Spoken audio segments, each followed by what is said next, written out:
There we go. We got the man. There we go. Taking some I'm super looking chats. for the real David Segarra. You got me, man. The That's leader you? of the cigar cartel. You didn't get my joke from earlier. What? Which one?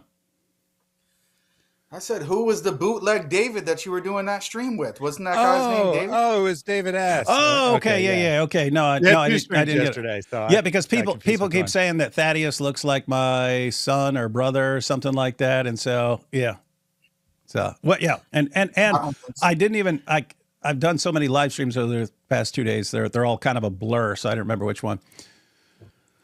So where'd you find this guy from? That bootleg one. He looks more like David Segarra. He's my Mexican cousin, man, and you know, my auntie Maria. She said, "Hey, you got to help out your cousin David." I said, "Okay, we're good. I'll help him out." Well, man, he needs a lot of help. I'll tell you. I watched that stream. It's pretty bad. Hey, I bet he'd be willing to have a debate or discussion with you on some stuff. I would. That's what I'm going to actually propose, but I'm not going to debate him alone because I don't know the guy. I would like to debate both of you at the same time on the topic that you just discussed. Just discussed when? On that stream. Oh, you mean yesterday? Yeah. When you said just discussed, I was like, what? Like in this live stream? Yeah, you got to get a partner though. Not doing any 2-on-1s. I'm not the Warner and Sneeko or something. You got someone? Is my connection all right? Because you guys are like blurry on my end. I don't know if it's my connection. Yeah, I think that's your connection. You look fine though, and we hear you clearly and we see you clearly. So yeah, don't worry about how we look on your end. Okay. Yeah, because I just want to ask you, because he was the one presenting, do you agree with most of what he said in that stream? I'm assuming you do. I'm not like in the crossfire of our debate, I was asking you questions because I don't know exactly which sects of Islam believe certain things theologically. So, yeah, for something like that, it would kind of have to, before I put my stamp of approval on it. I mean, some of the dilemmas are dilemmas and so on, but it would kind of depend on what you're building those out of. So, I'd be happy to have him on there and you on there and someone else on there and kind of go through and is this accurate and is this accurate and is this accurate? And if so, does this dilemma follow from those things? Be happy to do that. Yeah, but how is any of that related to the Islamic dilemma? I'm really struggling to understand. Aren't those, if you consider them to be problems, aren't they totally independent of the Islamic dilemma? One you could call, think of the name Islamic dilemma. His book is titled something like 100 dilemmas that, it's the death of Allah, 100 dilemmas that destroy Islamic theology or something like that. So, even if it's not an Islamic dilemma as we're using it, you can call something an Islamic dilemma, but, especially the ones that are about,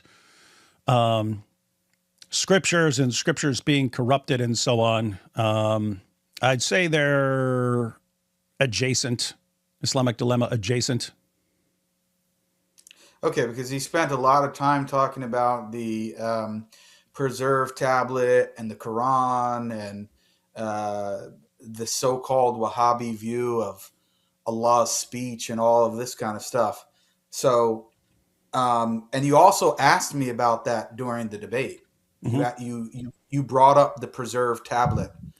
So, and I'm really struggling to understand this. I really truly want to know where this came from, because I suspect it came from Sam Shamoon.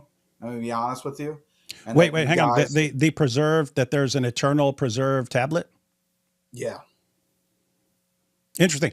I'm assuming that. I'll give you an example. I've heard that, but yeah, I didn't get that by studying Islamic theology or something like that. So, yeah, I've always heard it as a problem because now there's something that's co-eternal with Allah. And then the response that I've heard from Dawa guys was, no, of course, it's one of Allah's attributes. And of course, Allah's attributes are going to be eternal with him. Yeah, but where did you hear the idea of the preserved tablet being eternal, I, co-eternal with Allah? I've just heard that for a long time. Okay, so you just heard it so much that you don't recall where it originated from. That is correct. And so, And and you that's heard why, it from you heard it from and Muslims, not yeah, Christians. I've heard it from a bunch of people, and I've heard it come up in debates and so on before. I mean, Nabil brought it up in his debate with Shabir Ali all those years ago. But if you're saying no, then that's why I said, well, I would want to see it confirmed before I build a dilemma out of it. Yeah, but the reason why I'm bringing that up is because you asked me about it during the cross-examination section. Yeah, notice I And brought also, it up. Yeah, that's why I yeah, asked you about it. yeah, and then it also came up again and played a significant role in the recent stream with the Mexican David. So um, the reason why I'm actually genuinely asking about this because I read some years ago James White's book. I think it's called "What Every Christian Needs to Know About the Quran." I think something like that. And he makes a very similar claim on pretty much the first page of the book. And he said, I'm paraphrasing, but he basically says something like that. Uh, he makes it specific, actually. He says Sunni Muslims believe in a co-eternal preserved tablet or Quran or something to that effect.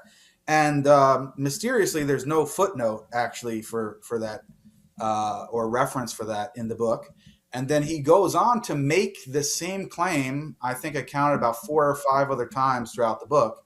And there's no footnote. There's no reference for what it's whatsoever. I emailed him about it to ask him where he's actually getting this from, and he never responded.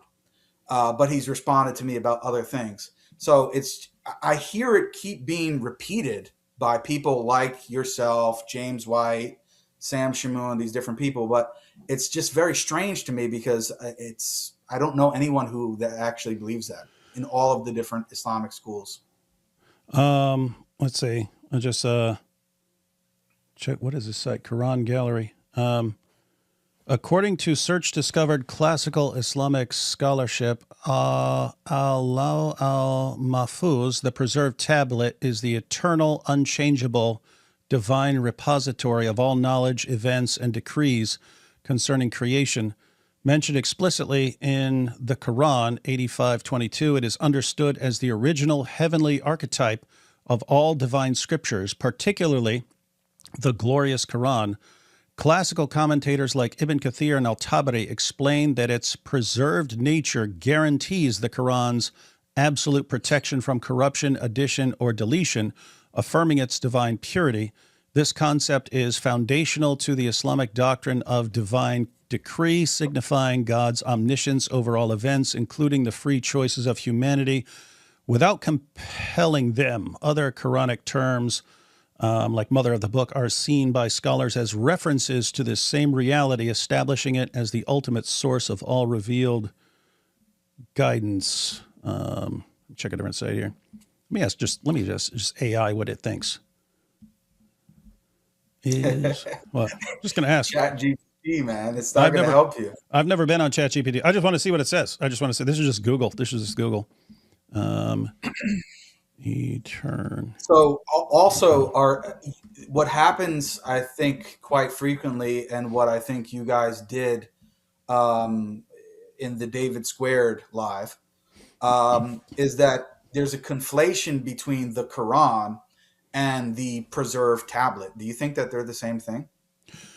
No, and that's why I asked you. Does it contain all the books? And so that, like, the follow up, if I wanted to keep like exploring the idea, would be, is this just a collection of, are all books included in this? Is there other things that are included in this beyond the books, like other just revelations that didn't become a book, and then beyond that, is like, everything that happens also included in the same book, or is that separate or something like that? Literally everything that is taking place now, that has taken place in the past, and that will take place in the future is contained in the preserved tablet. But that's all in the same thing. it's not just God's. What I'm trying to say is it's not limited to God's speech. It's not limited to the Quran. It's not even limited more broadly to Revelation. It includes all of God's decrees and everything that's going to happen. And that was written at some point in time. Correct. Yeah, it had a beginning and a time. It's a physical object. It's as if, the way that you guys are presenting it, and Avery seems to think the same thing. Honestly, I think you guys should just blame Sam Shamoun, because I know you're not a fan of him anymore. Well, he didn't. He didn't write. He didn't write this. He didn't write this AI. He didn't write that Muslim website I just went to. He didn't write Wikipedia. Let me just read these real quick. So here's what AI said. So I wrote. I want to understand this just before you read that. What I was trying to say is, it's as if you guys have this idea that there's like God, there's Allah, who's co-eternal, and then there's this like giant physical tablet that's a preserved tablet that contains everything that I just said, and that is like uncreated, distinct, and co-eternal with God. Is that the view that you have, like, in your mind? That's definitely what it sounds like.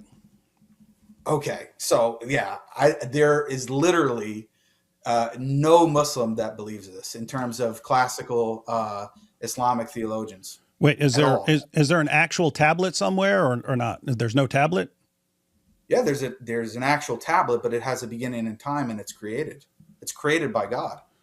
Okay, hang on. So the AI says, in Islamic theology, the heavenly tablet is generally considered eternal, unchangeable, and existing with God, containing all divine decrees, cosmic events, and the original preserved text of the Quran. It represents God's eternal knowledge and was created before the rest of creation. There it says created before the rest of creation, but it also says eternal. So how was it created before the rest of creation if it was eternal? You're asking me? No, but I'm that sounds like a conflict, doesn't it? According to what the AI or whoever's writing this. But you also have to keep in mind, let's scrap the AI. Let's check out what. Hold on a second. I'm giving the AI a way out here. Okay. The term eternal could also mean pre-eternal or post-eternal. Like you could say that, it's eternal from the time of its existence going forward, that it's not going to be destroyed, and that it will exist everlastingly in the future, right? So eternal kind of has that ambiguous nature to it, that it could mean something without a beginning or something that has a beginning but is not going to end. I prefer to refer that to as everlasting, because then it gets rid of the confusion. Mm-hmm. But that we wouldn't have a problem with. But to say that it is a physical giant physical tablet that contains everything that is going to take place, including God's decrees, to say that this is created and eternal, or even eternal and uncreated, nobody holds those views. Everybody, all of the different Islamic schools, even though there are different views regarding God's speech and the Quran, and we can go over what those are if you really want.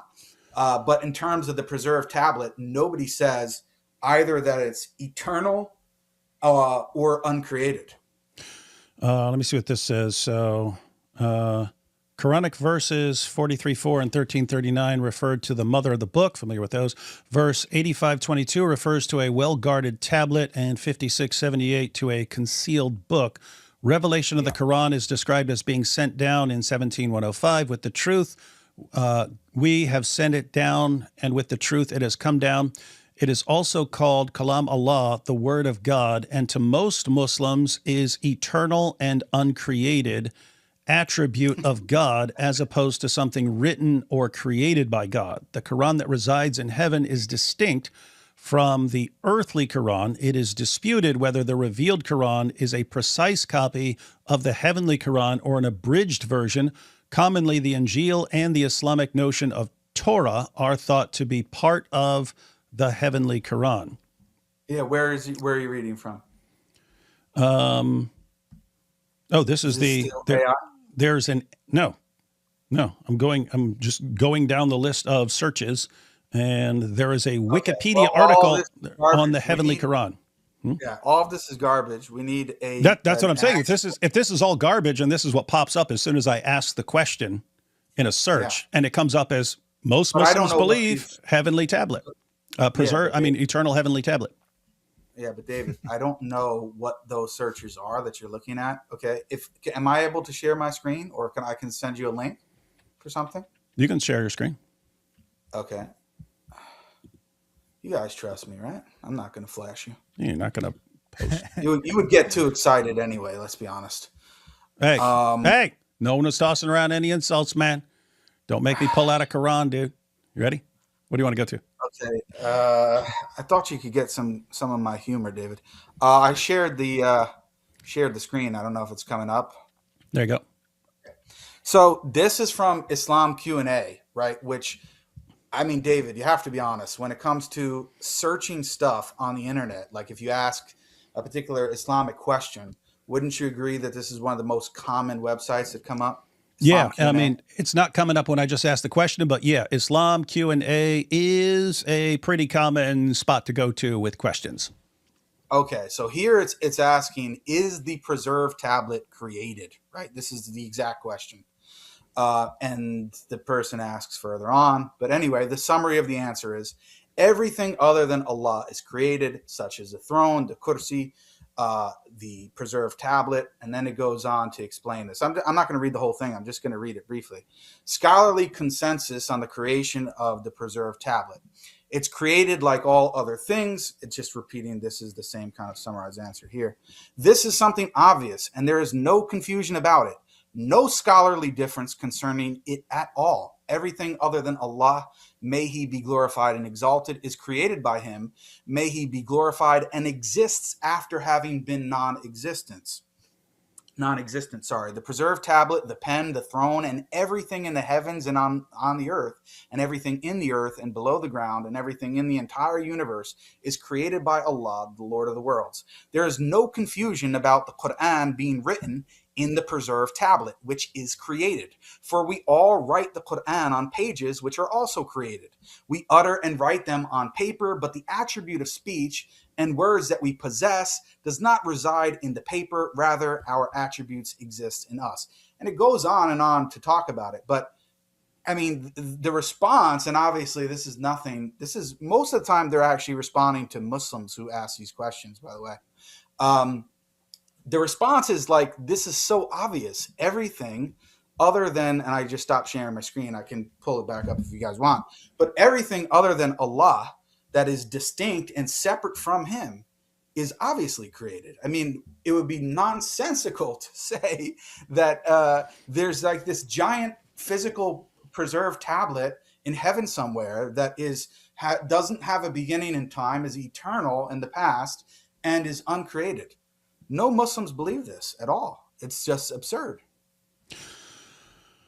I agree that it's absurd. We're gonna have to do a little research project on your claim that no Muslims believe this. So we'll come back to this. Let me clarify what I mean by that. I mean classical scholars. I'm not talking to going to Abdu on the street and saying, hey, dude, what do you believe about the preserved tablet? I'm talking about scholarly sources. Okay, so there are no Muslim scholars who believe this. Yeah, obviously I can't say that, David, you're lying, that maybe after one of your debates you talked to Ahmed and he told you about the eternal preserved tablet. I don't know. But I'm saying there's no genuine scholarly difference of opinion on the topic. All right. We will investigate that. Cool. Mm-hmm. So yeah, I basically I mainly came on to mention that because it's really shocking to me, and I'm just gonna be honest. Pretty much everything else that was said in the stream with the Mexican David was just all complete distortion. It was not like 95% of it is not true at all. Like factually, like I can actually show the sources to show it's not true at all. So we agree. I'm willing to have a debate on that. We agreed to. Yeah, so you'd have to decide whether you want to debate him one-on-one, or if you want to bring a partner, and we'll go through that 2-on-2. And it doesn't. You could either do it debate style, or we could do it just discussion style and go through kind of one point at a time, and you can point out where you disagree. If I was going to do it, I would want you to be there and be a part of the debate, because I don't want you to throw Mexican David under the bus or back over the border. I will gladly throw Mexican David under the bus. That's exactly the point, right? So I don't want that to happen. Like, and then you say, oh, well, he's not representing my view, or, that would be like, you don't want to debate some random guy that you think is supporting the Muslim view, right? So I think it should be a 2-on-2 in that case. I'd have to think about who it is. As you guys can see, I don't get along with too many people, so we've noticed such things. Yeah, I'd have to see who the other person would be. Hey, bring Malik. Malik is no. I don't think that's going to happen. What about speaking Muslim? You get along with him? Yeah, but I would probably tell him to just be quiet most of the time and let me talk. Okay. Well, yeah. Think about it, and find someone we can have a nice little discussion. Yep, that'd be cool. Anyway, I'll let you guys go and continue. Before you go, can I just ask why so you seem to be correct. I mean, we'll do more research to find out, but at least it seems to be a common view at minimum that the tablet itself is created. I'm not quite sure why that actually matters, though, right? Because it's still the majority view that the Quran is uncreated, right? The speech that encompasses the Quran. So I'm not really sure how that changes anything. I am so confident in my view that I don't have any problem spending time and explaining all of this to you right now. But I don't know if you really want to do that. No, hang on. Just to be clear, you believe the Quran is created, right? No.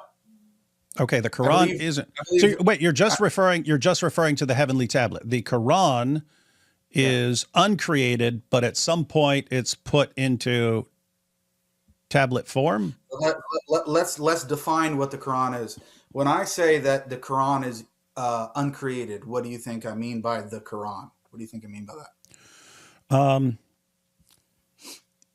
Basically, like Allah is eternally speaking what we now have written down, something along those lines, which I agree sounds weird, but that's what it sounds like.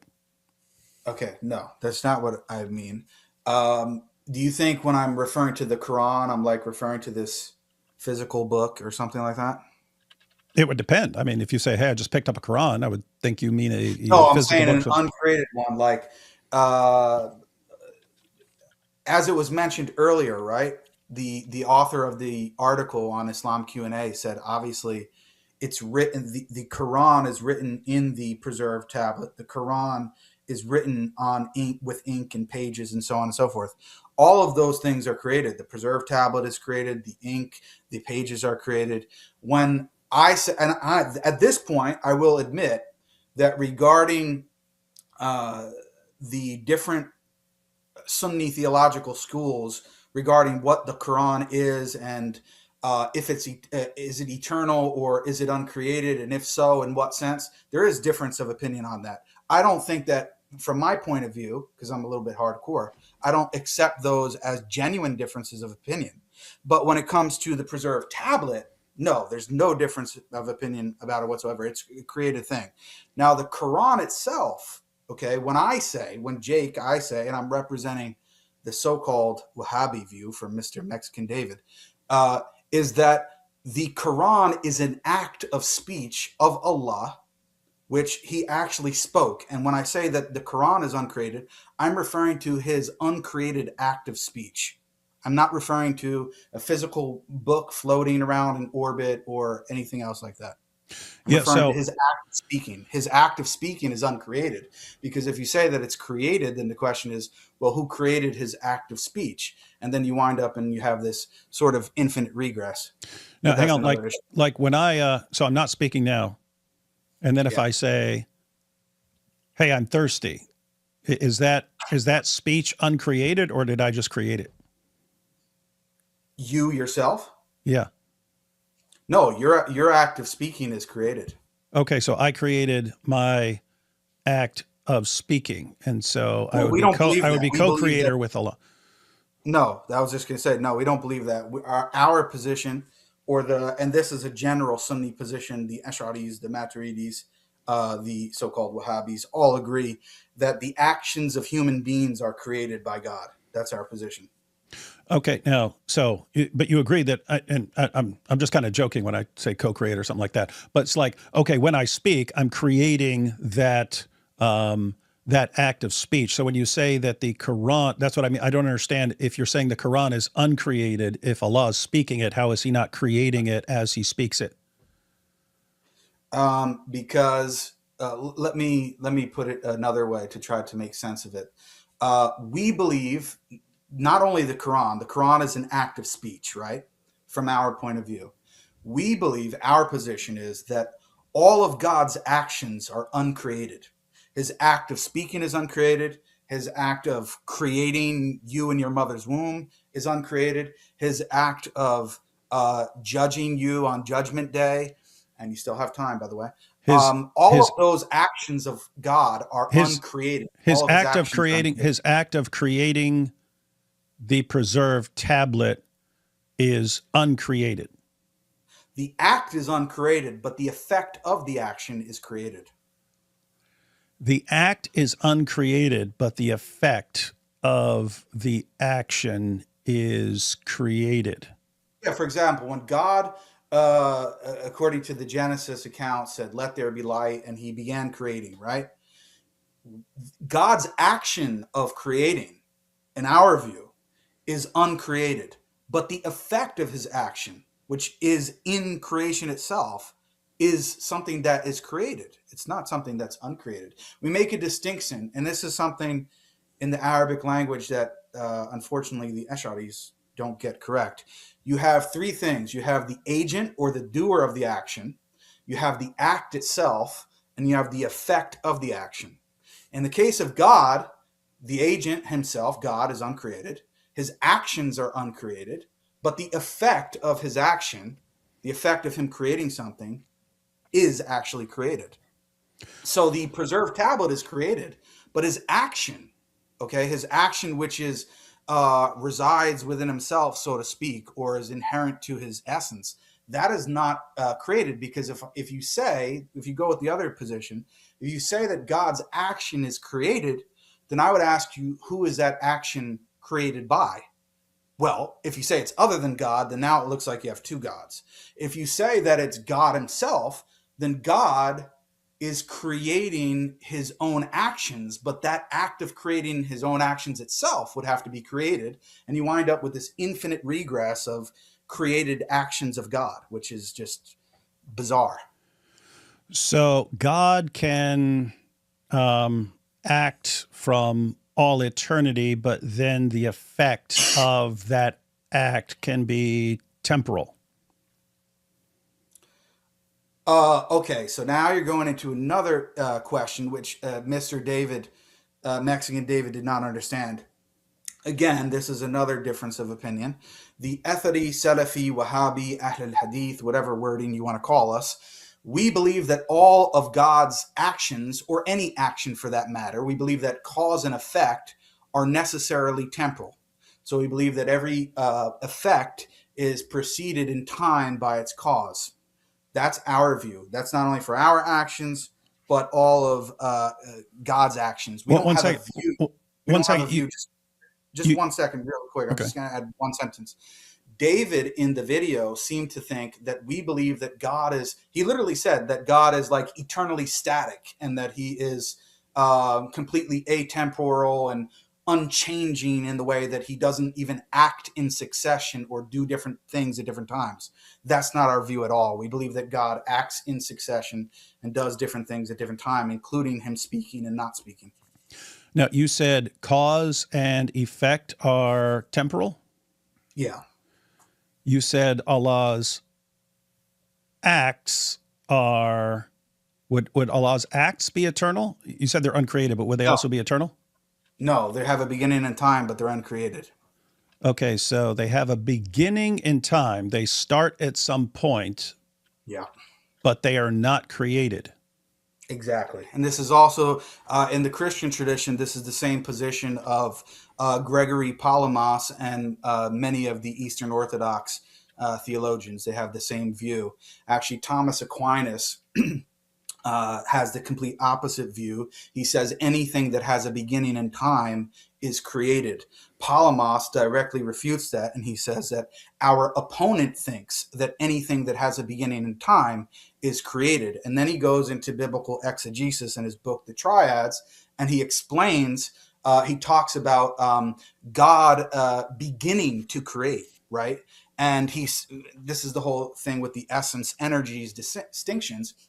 And some energies of God, which roughly would be translated to attributes in the Muslim tradition, some energies of God or attributes could be eternal and uncreated, like God's power, his knowledge, etc. But then there could also be actions of his, even if they're directed at creation, that are uncreated in their language, uncreated energies that have a beginning in time. And we have a very similar position in that regard. Now, as far as so to be clear, we don't even believe that the Quran is eternal in that sense. God began to speak the Quran. We don't believe in anything called eternal actions. There are no eternal actions because necessarily any action is temporal. so uncreated but temporal. So Correct. the Quran is uncreated but temporal, Correct. and the heavenly tablet is created. The heavenly tablet has a beginning in time and is created. The difference between the two is God's act of speech is from him, resides within himself. It's not like his act of speech separates from him and then exists in the ether apart from him. That's not our view. Whereas the preserved tablet is something that is distinct and separate from God. It's a physical object that exists and is separate from God. So that's why. So our division between things that are created and uncreated is if it has a beginning in time and is separate from God, it's created. If it has a beginning in time and exists within God, for example, an action of his, then it's uncreated. So the Quran has a beginning in time. No, it has no beginning in time, but it's not eternal. No, it does have a beginning time, the Quran. So let me explain what I mean. Wait, no, As I said, because no, I just want to be clear. Because when I asked you about the heavenly tablet, and you said no, yeah. the heavenly tablet has a beginning in time. So I was thinking you were distinguishing that from the Quran. No, But no. What I'm the distinguishing Quran also has a beginning in time. Okay. Yeah, what I'm distinguishing from the heavenly tablet in the Quran is that the heavenly tablet has a beginning in time and it's a completely separate physical object from God. It's not an action of his, it's an effect of one of his particular actions. Whereas the Quran as an act of speech, or very frequently we use the example, I'm sure you're familiar with the story, the biblical story, but in the Quran, it's very specific. When Allah speaks to Moses, Musa alayhi salam, it says that he spoke to him directly. We believe that he didn't eternally speak to Moses. How could he eternally speak to Moses when Moses didn't even exist? He began to speak to Moses. We take the Quran on its straightforward meaning. Allah says something, then Moses responds, then Allah says something again. It's a conversation. There's a stopping and starting to Allah speaking. So in the similar manner, Allah began to speak the Quran when he revealed it to the angel Gabriel, and then the angel Gabriel, in our view, brought it to the Prophet Muhammad, and then it was dispensed from there. So the Quran has a beginning in time, but is uncreated. Just making sure I got that right. Yeah, that's right, sir. That's right. So we don't even believe. Is that true of the Torah and the Gospel, or just the Quran? Just wondering. That's like, that's everything. That's okay. everything. Okay. Everything. Every action, including Allah's actions, have a beginning and time. We don't believe in eternal action, as you asked earlier. This is actually, well, so there are three different positions on this, right? In the so-called Sunni tradition, I'll just be charitable. The Ash'aris believe that, and they're following Abu Hassan al-Ash'ari. They believe that all of God, on the opposite side of the spectrum, they believe all of God's actions are created. Okay, so the reason why that is, they equate the action of God with the effect. They say that they're the same thing. Okay, so they say there are actually only two things. There's God and the effect. And the action just is the effect. They're the same thing. They're not two different things. You don't have God's action which produces an effect. I think that that's ridiculous. It breaks all of common use of language in the Quran. And anyway, I have many problems with it, but that's another side of the spectrum. And so, but they agree with us that necessarily every action has a beginning in time.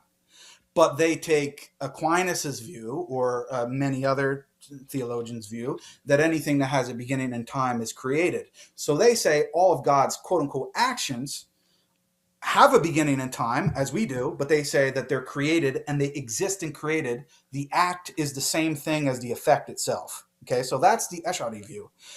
Our view is the opposite. No, all actions do have a beginning in time, but if they're from God or they're God's actions, they're uncreated. If they're other than that, then they're created.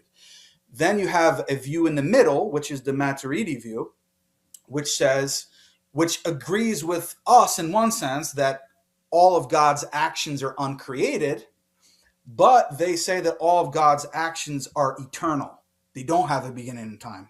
So they agree with us saying that God's actions are uncreated, but they say that all of his actions are eternal, rather than our view that all of them have a beginning in time. And those are the three broad views. And the reason, and this is why you wind up having different views regarding the Quran, because the Quran is speech and it's an action. So it falls under the broader category of God's actions. So if you have different schools that have different views on God's actions, then naturally when it comes to the Quran, which is an act of speech, you're going to have different views on that. The Quran is uncreated but has a beginning in time. That's does it begin in time before the creation of the heavens and the earth, or after? Wait, say that again. I just want to be clear. And when you ask, you're asking my view, because I just told you there's different views on that, right? Yeah, no, it's good. Yeah. When I ask, if you know the other views, and I'd be interested in hearing them and so on. But mainly asking for your view. But if there are difference of opinion, it's cool. Like it's cool when you say there's no difference of opinion here, or if there is a difference of opinion. I asked the Quran is uncreated but has a beginning in time. Did the Quran begin in time before the creation of the universe, or after? Yeah, in the sense that the preserved tablet was created before that, and then actually it's not mentioned explicitly in the Quran. No, I asked about the Quran. Yeah, I know, but I'm getting to that. Okay. So there's actually hadith that talk about. It's not mentioned in the Quran, but there are hadith, and I'm a Sunni, so this is what I believe, that God actually wrote with his own hand in the preserved tablet. So if you're talking about the Quran existing in the sense of being written in the preserved tablet, then yes, that was an action of God writing in the preserved tablet at a particular moment in time. No, I mean the speech. Yeah. I'll get to that. If you're talking about, because there are many different ways this can be construed. If you're talking about the Quran in the sense of God's knowledge, then this is eternal in the sense of God knew what he would speak from eternity before he ever spoke anything, including the Quran. Wait, hang on. And that's in that sense. So in terms of knowledge, the Quran would be eternal. Yeah, that's the only sense in which you can say that. But as far as when it's actually spoken, that would have a beginning in time. When it's spoken by Allah or written by Allah, those actions have a beginning in time. But the knowledge, obviously, we don't. What's the view called again? I'm trying to think of it. We don't have a dynamic sort of omniscience view that God doesn't really know every future contingent fact. We think he knows everything from the beginning. So in that sense, everything, but the Quran wouldn't be unique in that respect. Every act of speech of God or David or Jacob, anyone, is sort of eternal in the mind of God in the sense that he knows everything that's going to happen. It's not unique from that point of view. But I only state that to say, because some people may get confused and say, oh, what do you mean? God doesn't know what he was going to say in the future? No, of course he does. But the act of writing and the act of speaking have a beginning and time. So, as far as kind of putting together the history of the By the way, Quran, this is one of my favorite topics, so thank you very much. as far as the sort of history of the Quran in terms of like the various senses of the Quran, there would be Allah's knowledge of the Quran and of other things, and that's eternal. So there is Yeah. sort of an eternal script within Allah. Then at some point in But it's not a distinct, separate, like it's physical not something thing. outside of Allah. So like Yeah. yeah. I mean it's yeah. Right. Then at some point he actually speaks it, and then at My some view, point, yeah. yeah, and then at some point writes it in a heavenly tablet, and then Yeah. at some point sends it down as revelation. Correct. Okay, so the But again, to be clear, this is my view. The Ash'aris and Maturidis view on the Quran is very similar. They make a distinction between what they call, or it goes back to the attribute of speech, which is kalam. Kalam means word or speech. They make a distinction between what they call kalam lafzi and kalam nafsi. Kalam nafsi means God's sort of internal speech within himself. And kalam lafzi would refer to, in the case of Quran, would refer to the Arabic Quran, the Arabic Quran. Both of them believe that the Arabic Quran is created. Okay, they believe that the Arabic Quran is created, but there's this thing which is called kalam nafsi, which is a very mysterious idea. I don't think it really makes any sense. And I think it really does kind of reduce to God's knowledge and will. And the Ash'aris and Maturidis have a very difficult time trying to explain to us what they mean by this eternal and internal speech of God. They say it's not composed of letters or sounds. It doesn't have a beginning and an end, on and on and on. They tell you all the things that it's not, and by the end, you're wondering what the hell it is. So that's their view. And then you have the fourth view, which is the view of the Mu'tazila, who I'm sure you should know from Islamic history, who were actually attacking many people based upon this whole idea about the Quran being created. And they said that the Quran is created. And the reason why they said that is because they were referring to the Arabic Quran. Okay, they believe that the Arabic Quran is eternal, but they don't believe in a distinct attribute of speech like the Ash'aris and Maturidis do, according to them. What they say is, no, you guys aren't really affirming anything different than us. Everything that you're affirming, you Ash'aris and Maturidis, can be reduced to God's knowledge and will. You're not really affirming a distinct attribute. And the Ash'aris and Maturidi scholars actually wind up admitting that later on. They say that really there's only a semantic difference between the Ash'aris and Maturidis on the one hand and the Mu'tazila on the other hand. And really the only group that is saying that the Arabic Quran is uncreated is my position and the position of Imam Ahmad ibn Hanbal and those who followed him. So just trying to put all of this together, you've got the Quran in terms of Allah's knowledge. That would be everybody agrees that's uncreated and eternal. Uncreated and eternal. Then you have the Quran spoken by Allah. That would be uncreated but temporal. Then you have the heavenly tablet. That would be created and temporal. And then you have the Quran as it's revealed in our world, sent down, and that also, like the preserved tablet, would be created and temporal. Everything is correct except for the last part. So our position is that no matter where the Arabic Quran is, whether it's written in the preserved tablet, whether it's memorized in human beings' hearts, whether it is written on the mushaf, like the ones that you have that you like to desecrate, unfortunately. Though all examples of that, we say that they're uncreated. And what we mean by that is, we mean it is word for word, verbatim, what Allah actually spoke. It's literally his word for word. An example would be like this.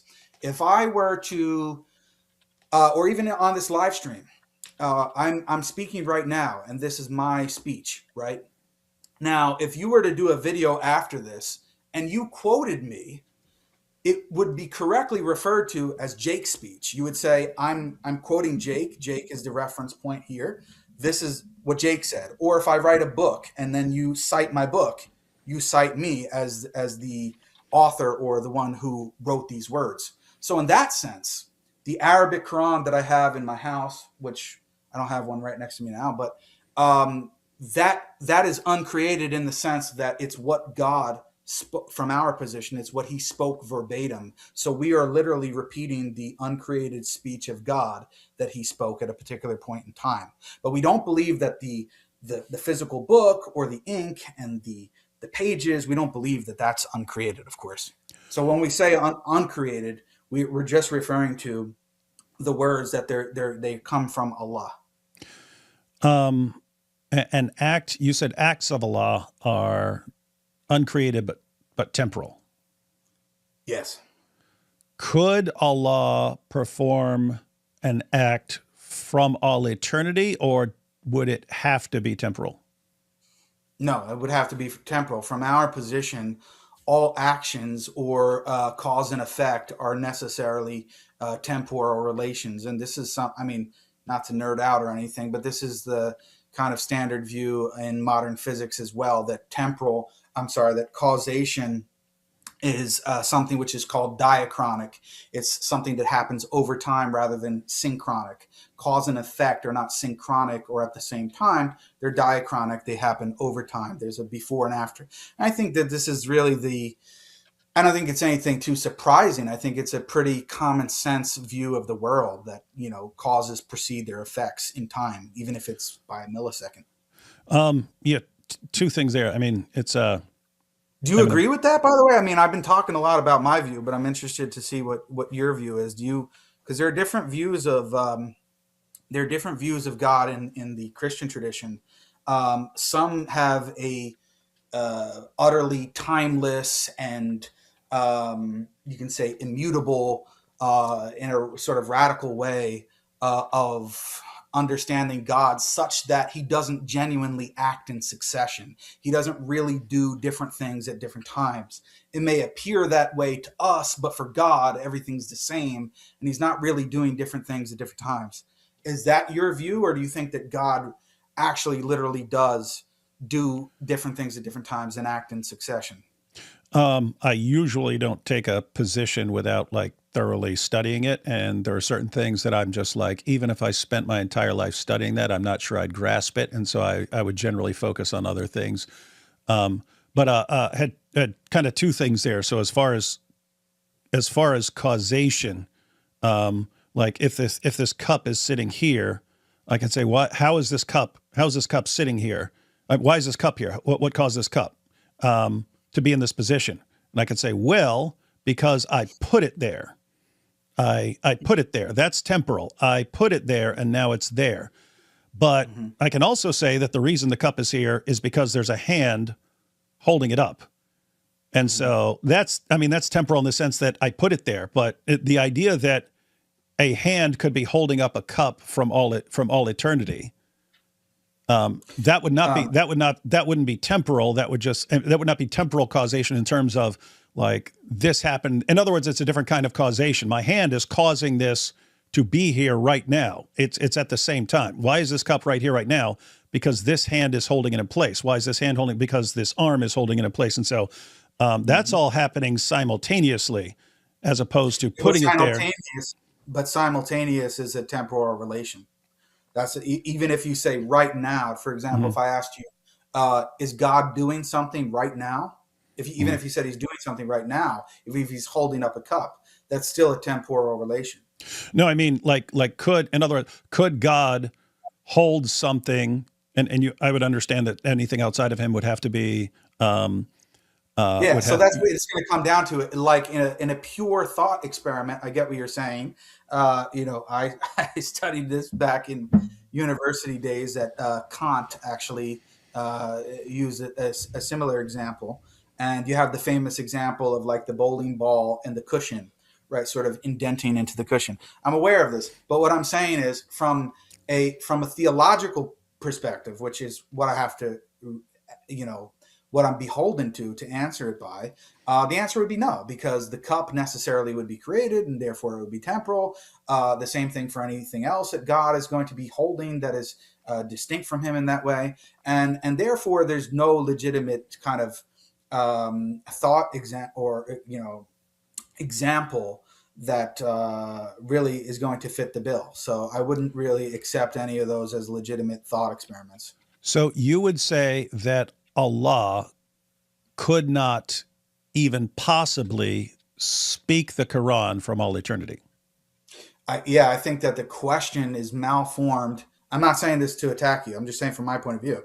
I'm saying that the question itself is nonsensical. It's like asking, what does the color blue smell like? It's just a category error. So So it's not a deficiency on God's part. I want to be clear. It's not a deficiency on God's part because we believe God's will attaches to anything that is logically or metaphysically possible. But we don't believe that this is a legitimate logical or a metaphysical possibility, just like God creating it from our perspective. I mean, some people may take a radical view on this, but like God creating a square circle. We don't say that it's out of God's weakness that he, quote unquote, cannot create a square circle. It's just a question that is basically gibberish. And it's the same thing for us when it comes to eternal actions. We don't, and this is another reason why I'll just say I'm not doing this to like, because I think I've been pretty fair. I'm answering all your questions. I'm not doing this to attack Christianity, but I'm just saying from my point of view, one of the reasons why I could never be, at least in my current paradigm, a Nicene Trinitarian. And actually, there are other Christians that hold this view. William Lane Craig, for example, being one of them. He thinks it's ridiculous to talk about eternal actions, or actions are necessarily time bound. There's a beginning and an end, and a cause and effect before and after. And because of that, he actually rejects the Nicene Creed, or at least the portion of it that says that the Son is eternally begotten from the Father. From my paradigm, eternally begotten is gibberish, because how could he be eternal and yet he's begotten? And even the fourth century fathers like Gregory of Nyssa and the Cappadocians, who were very influential in coming up with these kind of doctrines, they specifically use the word cause. They believe that the Son is actually eternally caused to exist, and he's dependent upon the Father. For me, that's nonsense. It doesn't make any sense, because actions are necessarily temporal and time bound. And for that same reason, that's one of the reasons, not the only reason, but partially for that reason, William Lane Craig actually rejects the doctrine of the eternal generation of the Son. He thinks it's not only not scriptural, but it's also irrational. And if you watch his recent discussion or debate with Muhammad Hijab, he says exactly that, and he agrees with what the Quran says about that position. Again, I'm not trying to do that to take a dig or go down that route. I'm just trying to say or give examples that you might be familiar with to show that maybe even if you don't agree with Jake or whatever, it's not necessarily a crazy view, because there are many Christian theologians and philosophers who actually hold a similar view that God, if you want to say, is quote unquote temporal, because he began, at least in the Christian paradigm, he began to create, right? He began to create. He went from not creating to creating. Well, how do you explain that he went from not creating to creating? Or even with the incarnation, right? How did he go from not being a man to becoming a man, or becoming specially related to a human nature? Obviously, there's some kind of action that took place. Otherwise, what are you envisioning? That there's like this eternal physical body that he was always related to in heaven? I mean, it doesn't really make sense. So I can't, for the life of me, I can't understand how a Christian, given your typical commitments, especially considering things like the incarnation, could not believe in a God that does different things at different times and acts in succession genuinely. On that issue, just to be clear, so Allah can have knowledge for all eternity, but he can't act from all eternity. Yeah, because we don't believe that Okay. knowledge is an act. Okay. Right. So like knowledge is not a verb, it's a noun. Thinking would be an act, right? Exactly. Yeah. So you can have knowledge without thinking, right? In a sort of zoomed out perspective, yeah. Okay, it's not like God doesn't think like, so imagine God is eternal and his knowledge is eternal. We don't believe that there was a moment of time where God was wondering, what am I going to do next? Or what is my plan actually going to be? I know that in the Christian tradition, regarding God's decree, there's different positions, and some of the theologians have come up with these sort of what they call logical moments, like God's, let's say that they go into the idea of his free knowledge and his natural knowledge, right? So his natural knowledge is logically prior, or it's a logical moment prior to his free knowledge. But these are just kind of like thought experiments. It's not as actually if it's meant to be taken literally in the sense that God didn't have that free knowledge at some point in time. He always had his natural knowledge, his free knowledge, and if you're a Molinist, middle knowledge. All of that is eternal. And he didn't think it in the sense that he was wondering, what am I going to think? And then he thought it up. And there was a time before that where he didn't know what he was thinking. No, I mean, that's just weird. So there would be, on your view, there would be some first act of a law. Okay, so now you're going into another kind of where there's difference of opinion, right? So some scholars say that, and no, actually there is no first act, and that there is an infinite regress of God's successive actions in time. And others say no, that there was a first act. Maybe the idea, there are different hadith about this. I'm just saying from a theological point of view. Was the first creation the pen, or was it the throne, or was it this or that? There's difference of opinion and discussion about this. But I would say, to be fair, yeah, the majority of scholars would take the view that there was a first act, and there was a first act of Allah, and there was a first thing created.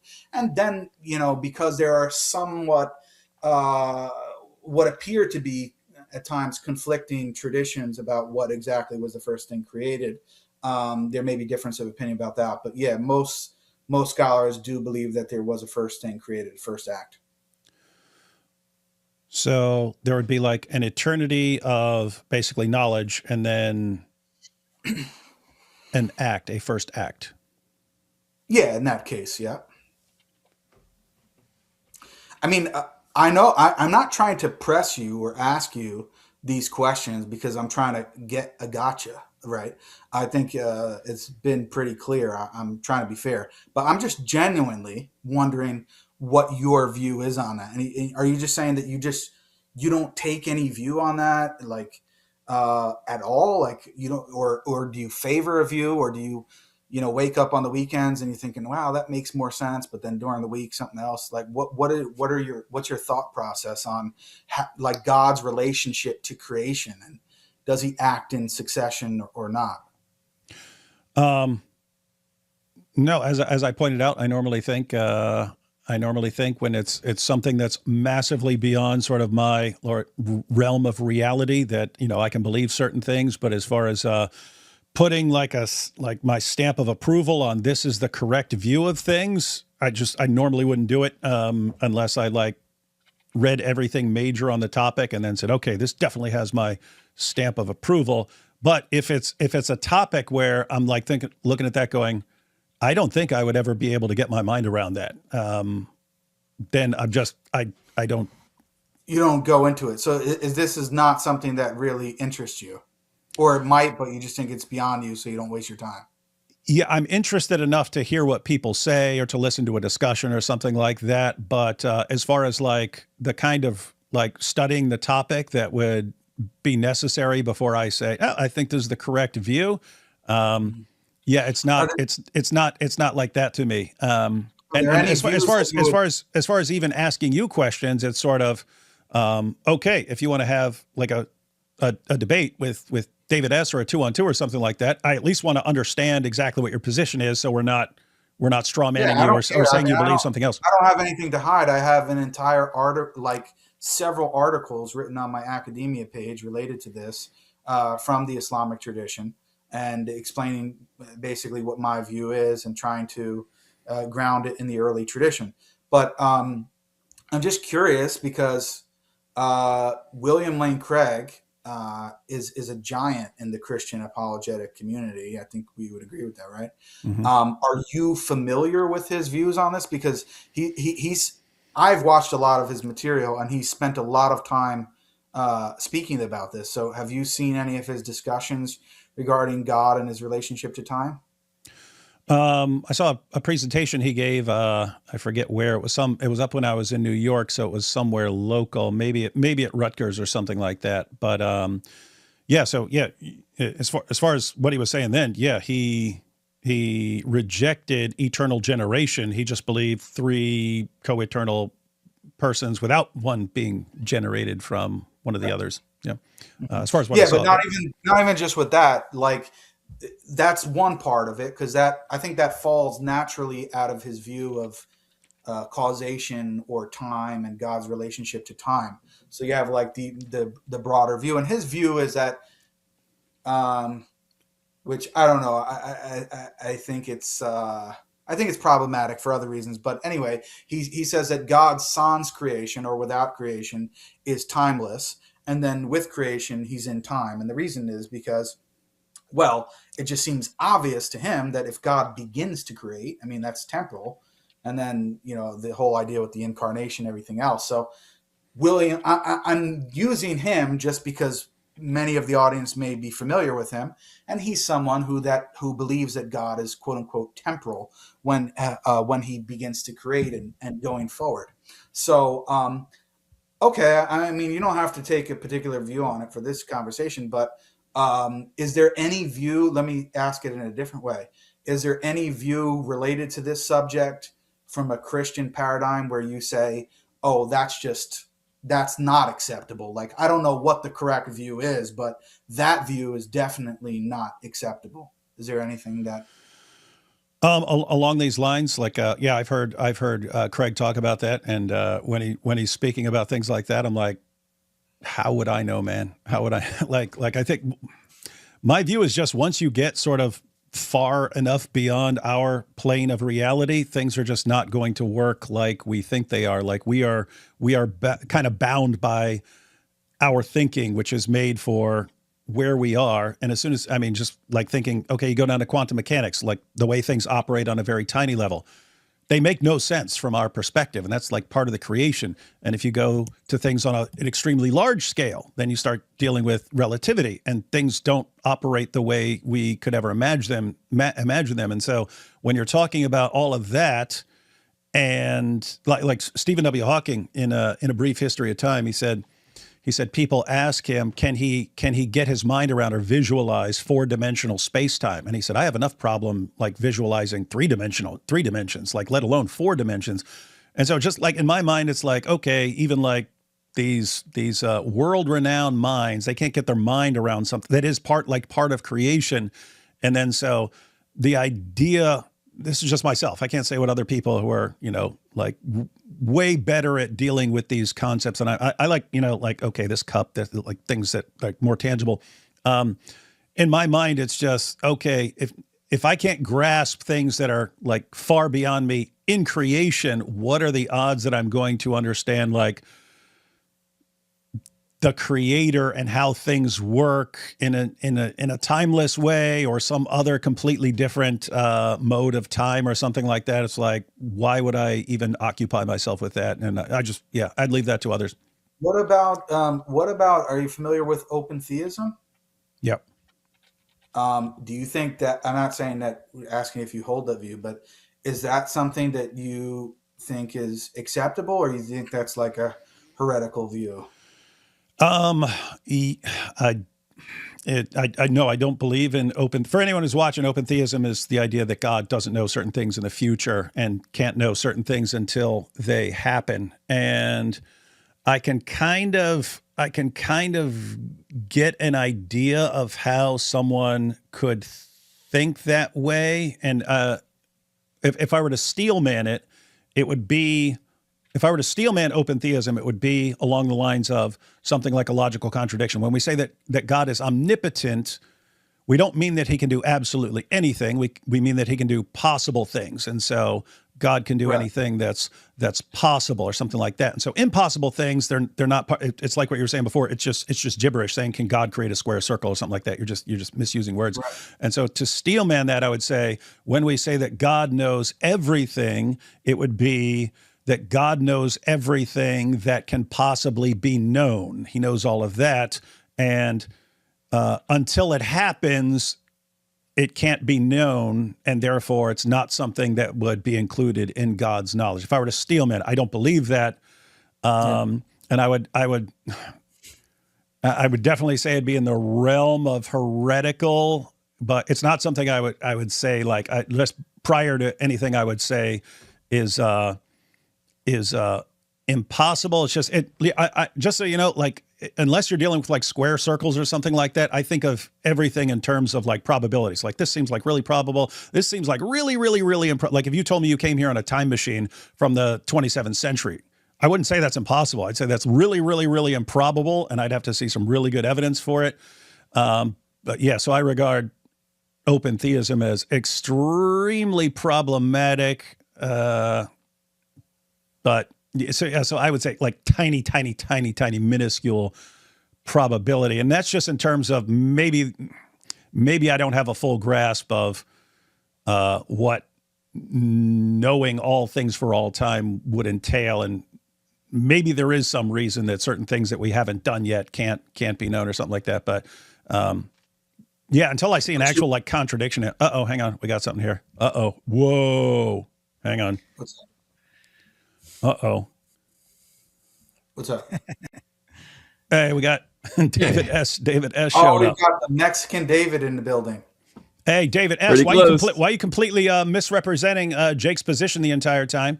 And not only that, misrepresenting all of Islam. There is no classical Muslim scholar who believes what you stated as fact in your book and then build all kinds of dilemmas out of it. And you were just spouting gibberish the entire time. Straw manning Islam. Dang. Can't believe it. If that's the case, well, number one, nice to see you, Jake. It's good to actually see that you're trying to converse about it. Not going to lie, I think you're probably one of the only Muslim Dawa people out there who is willing to converse about this stuff, so I appreciate that. Are you actually Mexican, by the way, or is that, are we just joking about that? Oh, no, I'm Puerto Rican. Okay, hey, guys, just right. Everyone, we should probably stop saying that then. Yeah, I mean, it's whatever, dude. It's like, yeah, Puerto Ricans are pretty laid back. They love being called Mexican. I'm just kidding. Yeah. I've noticed lots of different people they get mad if you call them by the wrong country. I just wanted you guys to know I do have to jump up at a couple times. There's no nurse, and so I have to make sure that someone is with my kid. Otherwise, my wife is staying up all night. So I'll be jumping out and back in and so on. But I'm guessing I don't know if you guys are going to have your discussion now or plan your discussion, or David, you want to respond to some things and so on? I just want to say to the Puerto Rican David that I initially came on and said that I would be willing to have a discussion or a debate with the two of you on some of the things you presented.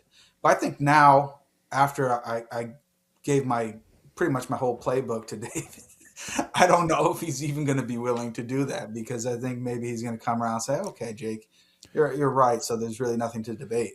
But, all right, David S., do you accept defeat that you have said a bunch of things? He has corrected you, And maybe there are some delays. Well, I don't even know if he was listening. Yeah. Was he listening? Were you listening? No, I actually just hopped on like 5 minutes ago. So Yes, actually he wasn't Come listening. on, I'm man. saying DW. I'm saying David Wood Mhm. might be willing to accept that, but he hasn't heard anything. So obviously, he Yeah. doesn't have an opinion on it. He doesn't even know what I said. So Yeah, I mean, all I can say is like anyway, obviously I'm there's saying I mean, I have a little bit more time.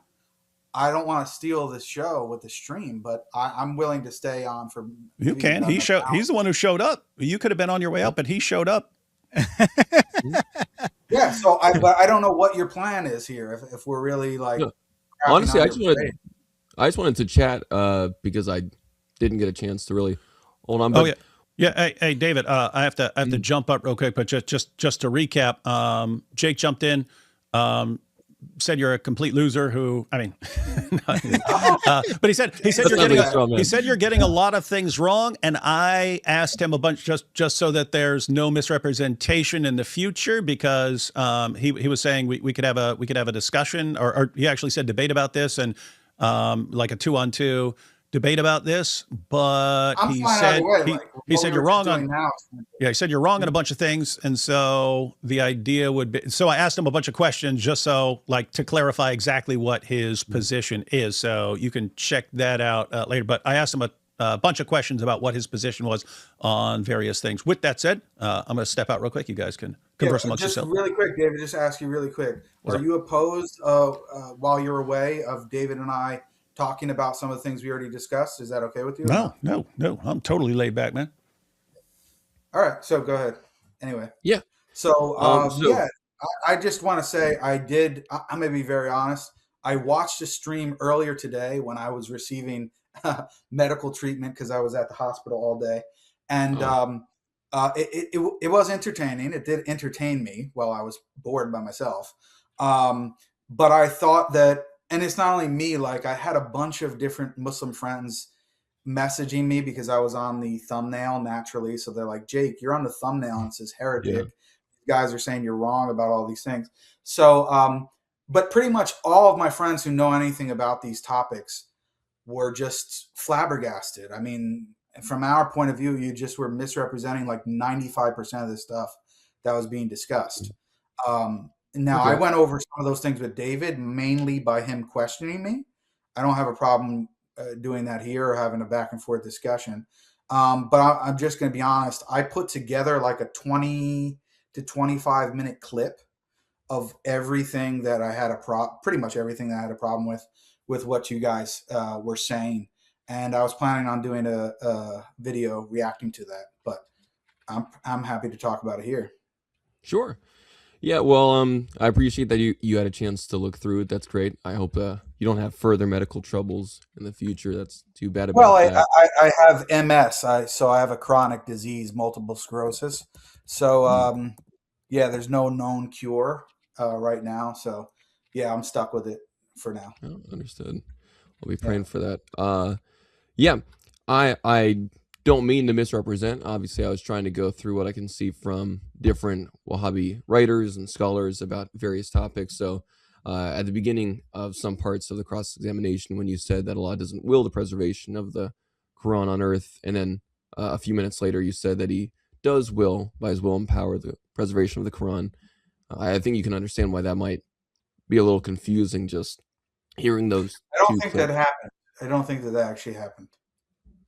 Okay. And if I ever did say that God doesn't will the preservation of the Quran on earth, I'd have to look at that because I honestly don't recall saying that, and I don't know what I would have meant in that context about that. But our position is that the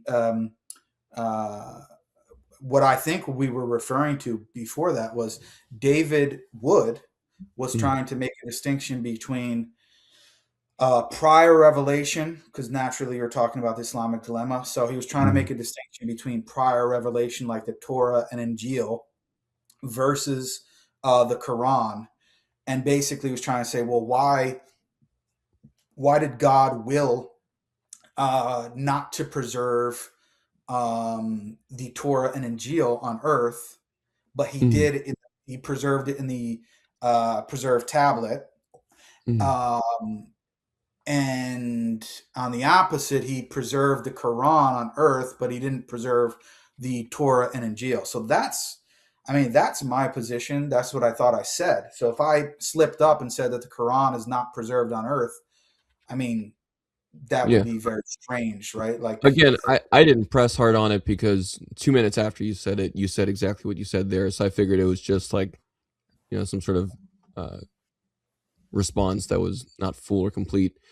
So I think it makes sense to say that Allah's will is one, right? Like Allah's will is not divided. It's one, it's complete, for the sake of like saying that God's not composite or divided or has parts or anything. yeah, I want to talk about that. What do you Okay. actually mean by that? Because a lot of those terms are kind of loaded and they're debated between theologians. So what do you mean by that? What do you mean by one, or the opposite of one, composite? What do you mean by these things? What are you thinking about? Yeah. So when I see like Muslim scholars saying that Allah's will is not divided or contradicted against itself, or no attribute of Allah is like contradicted against itself, as like some of these foundations of Tawheed, then I'm assuming, at least on the part of the will, it's the idea that Allah, since he is, in many Islamic schools considered timeless, right?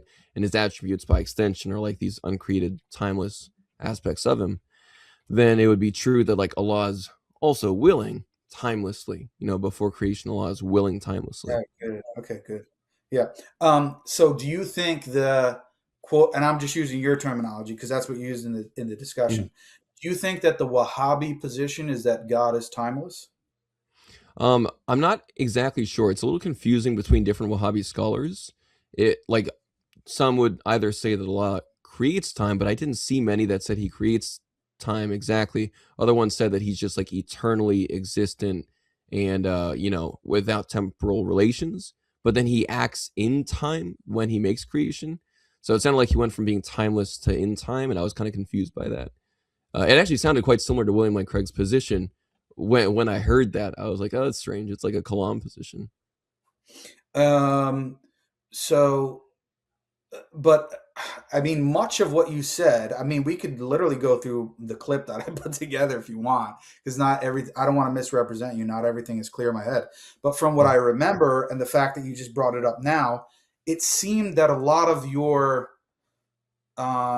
dilemmas or problems or whatever you want to say were predicated on the idea or claimed that I was misrepresenting the Wahhabi view, let's say, were predicated on this idea that God is utterly timeless. In fact, I think at one point you said that he is, what was the way that you phrased it? You said something like, oh, he's like eternally static.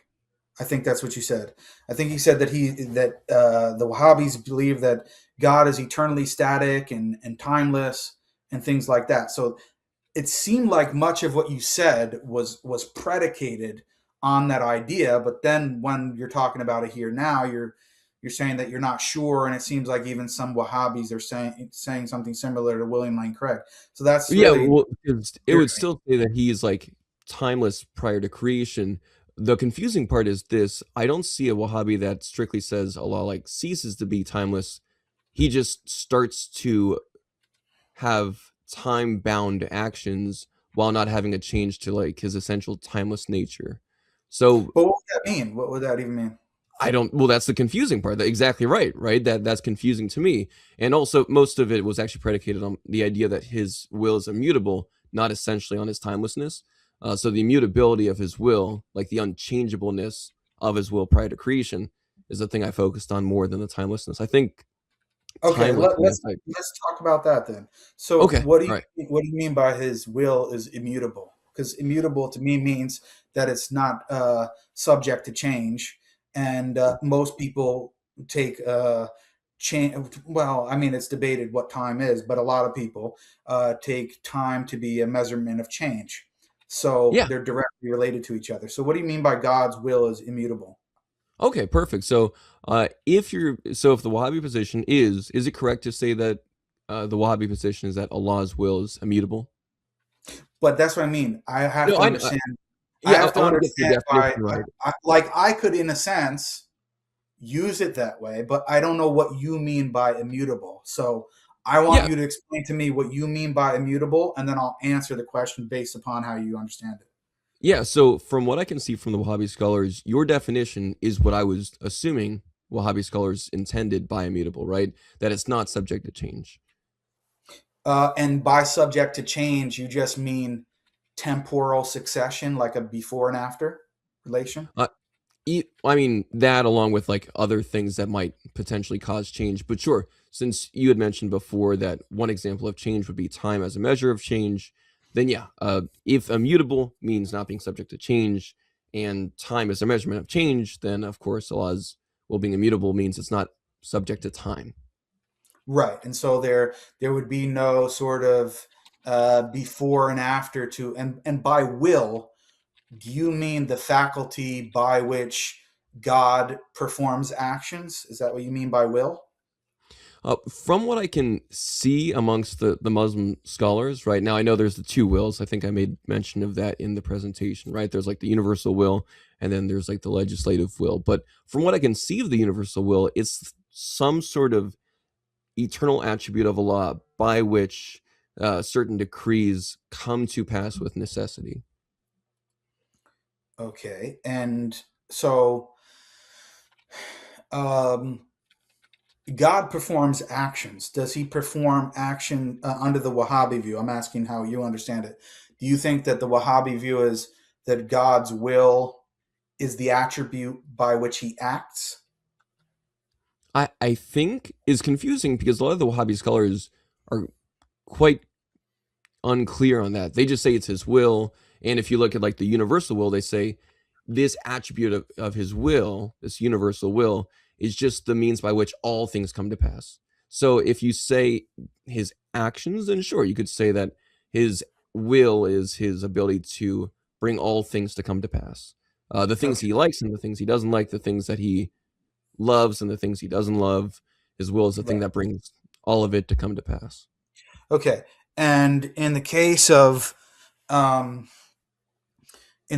the will being immutable, so basically, are you saying that all of God's actions or willings, so to speak, are eternal? Is that what you mean by it being immutable?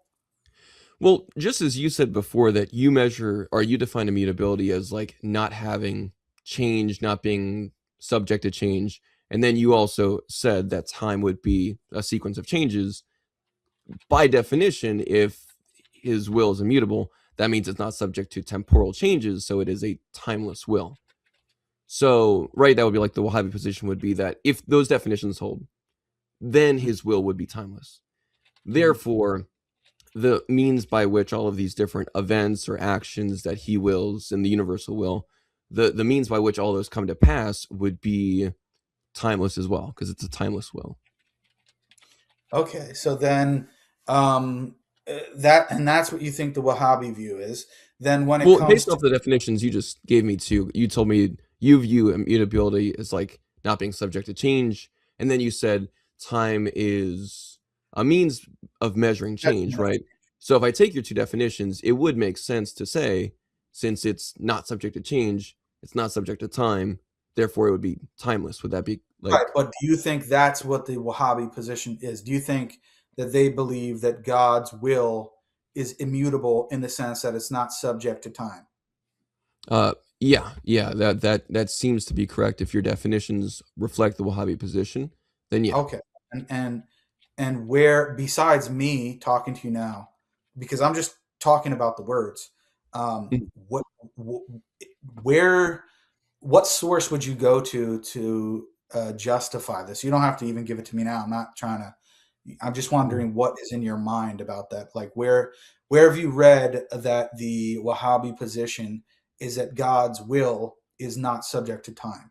Let's say. Well, that's a good question, right? So if it's true, and mind you, in the presentation, I actually made distinctions. I actually showed the parts where you do agree with the Wahhabi position, but then I explained how I think the Wahhabi position leads to a dilemma collapse, right? So even if a Wahhabi says one thing, I would say, well, no, that leads to a logical issue or a modal collapse. And so let's say that according to the Wahhabi scholars, the will of Allah is considered to be an eternal attribute of himself, which is by definition immutable right? This will of his. If it's immutable, therefore it's timeless. Therefore, if it's an essential attribute of Allah that's timeless, then Allah would be timeless as well, right? Allah wouldn't have parts of him that are timeless. He would just be timeless. Mhm.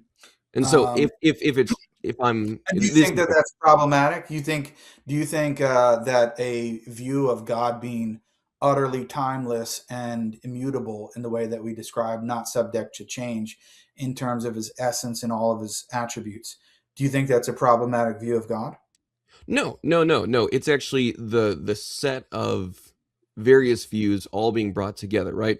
So when I'm critiquing the Islamic position, I'm critiquing tawhid in combination with immutability in combination with timelessness, right?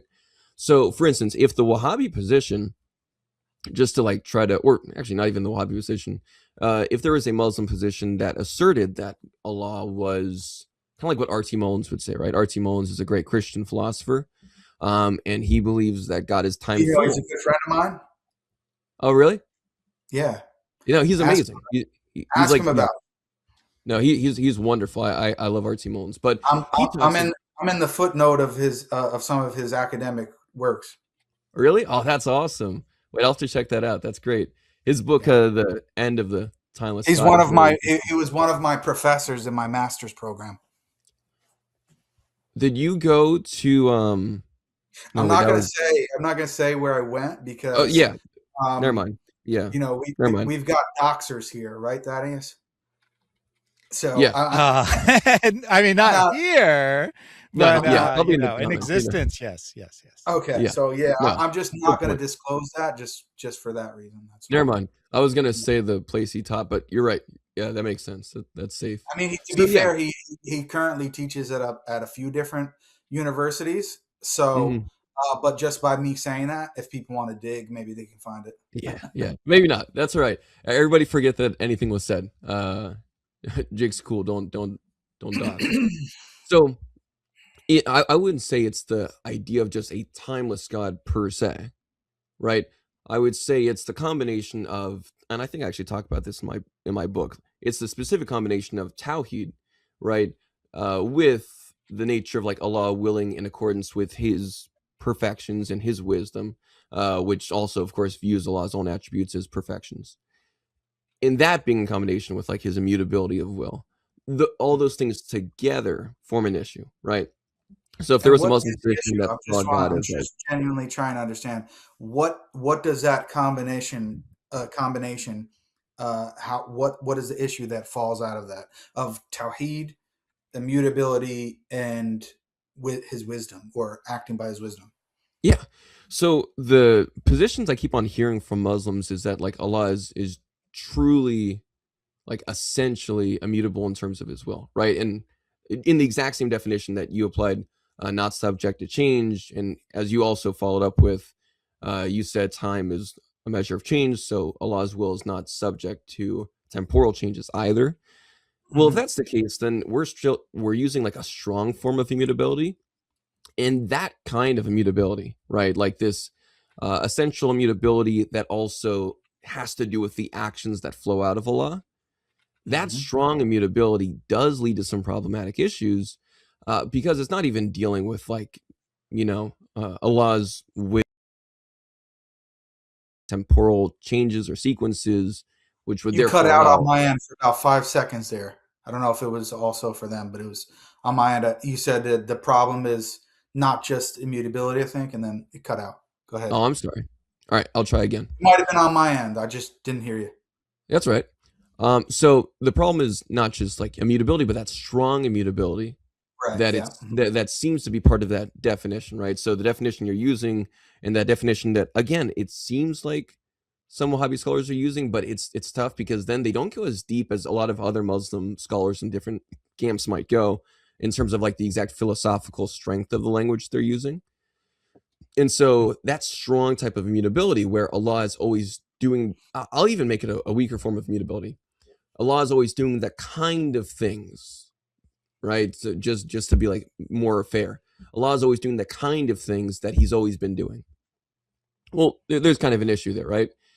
Because if I say Allah has always been doing the kinds of things that He's doing, well, then I should be saying that Allah is like eternally speaking, because then when Allah, through some sort of intermediary or some sort of means or act, creates the universe, then I could say that Allah has, eternally been speaking. So when Allah does revelation, which is like these moments where his speech, his eternal speech, becomes temporally manifest, then that's not going to be like as much of an issue, right? But if you say that he hasn't been eternally speaking, it's just his ability to speak, then it does sound like he's actually gone from like a change in the kind of thing he's been willing, right? So that critique, and again, when I'm doing my dilemmas or critiques, it's not predominantly focused on just if you agree with the Wahhabi scholars. The critique is, all right, if these claims uphold what some Wahhabi scholars are saying, then that would be a dilemma for those Wahhabi scholars or for people in the Wahhabi camp. Even if those Wahhabis don't know that there's like a dilemma there. Is the strong immutability claim, let's go with that, or even if what you said about weak immutability in the way that you characterized it, are those and then God having revelation at a particular moment in time, you're saying that that's problematic? Why would that be problematic? I'm just trying to understand. Yeah, no, that's fair. Those are good questions. So those are problematic in the sense that if Allah hasn't eternally been doing the kind of thing, right? So just going with even the weak immutability, where, all right, Allah can go from not doing a certain thing to doing a certain thing, but he's always been the same kind of being, doing the same kinds of things, same categories of things. Yeah. If we have to say then, okay, well, at least what kind of things has he been doing prior to creation that explains the actions he's doing after creation, right? So in my book, I explain that we could say the God of Christianity is eternally relational, right? He's eternally relational. If you want to parse that out in terms of like God is omnitemporal in like the R.T. Mullins view, where God has time as an attribute, right? Or if you want to go with like a modified view, like the classical Thomistic timelessness view, in either case, we know that God has always been the kind of being that sees relationship with other entities as a good thing. The God of Islam does not have eternal instantiations of relationships as like part of his essence and being. And so if we're just going with even more simple, right, like an inference to the best explanation, and I think I mentioned this in the book too, right? Not all of these dilemmas have to be like necessary logical dilemmas. If a Muslim has a weaker version of it, you could say, well, then let's just go with inference to the best explanation, like a lot of scholars do. Which model of God seems to explain creation better?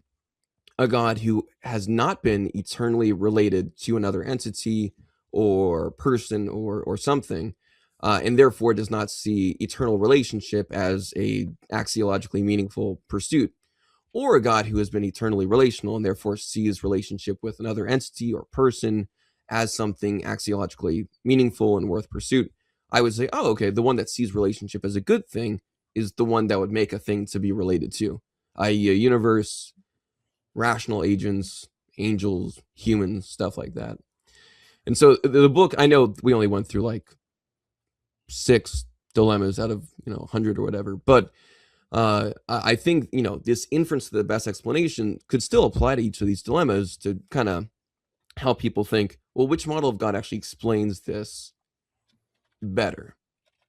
Okay, so yeah. now it seems like you're saying it's not in the particular discussion we're having now is not based upon a necessary inference, right? There's not like a logical inference that necessitates. Well, it could. Yeah. It could, right? So the issue is, because, mind you, this is just how philosophy works a lot of times, people can be in the same camp but still using different definitions. So since I know that's just how scholarship and philosophy works, I allow people to say, okay, you're probably going to talk with a Muslim, just like how obviously you could talk with like 2 Thomists, right? 2 Thomistic Christians. And you'd probably end up at some point being able to find Thomists who have like a different specific understanding of timelessness or like pure actualization, like pure act with God, act as purest. Do you have a particular view on these questions, by the way? Are you a Thomist? Are you I I used to be an existential Thomist. I don't really hold to like the pure existential Thomism anymore, and not so much to the like exact forms. I think someone who does a pretty good job exemplifying my view is someone who would be a good example. He's a good scholar for this because like R.T. Mullins has some good stuff here and there that I think is like meaningful. Even if I disagree with him on some points, I think he's got some good, meaningful approaches to how he summarizes things. Um, Idol Killer on YouTube has like good models for dynamic omniscience that allows for like strong Who's that? Say relationality. it again. I didn't hear what you said. Idol Killer on YouTube. Okay. So he's good. I have some We actually briefly talked about that earlier. So are you sympathetic to open theism? not to like that form of hope and theism. I think that open theism, the claim that you can't know the future, is an issue. Obviously, though, I would hold to somewhere more like I don't know what to say if it's like an essentialist Thomistic view, or like maybe an analytic model. I'm still trying to figure out exactly how I'd parse out God's relationship with time. And so I'm trying to see exactly what I would do with that. I'll have to. I'm still trying to figure out exactly how I'd parse it. But um, all this to say that when I say it doesn't have to be a logical inference of necessity, I'm saying as you're talking with people, you'll probably find a Muslim who is in a Wahhabi camp, or maybe any of the other camps that I've described in the book, who end up saying, "Well, I don't hold to that strength of it." Right? For instance, there's people who hold to like strong divine simplicity in the Christian tradition, and people who hold to like a weaker version of it. So obviously, if we're using the same term, divine Which one do simplicity, you we hold? have Have a view on that? um, I think that divine simplicity in its like strongest Thomistic form has some issues. I think that like the weaker forms of divine simplicity, kind of like how inspiring philosophy says it, right? Divine simplicity is what does he say? It's a luxury, not a necessity, right? So it's not going to cause any like essential modal collapses, but it might be better to approach understanding God better through like the philosophy of mind. And so, which I'm actually more sympathetic to. I'm actually more sympathetic to the idea that the one being who exists as three persons could be like analogically described in some sense as one divine mind, in which there are like three loci of consciousness that have full identity with that one divine mind, or like three, asymmetrical relational states, right? So in Mhm. either way, I think the philosophy of mind could actually help a lot But do with you? the I'm models of sorry to God. cut you off. I just really want to understand this. Like try to kind of simplify for the audience because a lot of people probably don't know what we're talking about, right?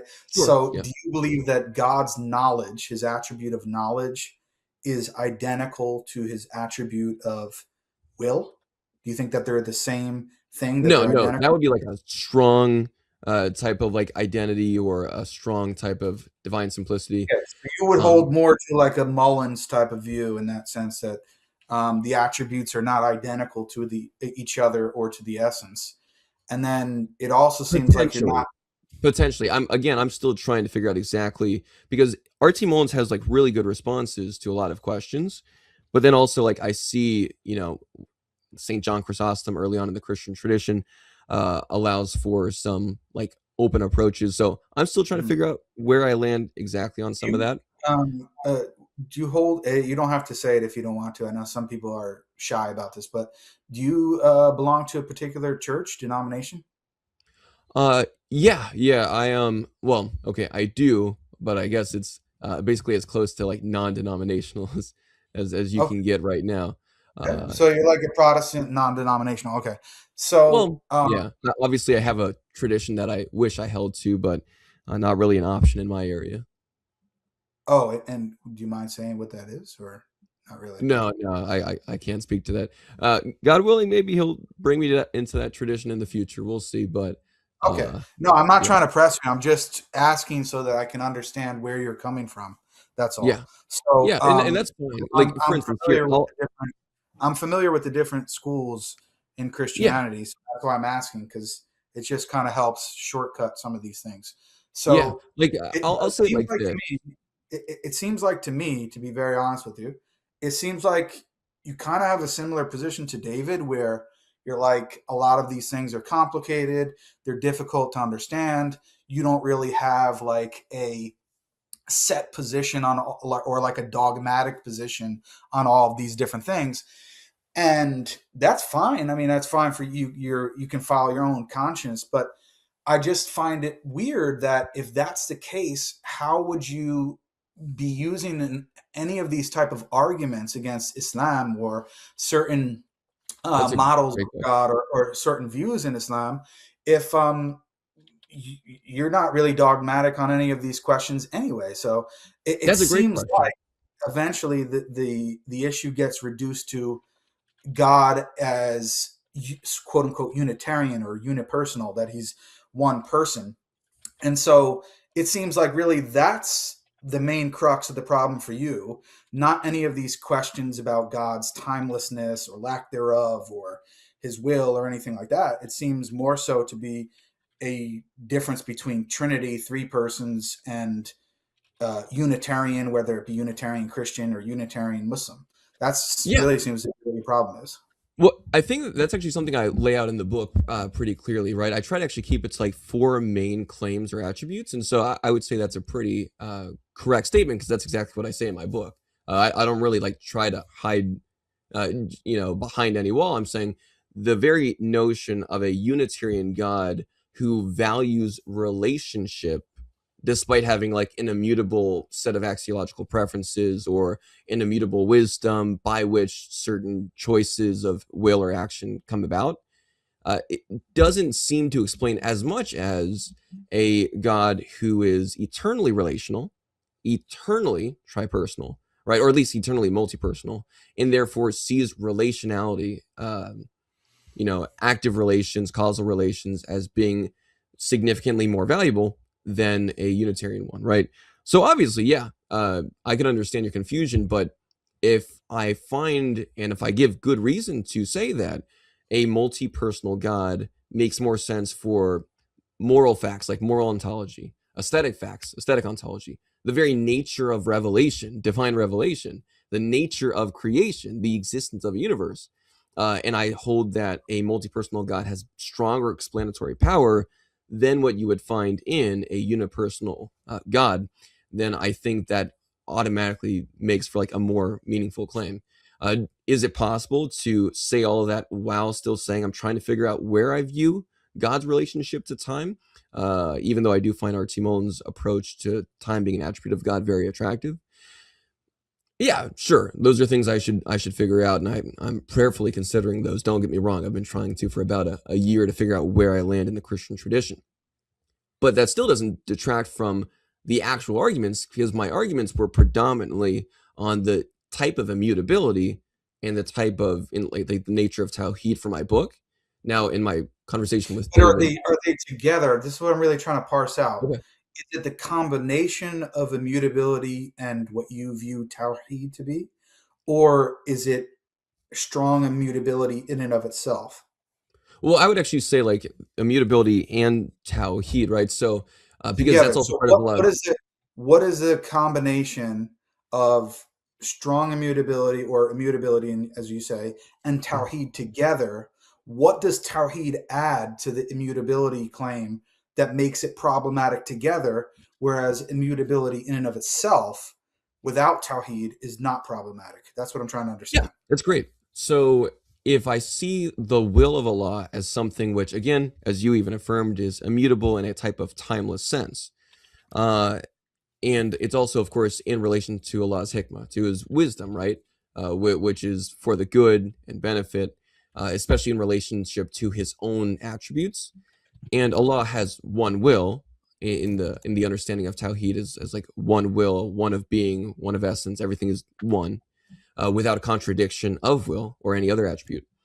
Then I would say an immutable will that is, from our lights and our perspective, it being timelessly willed contradictory states for His one attribute of speech, then that seems to either lead to an eternal contradiction in Allah, or at least to a type of like arbitrary nonsense regarding what He chooses to reveal and preserve versus not reveal and preserve, right? Can we slow down for a bit, because I'm really trying to laser in and understand what you're saying. Okay. What exactly is the conflict or the contradiction? I'm trying to Okay. understand this. Yeah. So, one more time. if Allah's Tawheed, right, the nature of Tawheed means oneness of Allah and also oneness of each of these attributes, right, without division, without contradiction within the attribute, which is part of Tawheed.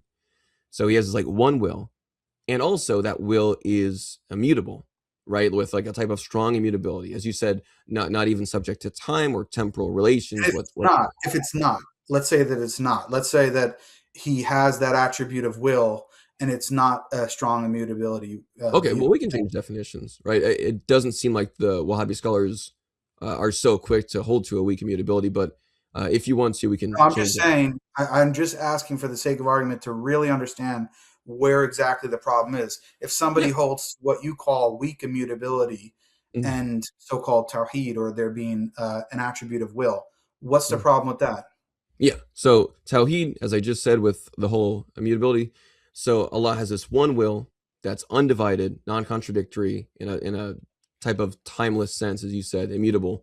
Um, and so the moment that there's creation, right, Allah is timelessly willing towards one attribute of speech, which is also not divided, By the way, towards part of the reason why I don't want to cut you off here, but I'm just going to mention this because I really don't care. But part of the reason why I'm distracted is because I literally have Malik messaging me right now, and he's completely losing his mind. So I'm actually just gonna say this directly here on the platform. I'm not scared of you, dude. I'm not scared of you at all. He doesn't like that I'm here, that I'm talking to David Squared. He doesn't like that. Um, he's upset about it. I don't care what he thinks about it. He doesn't mean anything to me in that regard. I don't care what he thinks about me coming to this platform or not. If he wants to go back and try to expose my private messages to him, he can have fun and do whatever he wants. I don't care. I'm even happy to send you my address, dude. You have my number right here. I'll send you my address. You're welcome to show up anytime. I doubt you will, but I'm not scared of you. So stop wasting my time. He's also sending me voice notes right now, which obviously I can't listen because I'm talking to you right now. So that's part of the reason why I'm distracted. But I'm sorry. yeah, I don't really care. And I've already said this. David knows this. I said this directly to his face several times. I don't appreciate or like at all a lot of his behavior, him ripping up Qurans, all this kind of thing, right? I don't accept it at all. So just because I'm here now talking to David Squared doesn't mean I'm endorsing everything that they're saying or doing. I've made that abundantly clear. Just as I don't really care what Malik has to say either. So I hope he's listening to this. He can put it on TikTok to his 300 followers or fans, and they can have a nice time. And then people like Thaddeus and Chris from what is it, Chris Claus, you guys can do your little streams. I really don't care. So anyway, back to the topic. Yep. Hey, just real quick, since you mentioned me, I just want to say I have a lot more respect for you, Jake, today than I did in the past. You've been really cool this whole stream, and just calling out Malik right there. I want to give you credit. You genuinely do not seem to care what anyone else thinks. You only want to know what is the correct and true position, and I respect that a lot. Well, I mean, he's literally look. I mean, I just be very frank with you. He's literally cursing me out in on Oh, WhatsApp. So Yeah. but this is the thing, right? Like, I really don't care. Like, who is Malik in the grand scheme of things? Honestly, he's not doing anything for me or against me in that way whatsoever, dude.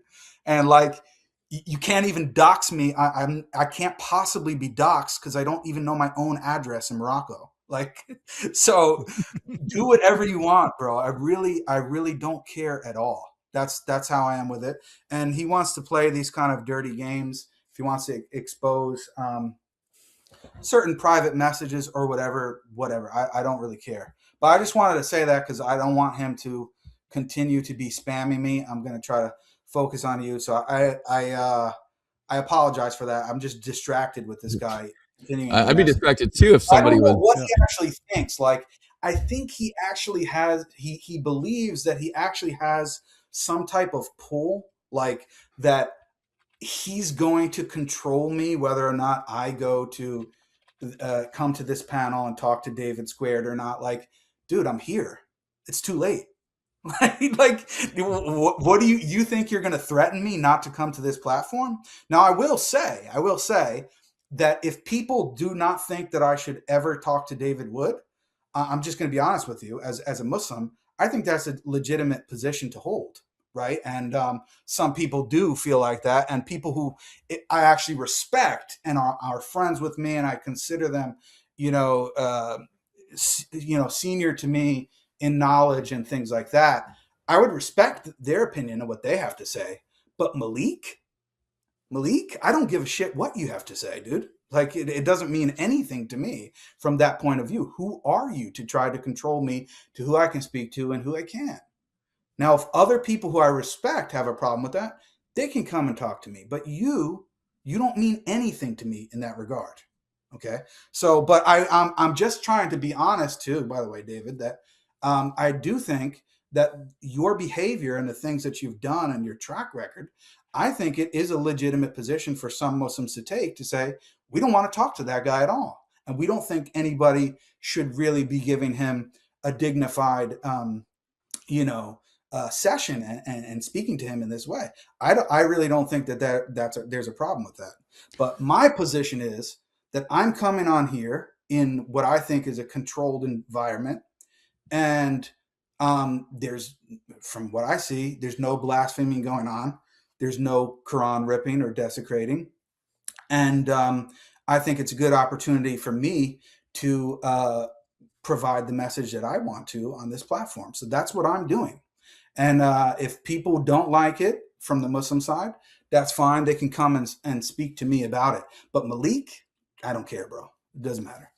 Yeah, I'll just I'm not gonna be part of this because you guys are having a good conversation here. I just wanted to point out as everyone knows, I'm happy to go to war when there's war, and happy to escalate and so on, but also happy to have a friendly conversation when that's what's going on. And as far as what's going on here, David S. was on a live stream yesterday, made a series of arguments against Islam, and Jake believes that those arguments are flawed, and came on here to correct what he believes are misrepresentations of the Islamic position. And why a Muslim would not want that, why a Muslim would not want that to happen, and say, no, don't correct this guy who we believe is saying false things about Islam.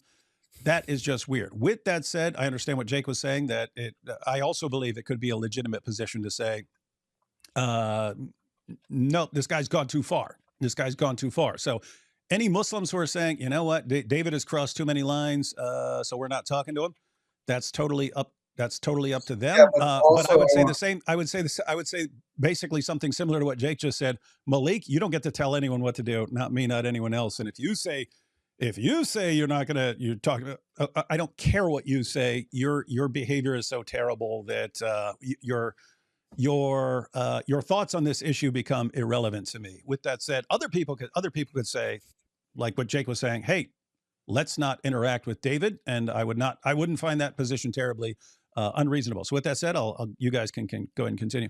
Yeah, I do just want to say that this is where this is stemming from, or part of the discussion is that there are two primary verses in the Quran which mention that to not sit with people who mock the verses of Allah. I'm paraphrasing, but I think, David, you're familiar with this. And until they change their speech, or until they change their discourse. So if you look at the tafsirs, and I sent this to Malik and he never responded to it, maybe because he doesn't understand the issues associated with this. But if you look at the tafsir, it explains it's conditional upon when the person begins to actually refrain from engaging in that speech, right? So there's room to speak to somebody like, first of all, David S. I'm going to be very honest with you. That's the first time I ever saw you. I don't know who you are really at all. I'm just being honest. So you don't fit that bill to me. But even somebody like David, there could be an opportunity to speak to that person. It's not as if you can never speak to them ever again, right? That's not my view. That's not my understanding of the verse of the Quran. It's conditional. Now, if David right now, I'm just saying this, if he were to start doing something blasphemous from my perception, or doing something, ripping the Quran, or promoting that while I'm here, I would just log off. I would just leave, right? So that's my view. That's my understanding how this is. I don't believe that somebody like, especially David S., someone who's associated with David merely by going on his live stream, that means I can't speak to that person. That's not my view. So, but anyway, I know that some Muslims are going to be offended by that. They don't think that David Wood should be spoken to at all. I think that's an honest, fair position, to be very frank with you. But when it comes to Malik, I don't really care what your position is. I mean, you have no status when it comes to the Dawah community. What are you offering, right? What are you offering in terms of intellectually, or anything community based? What are you actually offering to the table? So that's where I am with it. But yeah, that I just want to put this sort of backdrop to say that it's not coming out of nowhere why certain Muslims feel that way, because they think there's a Quranic injunction that when somebody is doing these kind of things, we're not able to sit around them, because then basically we become one of them, because it's like, oh, we're just sitting there while they're doing it as if we don't have any problem with it. And that's when it becomes problematic. So, yeah, that's where I'm at with it. But we can kind of get back to it, David S. Yeah. I appreciate that. And are So yeah, you were asking about really David Segarra? Claro que no, not a chance. No. Okay. No. So anyway, but I didn't want to keep calling you Puerto Rican David, so I'm going to call you David S. But go ahead. I forgot where you left off. No, it was definitions. The definitions on immutability and Tawhid. And so, what I was. Go ahead. Sorry. Yeah. So, if Tawhid is like oneness of all his attributes, including oneness of will, and also if he is like this will is truly immutable, such that he's just only ever doing the kind of things, that's the weak immutability. He's only ever doing the kind of things he's doing. Well, then I think a Muslim should say that he is eternally either willing his speech, if you want to say that, or eternally speaking, so that he's always doing that kind of thing that he was doing prior to creation, which was speech. Therefore, the act of revelation doesn't become problematic. So this, I can't remember which dilemma that would be able to get rid of, but I know one of the dilemmas was that movement in which you claimed that he wasn't always speaking, he just had the ability to speak. So you'd be able to get rid of that dilemma pretty easily if you change to a weak immutability. And I know it's kind of weird for the audience. Why am I telling him how to beat my dilemma? Well, that's what you do in philosophy. You actually have to give people like definitions to show them how they would destroy an argument. So my argument would be crushed if you change to a weak form of immutability to say he's always doing the kind of things he's doing, and he has always been speaking.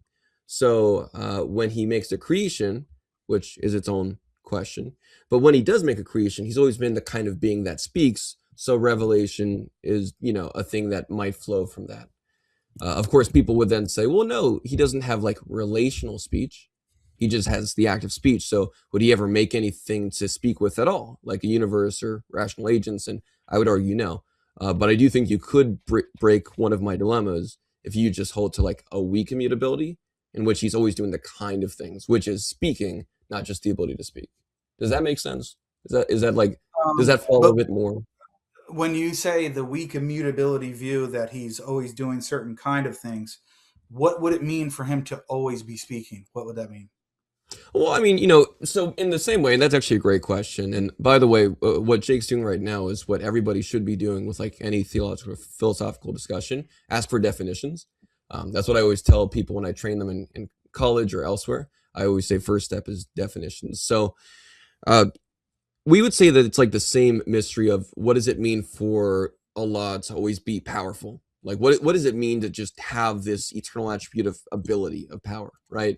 Or what does it mean for Allah to eternally be all-knowing? That's just like an eternal attribute, right? That's just an eternal attribute of God to have all-knowingness. And so he's just like actively knowing all things, right? He's actively all-powerful. So he's just But do you believe actively. speaking is an action? Um, if you want to say that he is, which actually, yeah, I would say you would have to, so that he's always been doing the eternal kind of thing, which is speech, right? So if you hold that it's like an eternal action that he's doing, which flows from his attribute of speech, then that would be a easier way to break one of those dilemmas for sure. Can you just repeat that again? Sorry. No, yeah, that's right. That's right. Still messaging me. Don't worry. No, that is okay. This is fine. Go ahead. Yeah. Sorry. All right. 2, 3, 4. Okay. So Tawheed, oneness of will, immutability, right? So this weak immutability. So he's always doing this kind of thing. So Allah is eternally willing, his own speaking, right? So from his attribute of speech, he's eternally willing his own speaking, such that when he makes a creation, then it's not a serious issue for him to like have these revelations that appear to mankind, because now he's always been the kind of being that speaks. So now he has his speech manifest. Now, of course, the issue that David and I were arguing is that his speech seems to be, or his will towards his one will towards his manifestation of speech, towards his speaking, seems to be contradictory, right? Especially with like this kind of timeless, immutable will, where he is timelessly willing the preservation and corruption of his own manifestations of speech, and that seems like a contradiction that's essential to his will, right? To essentially eternally will opposite states, or as people would say, a contradiction. Allah eternally wills towards his one attribute of speech, preservation, and Allah eternally wills towards his one attribute of speech, corruption. So if Allah is willing A and non-A for the same attribute at the same time, eternally, then that is by definition a contradiction. Yeah, but then in that case, what I'm trying to point out is what you're presenting, as far as I'm concerned, is nothing unique to Islamic theology, right? Because I could make the same point. Well, okay, somebody can have a Christian view of God, maybe even be Trinitarian, and hold that God is immutable and he has these two actions at the same time that appear contradictory, right? And it doesn't even have to be about preserving his word. It could be anything related to God's plan that could, if you're saying, like, for example, at the same time, he's eternally willing for David to exist and also not exist at the same time. Well, okay, that's contradictory, because David can't be alive and dead at the same time, right? But because the action is eternal and that's within his will and he's immutable, then now it's a problem for that view of God as well. So what I'm trying to say is, first of all, I don't even think it's a problem. I can explain why.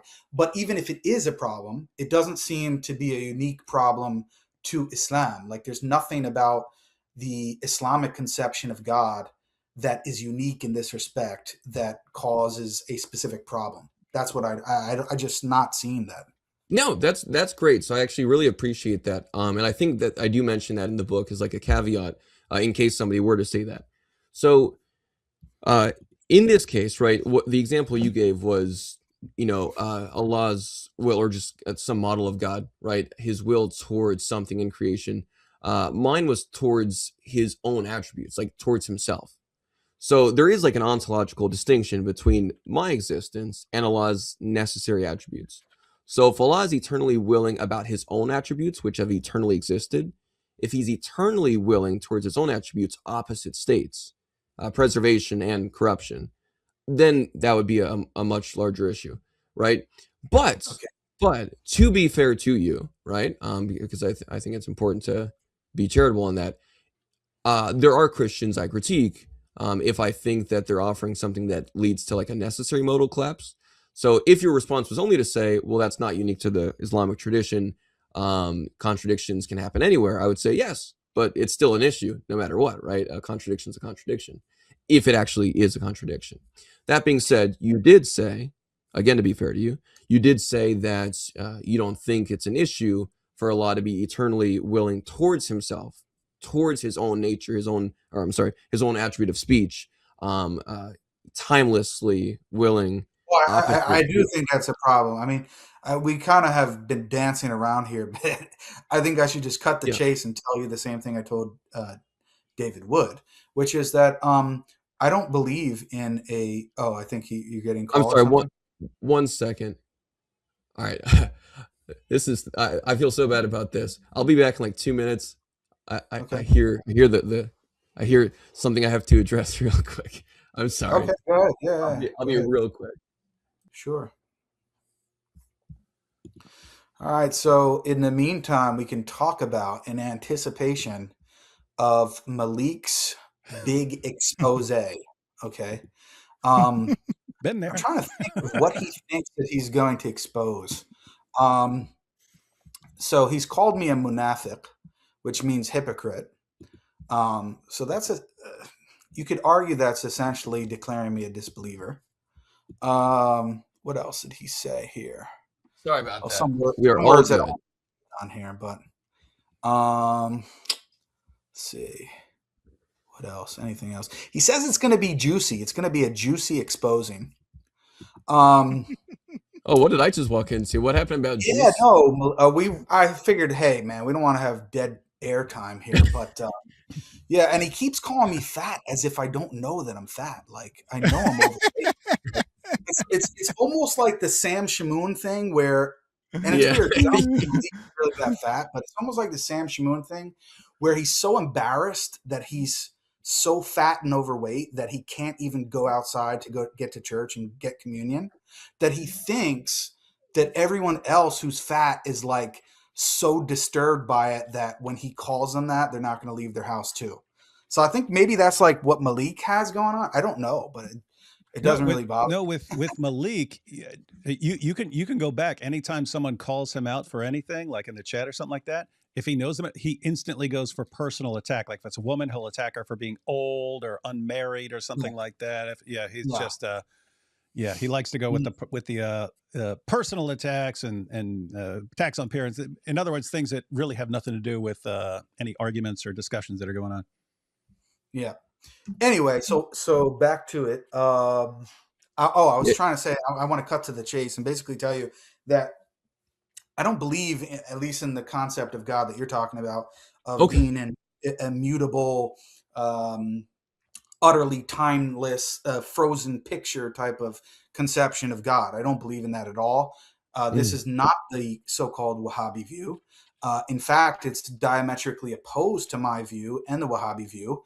I actually, if I can show you this, I just want to show you so that you don't think I'm like making this up on the spot. Sure. I just want to show you an article that I wrote related to this. It's on my academia page. And since you mentioned R.T. Mullins, it was actually graded by him in my master's program.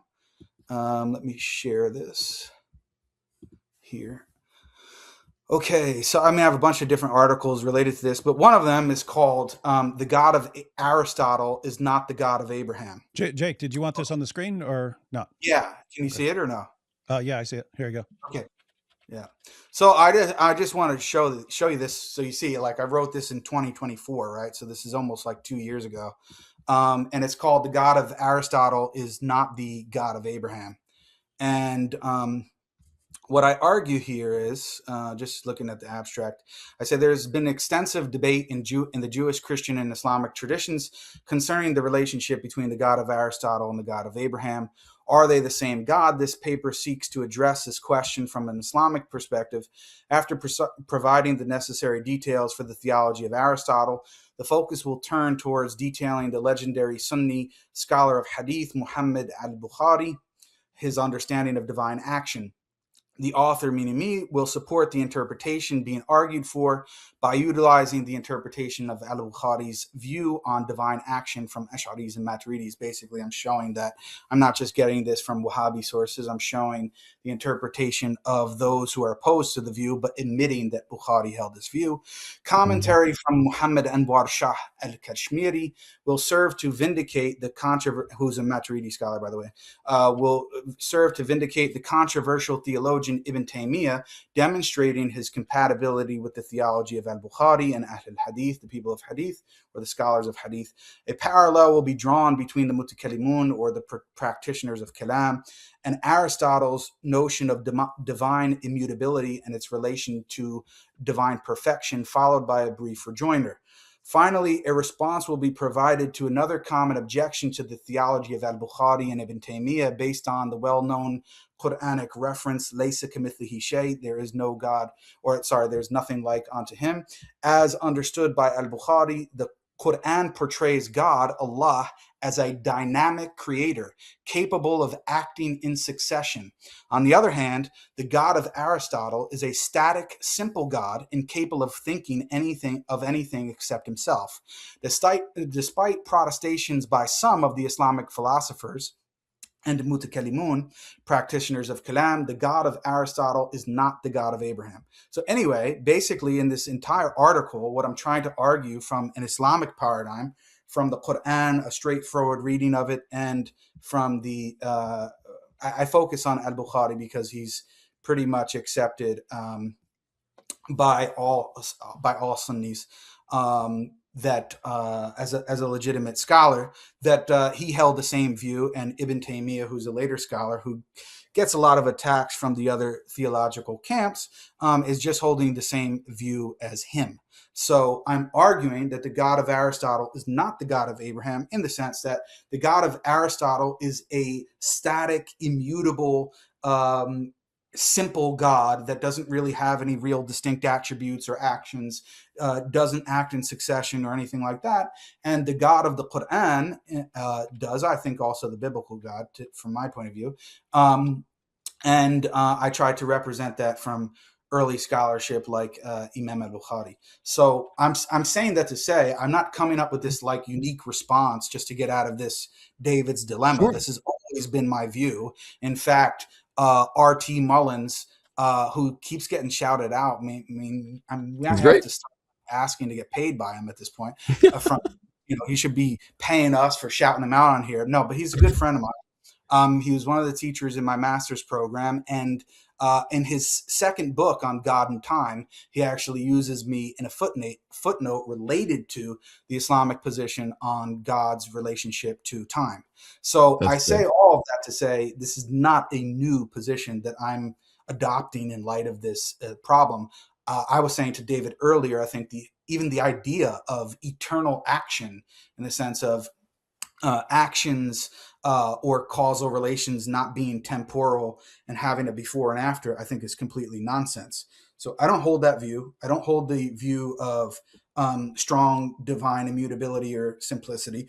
I think God has real distinct attributes, including distinct actions, and his actions, all of them, have a beginning in time, because any action is necessarily temporal and has a before and after relation. So that's my view, and this is the so-called Wahhabi view. This is the Athari Salafi Hadith view, and I think I can demonstrate this. Now I'm getting another call, so yeah, things are really gonna pop off here. But so this is my view, and I think on the one hand you misrepresented the Wahhabi view, and on the other hand, I don't really see how the argument is really landing. Yeah, no, that's great. So that's excellent. Now, I totally understand that the Wahhabi view is very different from the rest of like these other Islamic views, which do hold to some sort of Aristotelian inspired philosophical set of presuppositions. So I totally get that. I think the issue is the language I see in the different Wahhabi scholars that I showed on the presentation, and also the kind of language about, even as you said in the beginning of our conversation, Your saying presentation, could you pull it up and maybe give an example? Because legitimately, there is anyone who is claiming to be a Wahhabi who doesn't believe that God acts in succession is not a Wahhabi by definition. They can't be. They're in my view, they are heretics. Well, no, so it wasn't that. It was the fact that some of them are saying he acts in succession while also having a will, like the causal will that is immutable, and by extension of an immutable will, therefore timeless, right? So it's confusing for me to see. Brother, I'm telling you, there is no so-called Wahhabi scholar who believes that God's will is immutable, such that it's not subject to succession or time in that way. Okay. There's none. And if they are, No, so they are what Malik said are munafiqs. They're hypocrites. They're not actual Wahhabis. So it's just confusing then, because at the beginning of our conversation, when you spoke of like an immutable will, and then said like, lacking change and time is a set of sequence of changes, and Right. therefore the will by extension would be like timeless, is what we said at the beginning. It's confusing to go from like the notion of a timeless will that's immutable without change, not But just I by never time. was saying that was my view, though, brother. I never said that was my view. What I was Oh, saying to when you you, gave the I was definitions, I just asking you. assumed it was. What's that? Well, you gave those definitions, so that's why I said, okay, well, if that's Yeah, the definition. those are. I look. My theory of language is that the meaning of a sentence or a word is partially based upon the intention of the speaker, right? So Speak that period. if David uses a word in a particular way, to answer his question, I have to ask him, especially if it's an ambiguous term, I have to ask him what he means by the word, and then I'm going to answer it based upon what he's looking for, right? So that's what I was trying to do with you. As long as when we're talking about the subject, we understand what each other's saying based upon common definitions, that's fine for me. But I was never representing my view as God being strongly immutable or timeless in that way. In fact, I mean, David Wood could attest to that. I was denying that the entire time before you got on. So that's certainly Yeah. not my view. Okay. All right. So it was just confusing for me. That's all. When you defined it that way, I assumed that Yeah, your I was definition would defining it be. that way, but I never affirmed it for myself or the so-called Wahhabi view. In fact, I'm Okay. saying it's exact opposite of the Wahhabi view, and that's why I was so perplexed by the presentation, and especially when you bring up people like Ibn Taymiyyah. In fact, there's actually a pretty good, because I'm assuming that you don't read Arabic. I'm just No. asking for. Okay, so there's a pretty good book that's related to this on Ibn Taymiyyah. I think it's called Ibn Taymiyyah on Causality, and it's a couple 100-page book that's translated into English based upon his primary source works. And anyway, all throughout it, you see like Ibn Taymiyyah is actually defending that view, and he's criticizing the view of the Ash'aris and the Maturidis. He considers them to be, he calls them Jahmis, or the Jahmiyyah, which were actually an earlier sect who were considered a deviant sect. And it's kind of a pejorative term. And the whole text is based upon this notion of saying, no, God actually does really act in succession. The entire framework of the Quran and the way that it tells stories is based upon that. For example, it says that Allah created the jinn before he created mankind. Well, did he actually really do that? Did he actually really create the jinn and then have another distinct act of creating Adam and mankind? Well, that's the apparent meaning of the text. That's the way that we read it. So we don't take our position is we don't take these outside sort of what I would call pseudo-rational principles or claimed philosophical principles that are not based upon Scripture and actually are diametrically opposed to the apparent meaning of Scripture, and then interpret it based upon that. We don't do that. So that's our position fundamentally when it comes to all of God's attributes and his actions. So you're not going to see anywhere where Ibn Taymiyyah is defending this strong immutability or strong simplicity view or anything like that. It just doesn't exist, and it doesn't exist amongst any modern, or if you want to say classical, even though Muhammad ibn Abdul Wahhab is not really a classical scholar, any so-called Wahhabis, even though I don't really prefer that term. So it was just shocking to me. I'm being very honest. It was shocking to me all that because it's just the exact opposite of what we believe. No. So again, as I was going through the different Wahhabi claims, it just seemed confusing when I also saw the claims about the nature of Allah's will. Right. So I understand what Wahhabis are claiming in these general senses, but then other claims they were saying seem to go against these other Can you beliefs, right? bring It up seemed your like they were, PowerPoint presentation, brother? Is yeah, there a yeah, possibility to do that? Can you bring yeah. it up and show me like a quote I'll that show you you a is part that was kind of confusing for me, and yeah, maybe we sure. can go through it. Yeah, I mean, obviously, I don't have all this stuff memorized, but I'd be happy to look at it later. But I Yeah, specifically want to see who is the scholar and who is the one that's confusing you on this point. You sure. want me to pull that up, David? Yeah, yeah, go ahead. Yeah, Okay. like it's just these different aspects, right? So I'd have to ask, would you, and Mhm. do you think Wahhabi scholars would hold to this idea of like a universal determined will of Allah just to start, so we can figure out if we're on the same Yeah, page or not? yeah, that's correct. Yes. Okay, Mm. so you do believe that Allah like has this will of all these events that have to occur, like written and decreed by necessity.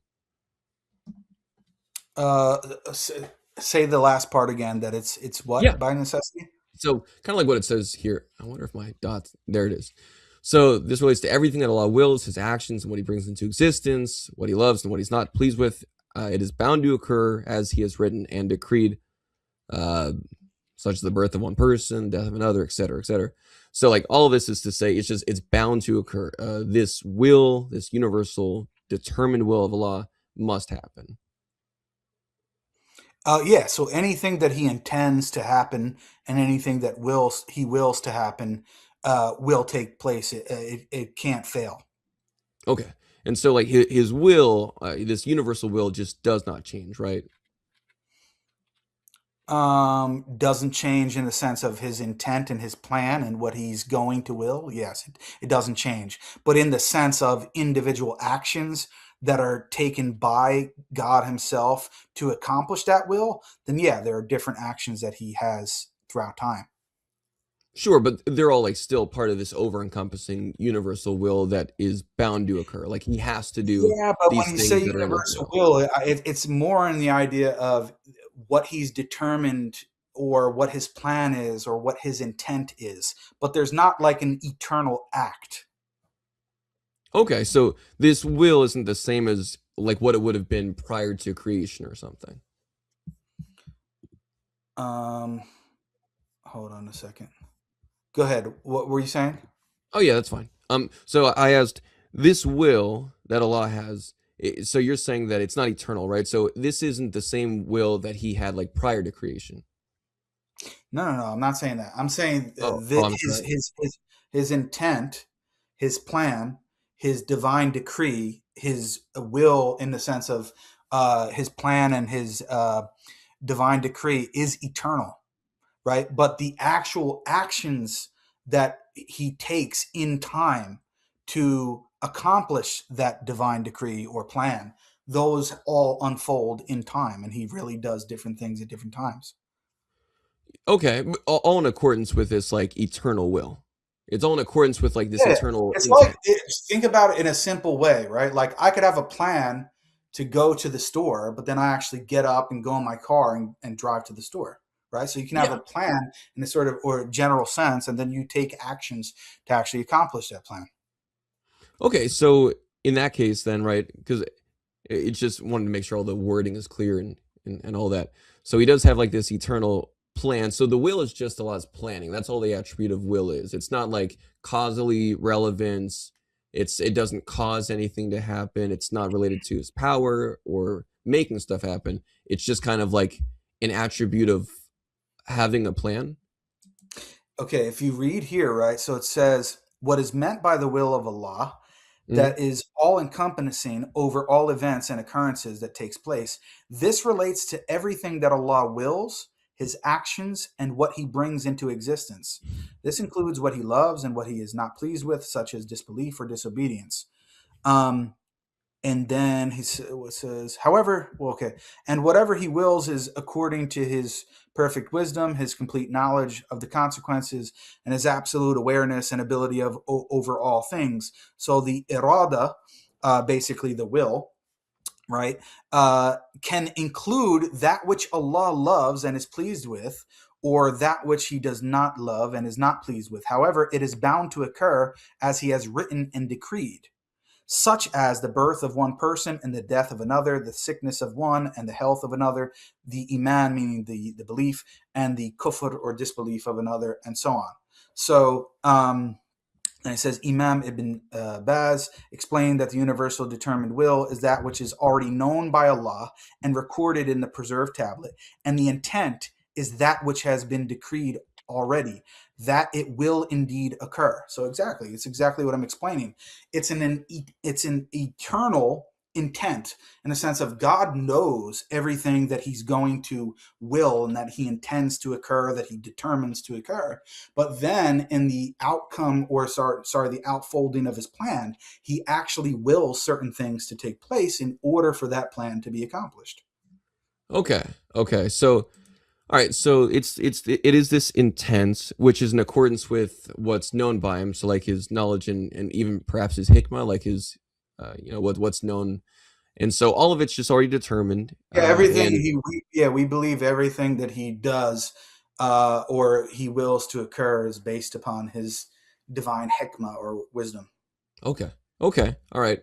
So Allah is like, eternally willed that at certain points in time he would kind of interact with his creation through like revelation or whatever else it might be.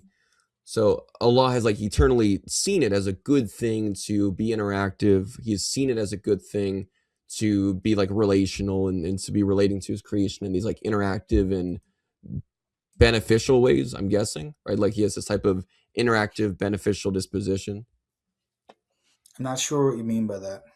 Okay. Well, I'm just trying to figure out like, because now it feels kind of abstract, right? He's got like this intense that's been decreed that will come to pass in accordance with what's known by him and also apparently preserved on those heavenly tablets.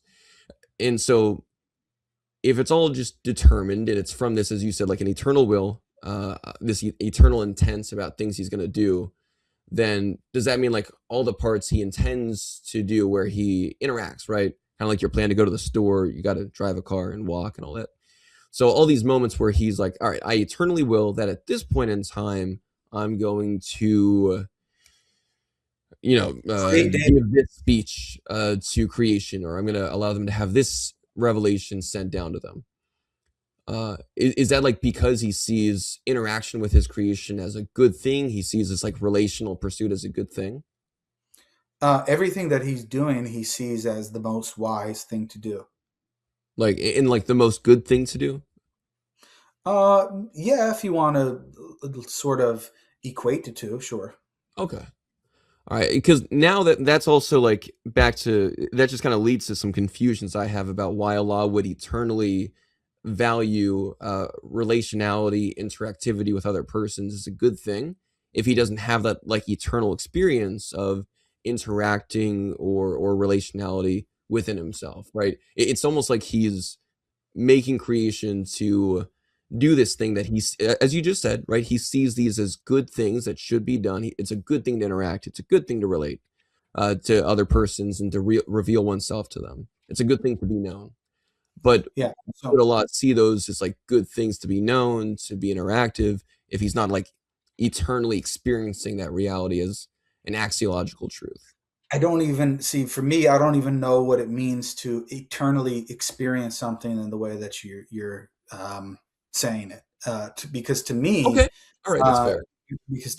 necessarily all action is temporal. So there's going to be a before and after to anything that's taking place in that way, including so-called experiences. So I'm not really sure I understand that. Secondly, I'm not sure why it would need to be the case that Allah or God needs to actually eternally, in the way that you said, experience something in order to value it. I don't see how that follows at all. He No, could but value something. yeah. He could Yeah, value hey, something hey. without. Yeah, Oh, sorry, sorry. David S. Do you still want this on the screen, or? Oh, we'll take it off for a second, then we'll go to the other I'm slide. So I just can looking at it. Yeah, I can't see anybody. Yeah, I just realized that too. Yeah, we'll go to other slides too. Now that we're talking, I guess we can just use Yeah. Facebook again. So I'm saying I just don't see why God would need to eternally experience something in order to value it. I mean, let me ask it this way, because do you think that God values forgiveness? I think that God values the, so again, that's like remember how I talked about, this kind of weaker form of immutability? There's like kinds of things that God values, right? Like these categories of action, which would also go for like Allah with weak immutability. I would say like there's these kind of things that God can see as like generally good categories based off things he's already doing, right? So I would say that God would see a loving set of actions or relationality between persons, like persons in love, as a good thing. So when he makes the creation, these like second order goods are now possible. But those are only things that God sees as beneficial for humans because there's some sense of preexistence within the fact that, the Trinitarian God says, hey, I eternally see a right set of relationality between persons as a good thing. I see love as a good thing between persons. And so in a creation, that would just manifest as like forgiveness, right? Being like an extension. And so, but also back to your point, and I think it's an important point that you brought up that you asked about. Why would God have to, like eternally experience something for him to see it as valuable or good? It's not so much like, well, okay, some would actually argue he does have to for the sake of like logic in terms of like axiological necessity. Why would he see something as axiologically meaningful if he doesn't, see it in himself? Because Allah sees himself as the most perfect thing. So obviously he would see those aspects of himself as things to be willed. But let's say it's not even like logically necessary, even though some people would argue that. The God model that explains things best is the one who actually has a reason to see those things as like meaningful because he sees it within himself. So I would just say that it's strangely mysterious for Allah to eternally will or eternally desire, to interact with other persons and to be related to other persons and to reveal himself, make himself known to other persons, if there's no other persons with which he's had that experience prior to creation. There's less mystery for the Trinitarian model of God, right? With the Trinitarian model of God, I'd say, oh, well, God eternally sees relationality of persons, right? These like persons in relationship. He sees it as a good thing. So of course he just would, that God makes more sense as the kind of God who would interact with his creation and see it as a good thing.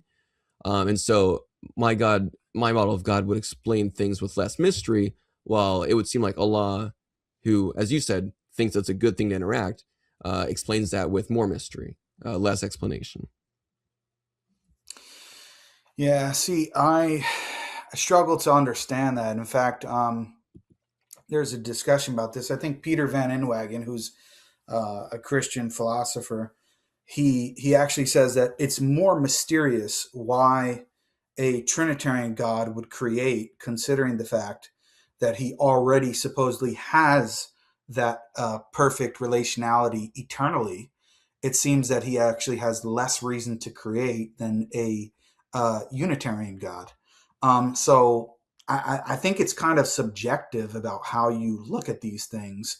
That's going to determine, well, do you think it makes more sense? I mean, if the Trinity is perfect, and God supposedly perfectly loves himself and has this perfect loving relationship amongst the three persons, then to me, it seems less of a reason why he would want to or have to, I don't want to say have to, but want to create anything at all. It seems to me more mysterious why God would actually want to create, given the fact that he already has this perfect loving relationship. He's not, quote unquote, sort of in need or lacking in any of that. Yeah. I can actually use your argument in the reverse and say, well, no, it actually seems to me more reasonable that Allah would want to create because he would want to have that relationship with things in creation. So he would be like kind of dependent on his creation for him to like feel this. See, that's how you would want to word it. I wouldn't word it that way. Well, here, maybe I can say it in a less aggressive way. I don't mean to. I'm sorry. I don't mean to say it like an aggressive way. I'll say it differently. if it's true, right? Like you just said, it makes more sense for Allah to do this so that he can experience or so that he can have these relationships, saying you right? could argue it in that way. I could see it from that I'm point on of view. stream. Yeah.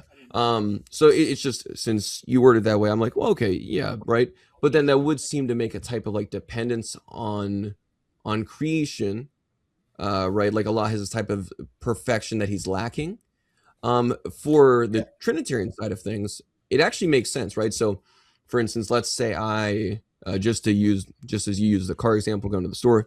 Let's say that I see, I'm in a family, and so I was raised in a family, right? So as a result, of course, this isn't a one-for-one analogy, but just stick with me. Since I was raised in a family, I just see family and large amounts of interaction as just a good thing. And so when I'm thinking about what kind of family I would want in the future, I would actually, because of my experiences, be drawn towards, especially if it's a healthy family, it's a wonderful, healthy family, then I Yes. would be What if drawn it's a towards. perfect family? What's if a perfect Say it family? again. What if it's a perfect family? Would you want to have another child? Well, I mean, yeah, because what I'm saying when I say family, I'm sorry, I should qualify this. I had a image in my mind. I'm saying like a mom and a dad and brothers, right? When I say a family, like when I'm being raised. So if I'm a kid raised in a family, right, like this very loving, perfect, healthy family, and I see family as a good thing, I see it as great to be in relationship with people, then when I grow up, I would actually be far more likely to actually want to, have the same thing that I experienced, right? And to even let other people experience that same kind of relationship with me, my children. And so that's the example I'm giving there, right? So I would say that it's strange to say that Allah is like kind of he makes a creation so that he can experience interaction, so that he can I experience don't all think that's this. what's happening. I don't think it's happening. What I'm saying to you is, I think you are privileging certain attributes of God over and against other ones, and I see that it's being done in an inconsistent fashion. For example, I brought up the issue of mercy and forgiveness earlier. Within the Trinity itself, do you believe that God is eternally forgiving or merciful? No, I think God is eternally loving, and then forgiveness and mercy are these like manifestations of that in creation. But I would say that he's eternally loving, and that's like the attribute that sources those other attributes in creation. But he doesn't give acts of mercy or forgiveness eternally. No, he's like eternally loving, right? And so in Right. creation, the manifestation of love would be mercy or forgiveness in accordance with his act of justice, right? Giving to one their due. And do you think the Father loves himself? Yeah, I think the Father loves the Son, the Father and the Son love the Holy Spirit loves the Father and the Son. I think there's kind of this perichoresis, eternal dance of love But of do in the they person. love themselves too?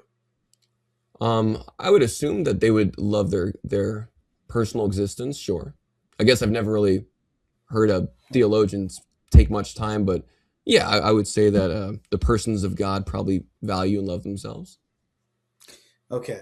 So um, it, I think it all comes down to the assumption is that the possession of an attribute, in order to possess an attribute, you necessarily must express the attribute, right? So it seems to me that you're saying that God cannot be uh, possess the attribute or possess the disposition to be relational or to want to be relational unless he necessarily Oh, expresses this no, aspect of no. relationality.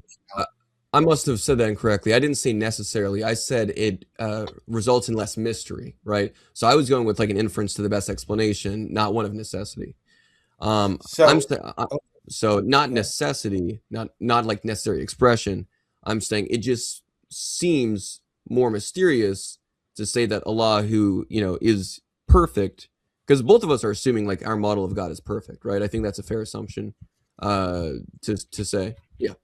So it makes more sense in my lights that a God who is perfect in a Unitarian sense would not have any type of axiological leaning or foundation or desire to be in relational states with something else, i.e., a creation, That's the thing that's angel. perplexing.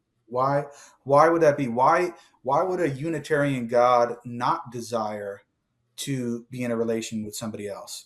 In other That's a words, great question. That's awesome. it seems to me that you're saying the reason is because he's not eternally in a relation with someone else. Therefore, because he's not eternally in a relation with somebody else, he wouldn't have the desire to be in a relation with somebody else. And I just don't see how that follows at all. Well, yeah, so that's a great question. So again, if we both affirm that we have like models of God that are perfect, then would you agree that Allah sees everything about himself as perfect? Yeah. Mm-hmm. Right? In the same way that you asked me if like the Father loved himself or something. So Allah sees everything about himself as perfect, right? And therefore, he would will things in accordance with all these perfections he sees in himself, correct?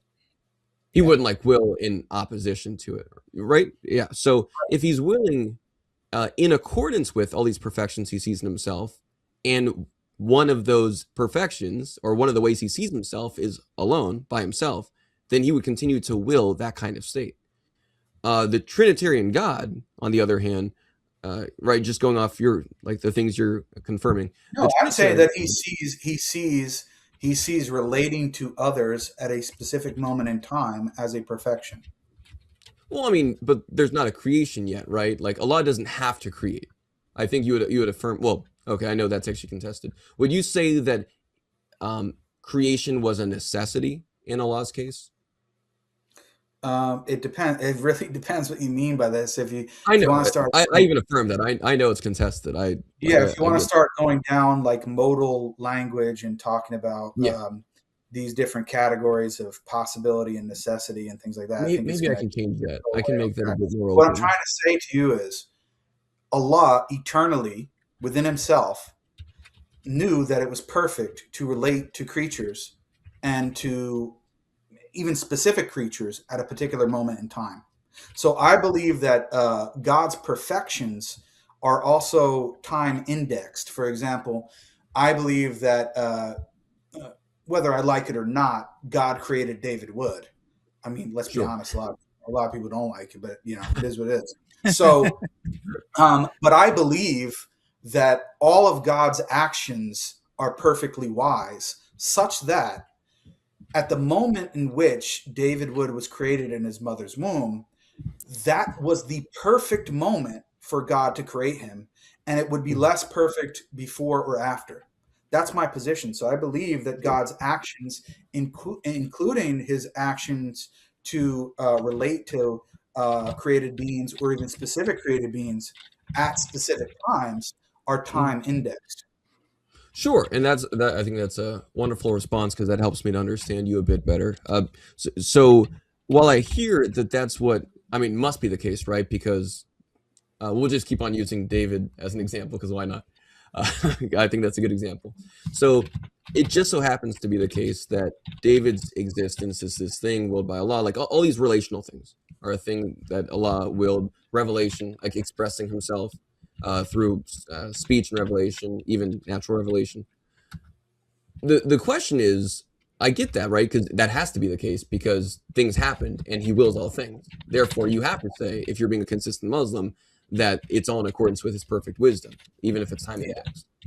I'm going like a step even further back, though. I'm saying, okay, like what's the grounding? What's the grounding for Him seeing, being related to other entities or beings or persons? What's the grounding for Him seeing that is a good thing? That's my actual question. I don't really know how to get deeper than that other than God sees it as something that's good. I think that your answer, if I ask you the same question, you're going to say, well, the only difference that I can see is that, well, God was relating to another divine person eternally. But, well, just because he was doing it eternally, why does that necessitate or make it more probable or Great question. language that you want to make? Why does that make Yeah. it more conceptually easier to understand how that itself is a perfection? That's why I'm saying what your argument seems to assume is that God, all of God's perfections and what he deems to be perfect, including his actions, all must take place eternally. And I just don't see why that's the case. Yeah. So we'll then go back to that because right in the same way that you said Allah wills or Allah is perfect, Allah sees himself as perfect. He wills all things that are in accordance with his perfections, and one of those perfections is Tawheed, oneness, aloneness. So he would will that. So if you apply that now to the Trinity, right? So I would I say don't that think God wills that. I don't think being one person, and I don't even think this is your position. I don't think being one person or three persons is something that God wills, right? He doesn't like no. choose and say, So when I said I don't want to be one person or three persons, right? It's not that's really not what what I'm happens. saying. I said things that are like in accordance with those set of perfections that he sees, right? So like relationality. So when I'm going to the Trinity, right, Just just to because like, he's eternally alone, let's say, just just because give he's me a eternally chance here, alone. Okay, go ahead. because in the same way that you explain like the time index and how he looks to the future to see the kind of perfections that he sees as good and desirable and all that. I'm saying that the God of Christianity, the triune God, sees relationality, being related to other, entities, being in this type of set of relationships would be a better grounding for then saying, okay, why would God? Because both of us are saying that God wills or sees it as a good thing to have these future relationships, right? He sees relationships as a good thing in the future.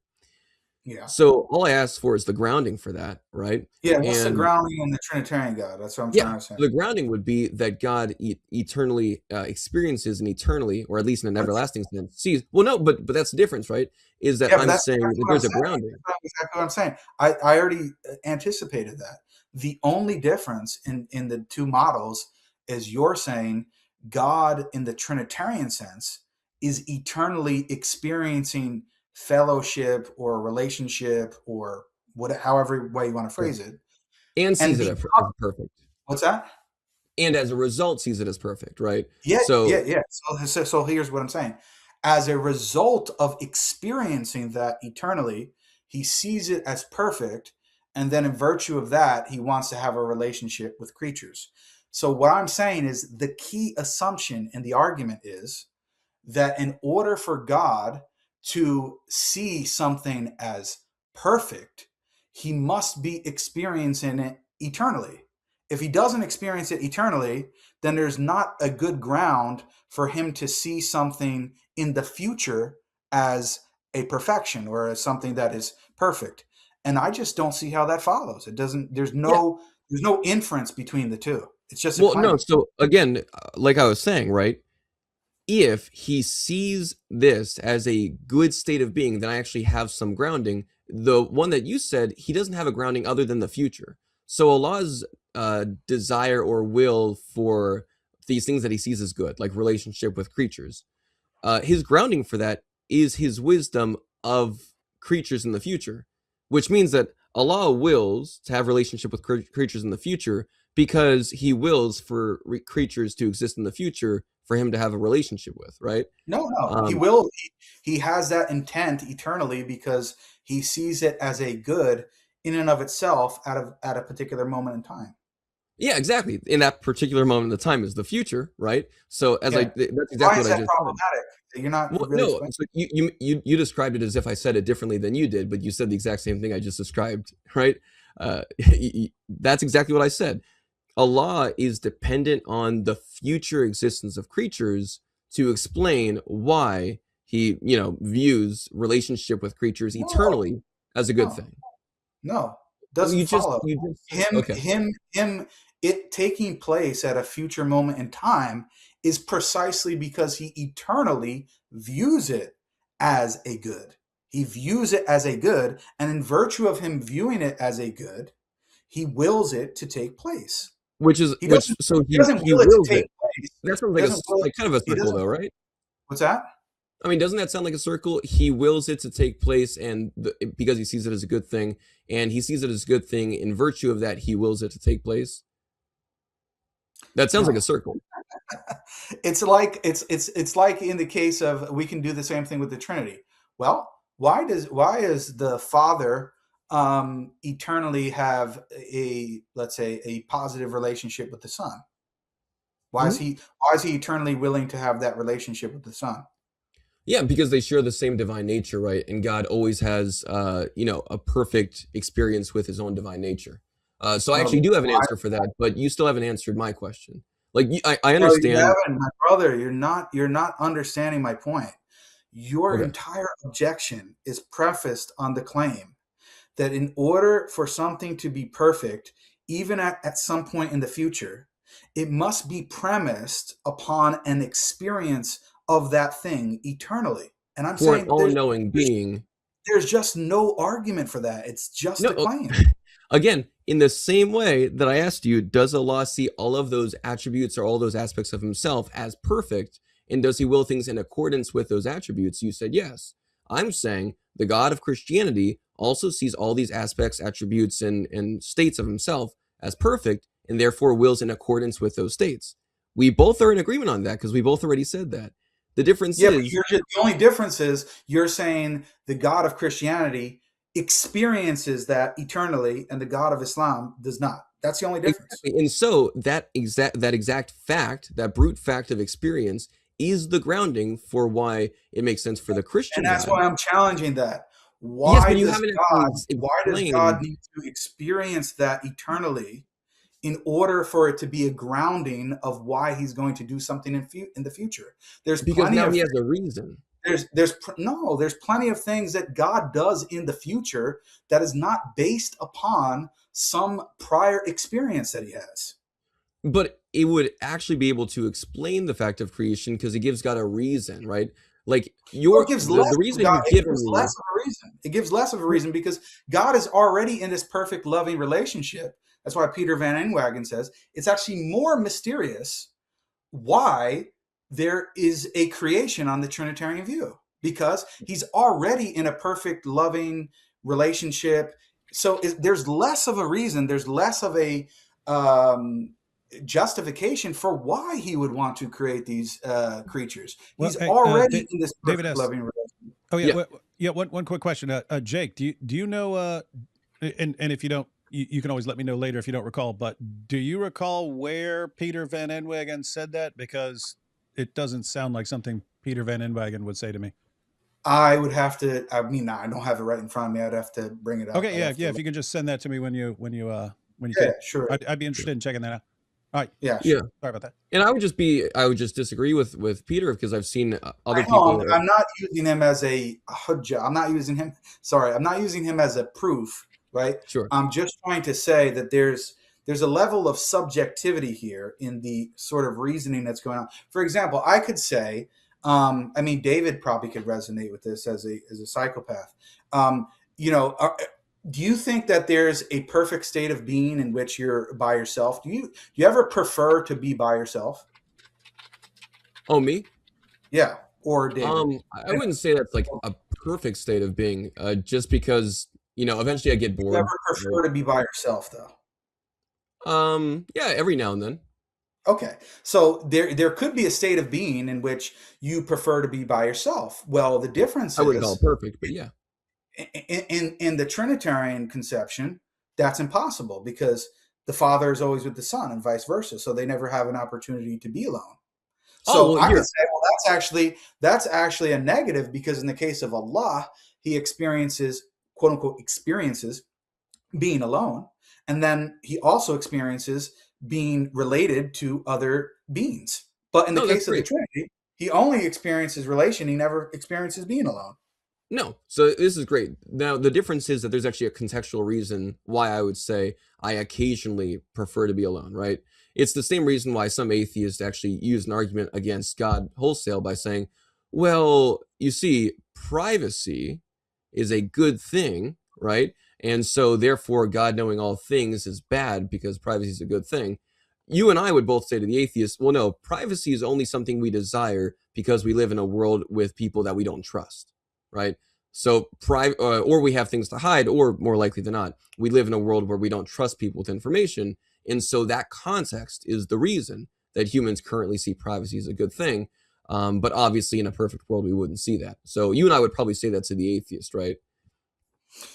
I mean, there's a lot of things I would say to the atheist, to be Well, yeah, honest. sure. I mean, there's a lot of issues with atheism, obviously, but Yeah, but for me, it's not only about privacy, but even if I granted that, right? Going back to your example, right? You said that the idea of the Trinitarian God being in this relationship, what explains why that relationship is the case? You said that it's a brute fact, right? well, yeah, God just exists as a Trinity, right? And that's just like, God has the maximal state of relationality and in the most simple form But there. why is that the case? Why is it the case, and why does he exist as three persons? You said earlier because it's a brute fact. That's what I understood Mhm. you said. Yeah. Okay, so if it's a brute fact, that means there is no deeper explanation for that. There's no deeper Well, explanation. well, There's yeah, no for deep. the fact of God existing eternally as a relationship, but the fact of God therefore enjoying or seeing relationship as a good thing would flow from that. So that wouldn't be a brute fact, right? The brute fact is his existence. In the same way you would say Allah, his existence is just like a brute fact, right? I would Yeah, say the existence of God as such, as triune, is just a brute fact. His eternal understanding of that is a good thing because God sees all things about himself as good and perfect, would flow from the brute fact of his existence. right. So it flows from the brute fact of his existence. And I Hmm. can just say, in a like manner, that Allah's brute fact of desiring a relation with created beings is a brute fact. And the fact that he does actually have that relation with them flows from his brute fact of that desire. Now, So I understand what you're. there's nothing's changed here. One is a brute fact based upon a eternal desire that Allah has, and another is based upon a brute eternal experience that the Trinitarian God has. There's Yeah. no Now, of relevant course. difference, no further explanation for why we should prefer one brute fact over another, because from both brute facts, the same result occurs. There's no difference. No, no. So the big issue, and you even said it in your wording, right, is that God's understanding in the Trinitarian concept, God's belief or view or evaluation that it is good to be in relationship is grounded in the brute fact of his existence. He doesn't have to look to the future, or he doesn't have to look to creatures as an explanation for why he Also, would see that. it's also in Allah's brute existence. So you're saying the fact of the future existence of creatures is a brute fact? I'm saying that God's disposition to be related to other creatures is a brute fact. Okay, okay, but like where? So it's just eternally But then you're there. No, no, asking no. where That's does that great. come from, or what's the grounding for that? But there's No, no, no no. further That's grounding not what for. I'm. No. So now I just have to ask. Then that means he is dependent on his creation for that brute fact to like be actualized. That for him to finally, he's like, oh, it's just a brute fact in my existence that I want No, to be in a relationship, but now I have to wait for these creatures to no, exist so I can he finally doesn't. He experience doesn't. that. He doesn't have to wait for anything. There's no waiting period going by. There's no waiting Well, period. I thought he had like actual non-timeless instantiations and actions. That's the whole argument. You said I was wrong at the beginning, is by Yeah, claiming but that he's timeless and there's static. two, And now you're there's two, saying, there's two, there's two different views, right? So if you're familiar with Ryan Mullen's view, mm, there's God when he exists alone by himself, and then there is the second moment, which is the act of creation. There is no mm. time gap in between. There's no ongoing, wondering, oh my God, I'm so lonely. When am I going to have the creation? No, it's one moment and then there's the second moment. There's not these infinite series of moments in between. That's one view. And then Well, you could also take another view that there could be an infinite regress of moments and that God was always related to creation. no, correct me if I'm wrong, though. R.T. Mullins specifically argues that time is an attribute of God, right? And like the end of the timeless God. So he says that time is just always like a present reality with God, not so much like one moment God exists and the next moment is creation, but that just like time is this eternal attribute of God. Isn't that what he argues? No, so time is an attribute of God, but by it being an attribute of God, he means that God is and I'm just citing this from memory, so it might not be verbatim, but God is the source of God is the source of all moments. God is also the source for the ordering of all moments and all change. Okay. And in light of that, he's not saying that there's not different moments of time, but the way he sees it is moments are like states of affairs, right? So, like, moment one is the state of affair where God is existing alone by himself. Moment two is God and creation. And moment three is whatever develops after that first aspect of creation, so on and so forth. That's Sure. his view of moments of time. So he doesn't So deny moments of time. God is in one moment of time eternally, if so to speak, and then there's a second moment of time and a third moment of time. So I'm saying you could defend that view if you wanted to, which you said you were somewhat sympathetic to. And in that case, if I took that view, there's no like major gap of time where God is like waiting and wondering, like, oh my God, when am I going to be related to creatures? No, there's one moment, second moment. And then yeah. also, you could also take the other view where there's no a infinite series or regress of moments, and God is always related to individual creatures. Okay. So which view do you think then you would be most sympathetic to amongst those two? Well, I think there Like in are a other hobby factors. view, what would fit best, do you think? I think there are other factors related to this question, but I prefer the second view. Okay, like eternal regression of moments. So you would say that there's like this kind of infinite regression of moments prior to there being creatures in the My, life of. my position is that God has always been creating one thing after another, and that there was not a first thing created, so to speak. That's my personal position. Wait, okay. So like how does that relate to the Quran and the descriptions of creation in the Quran? Like what, for example? Well, I just thought that I don't know, there's like a point where the heavens were made and the earth and then Yeah. like Oh, the yeah. waters. Sure. So the view is that every particular thing that's created has a beginning in time, but the regress or the sort of abstraction of creation, it doesn't. There's not a first thing created in that sense. It just goes back and back and back and back. God's been creating one thing after another. So like the act of creation is like an eternal thing. Again, each individual act is temporal, and each effect of that temporal act is temporal. But God has always been creating. All right, I'm gonna have to like I don't know. I'll So have to. this is not also, by the way, this is not an obscure view. This is actually Ibn Taymiyyah's view. So David, I think you're learning some things. Maybe it'll be some future ammo for you. I don't know. But this is actually Ibn Taymiyyah's view that and it actually gets around everything you said, and I think it's superior for other reasons, but that would go into things related to arbitrariness and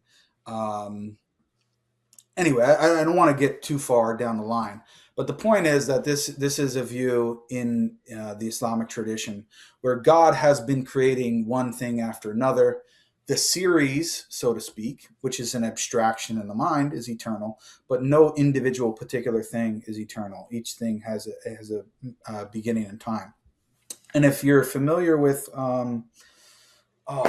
his name is escaping me at the moment. I'll think of it in a second. But there's a Christian philosopher. Oh my God, I don't know how I'm not remembering his name. There's a Christian philosopher who wrote on this topic about infinite regresses, and he actually mentions that there are some regresses which are so-called vicious or problematic, and there are others that are not. Um, Now, he doesn't hold the particular view that I mentioned, but he doesn't think that the typical arguments that are used against infinite regresses are successful against the model that I mentioned. Okay. So at least in like Allah's perspective, there has always been something with him, since in like the abstraction of Allah's mind, there's always been a thing he's been creating. Like there's never been a point where he hasn't been creating something. So even if things are made in time from Allah's perspective, there's always been something with him that he's created.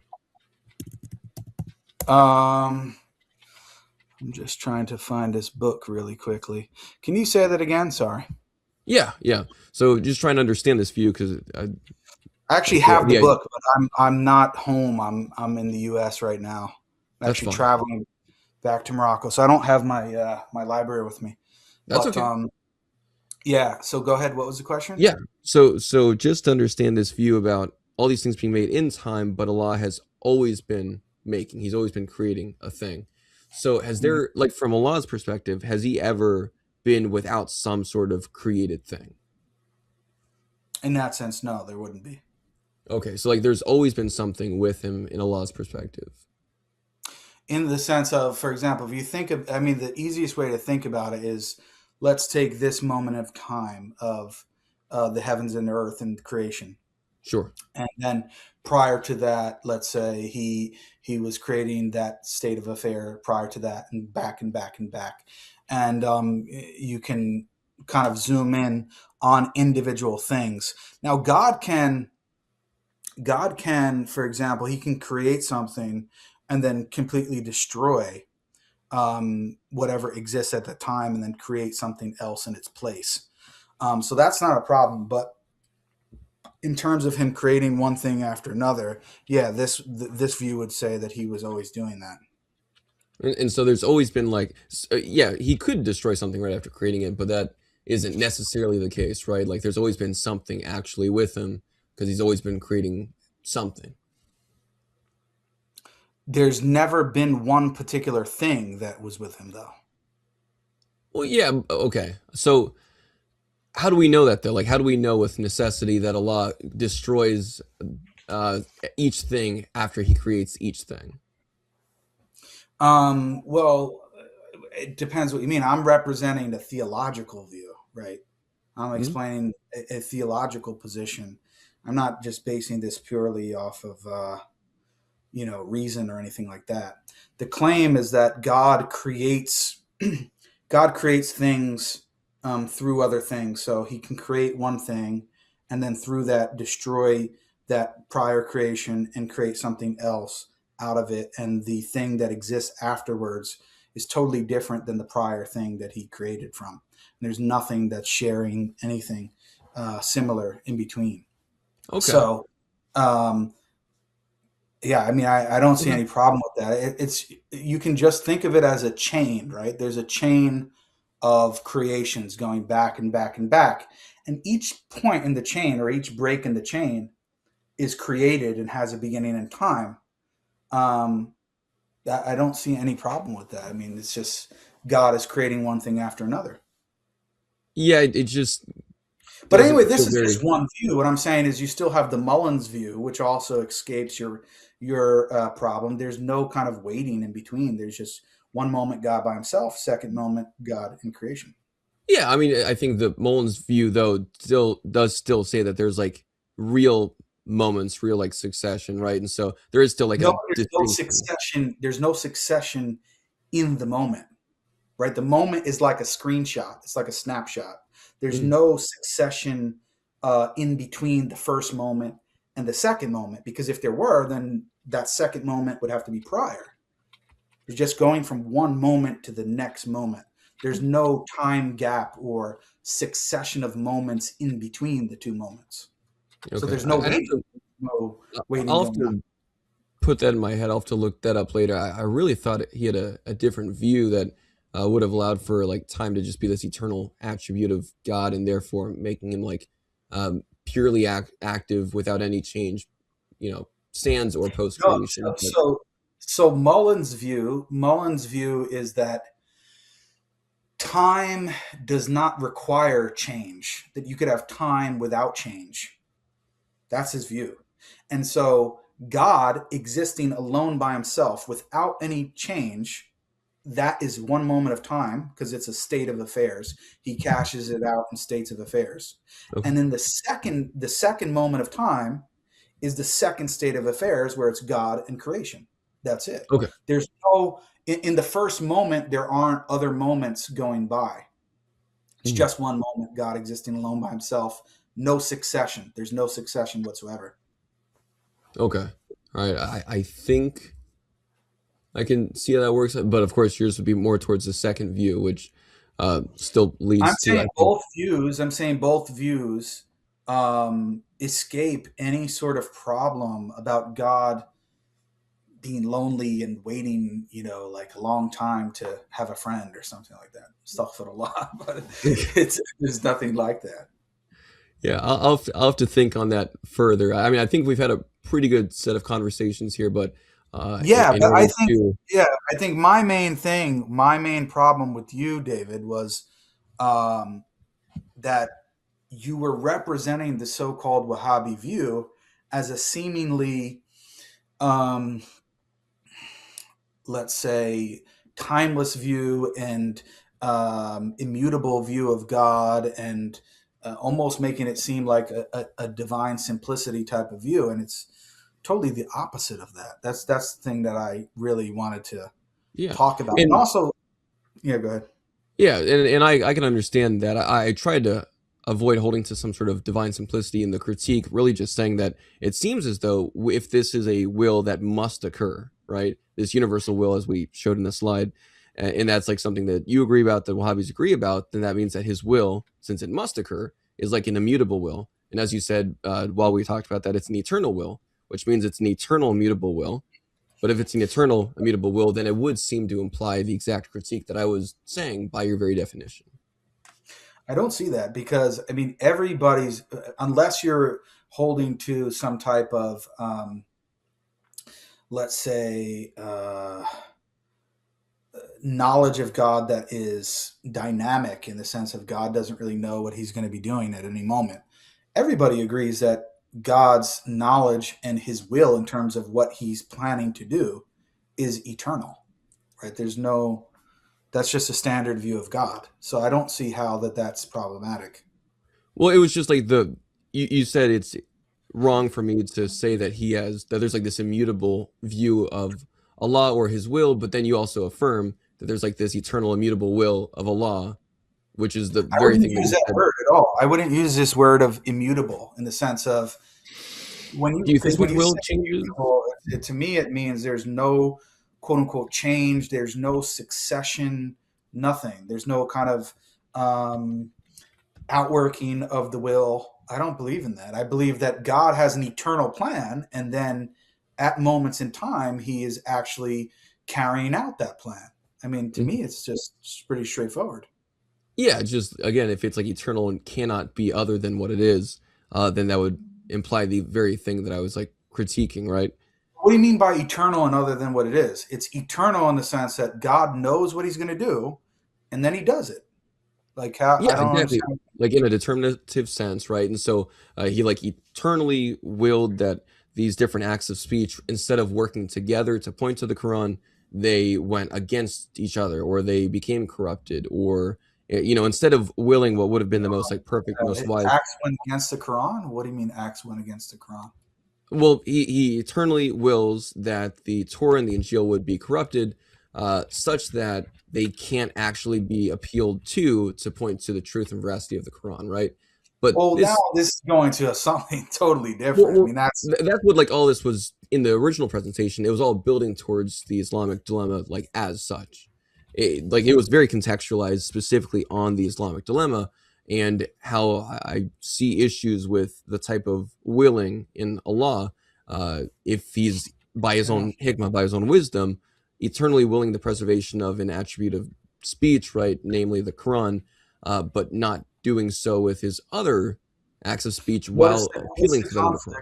Quran. What's the conflict with Allah willing not for a particular revelation to be preserved on earth and another one to be preserved on earth?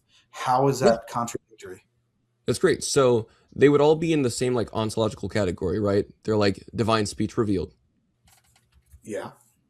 And so Allah's will is one towards his own attributes and towards, these manifestations, right? So towards the attribute of speech, and its manifestation towards like the same ontological category, Allah's will is one, correct? I'm not sure what you mean by that. Sorry. Well, if Allah's will is one towards himself, towards his own attributes, right? Then his will will be like just one specific way, because it's all in accordance with the same hikmah, the same wisdom. So if he has the same immutable will and the same divine wisdom, then obviously he's going to come to the same conclusions about the same attribute and the same act, right? But it's not the same attribute in the same act. It's the attribute of speech. It's one revelation, which was for a specific group of time and specific amount of time and specific group of people, and then there's another revelation which is meant to be for all time at a particular moment in time going forward. There's I thought the Quran clearly states, though, that the gospel is like a guidance and light for all of mankind. Where does it say that? Does it not say that the gospel is like a guidance and light? David also claimed that. I'm sorry. Can I be a little rhetorical? Guidance. I want to bust you guys down on that point. Let's do it. Bring it. Bring where you think it says that the Torah, or I think you said the gospel, or both. I don't know which one you have in mind, is a guidance and light for all mankind. Can you show that? Yeah. Let's see. Further point, because I know David claimed the same thing. The gospel, the Torah. Come on, Dave. You're supposed to know this, dude. Oh, you want it? I thought you were leaving it to David S. That's Surah 5. That's Surah 5. This is David. This is David squared right here. You guys are a team. You're good. You're good. I was leaving the conversation. You guys. That's Surah. That's in that passage, Surah 5, 43 to 47. It's verse 44 that says the Torah is in the Torah's guidance and light, and then verse 46, I think, for. All right, but let's just deal with it one at a time, because then we're going to get lost, right? 44, you said? The first one, 544? Yeah. Is that what you said? Hang on. So Pickthall says, "Lo, we did reveal the Torah, wherein is guidance and light by which the prophets who surrendered unto Allah judged the Jews, and the rabbis and the priests judged by such of Allah's scriptures." That's verse 44. Yeah, so it doesn't say anything about mankind there. We agree, right? Well, I mean, that's Surah 3, 3 to 4. Okay, so let's go to that then. Okay. Surah 3, verse 3. David S., are you agreeing with this? I don't want David Square to be divided. No, so this was I'm actually I just going want to know what verse you had in mind and then what verse David Wood had in mind. That's well, what I mean, I'm not trying to my presentation did make specific mention of these verses. This is something that David mentioned, but we're going through it because so you're going with David Wood's answer. It's Surah 3, verses 3 to 4, correct? Is that what you had in mind too? Yeah, I'll appeal to his knowledge on that. That's fair. Okay, so let me just pull it up here. I'm kind of handicapped because I don't have my library, but it's all right. Let's see. It says he has sent down upon you, O Muhammad, the book in truth, confirming what was before it, and he revealed the Torah and the gospel. So it's not in verse 3, right? Yeah, verse 4. It's in verse 4? Continues. Okay. So verse 4, before as a guidance for the people, and he revealed the criterion, the Quran, it says in parentheses, indeed, those who disbelieve in the verses of Allah will have a severe punishment, and Allah is exalted in might, the owner of retribution. So I don't see where it says guidance for mankind. Oh, that's a translation. Pickthall says, revealed aforetime for a guidance to mankind. Yusuf Ali before this as a guidance to mankind. Hilali Khan aforetime as a guidance to mankind. And the study Quran, let me see what it says. And he sent down the Torah and the gospel aforetime as a guidance to mankind. Yeah.